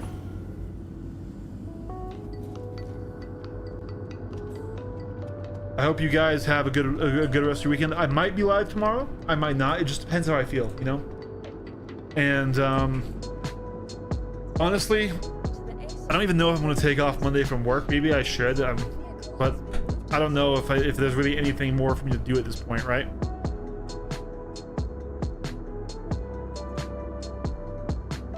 Wait. Wait. It doesn't say that we're bricked here. Did it dupe our Guardian?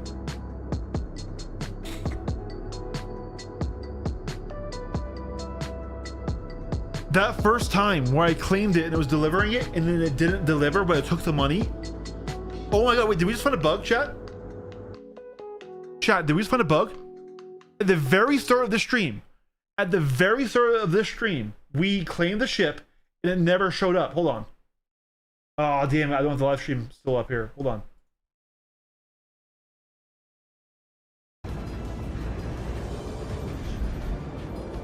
Oh, hold on, let me see if I can pull it. We might have an issue cancel to suggest here. Literally right at the very beginning, we did this, and we were stuck on a waiting delivery. Yeah, I haven't played any since the new patch dropped, and I've been a little out of it. It was stuck here. But how have you been, Sil? And then we pushed forward. We eventually got it, but we did a second. Do I have a hanger? We did a second claim.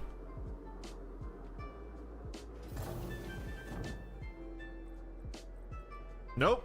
So we came back, and the claim was back.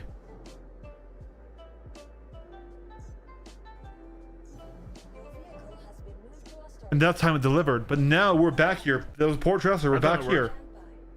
And now we have two. That's not bricked.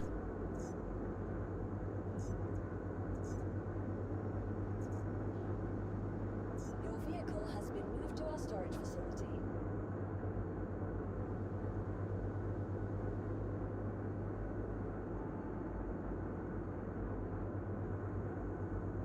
Please visit us again. It's not letting me store the ship though. I hit store there and it's not going down. So maybe we're okay. Maybe it's just a weird instancing bug. We don't have to. Like, if there's a way to duplicate ships, that needs to be stopped, right? Yeah, no, I know, right, Callus? Hey, Callus, I know we had a discussion, and I know we don't necessarily agree on everything, but I hope you enjoyed our discussion as much as I did. I know it was very one-sided because I get the microphone and I get to talk, and you have to type. And that's just not very fair for a genuine discussion or like debate. But even though we disagree, like I still appreciate you coming in, chatting, and we had that discussion, and I appreciate your views and your right to how you feel, right? So let's do a quick relog, and let's just see if on the relog if we have two ships. If we do, I need to submit this to the issue council. Because, yeah.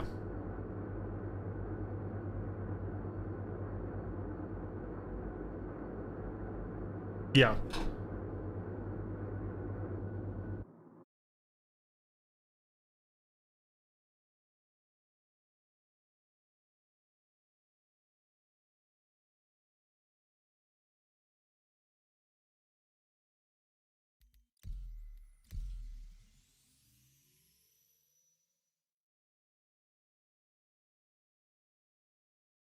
So yeah, I took the Friday off that it happened.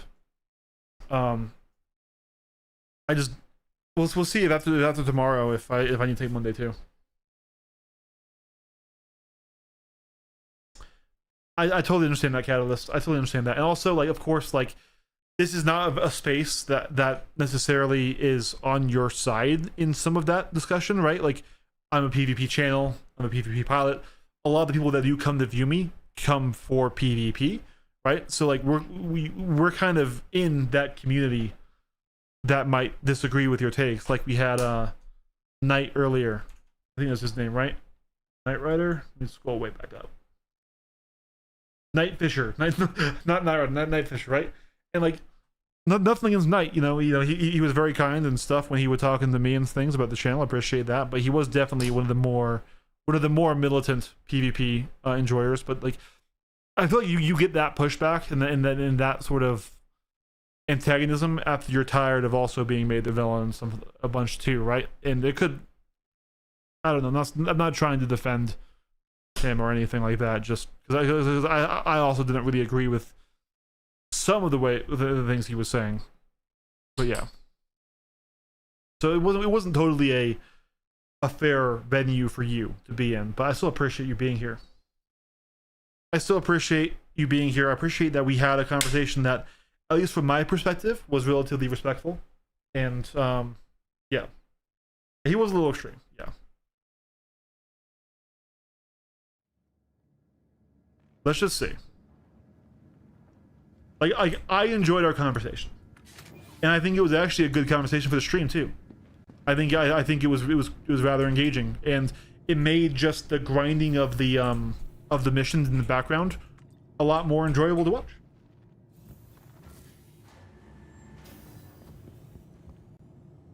All I will say to that front though is like I totally see where you're coming from on MMOs. I really do. I do think Star Citizen is a different type of MMO though. My helmet's gone. Okay, thank you for eating my armor. I'm not saying that will solve, that will change, mean that issue is not going to come up the same way. But I do think it is a different type of game.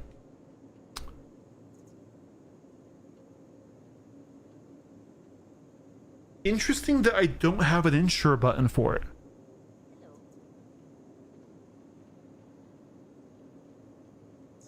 Yeah, so that I would consider griefing. Your vehicle has been right? delivered to the following location. Please visit us again. I think pad ramming and, you know, wrecking grounded ships, especially right now when there's not a security response, is yeah, all of that behavior I classify as griefing. Okay, it spawned.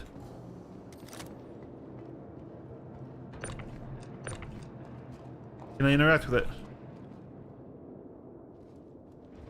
Okay.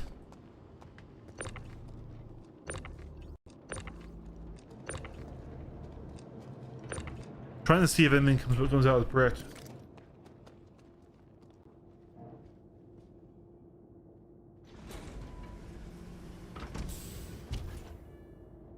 I do, yeah. I hope you're not about to say, please don't retrieve it.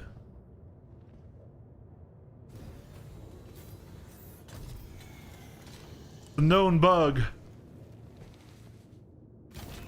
Give it powers on.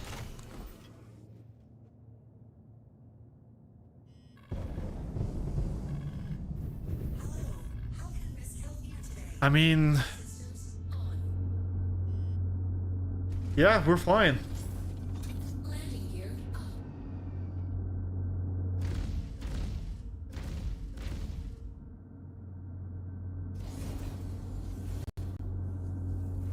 Landing gear down. Landing successful. Systems off.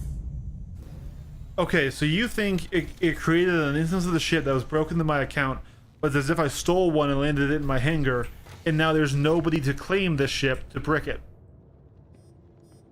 Is that what you're saying? Because even so, I can still go and strip off all the components and guns off this thing now, right? So I should make an issue cancel. Because I don't want duping of ship components to be in the game. So I know what I'm doing after stream. Welcome to the ASOP vehicle. I can restore it, yeah. Please visit us again. Goodbye. All right, well, I'll be making an issue cancel, but we're still going to cut the stream there. So I don't know if this is duplicate, a way that can be duplicated, or if it's just a one-off bug, but I should still like throw it over to CIG. Anyways, guys, once again, thanks for watching. Thanks for hanging out. I will catch you guys all next time. Sky, we should definitely do some more work on that Discord. I appreciate you doing that for me. Because yesterday was a big, overwhelming day for me, and I don't know. I'm gonna be probably recovering from that for a little while. So, anyways, take it easy, guys. Thanks for hanging out. Love you all so much. Peace. If it lets me stop the stream.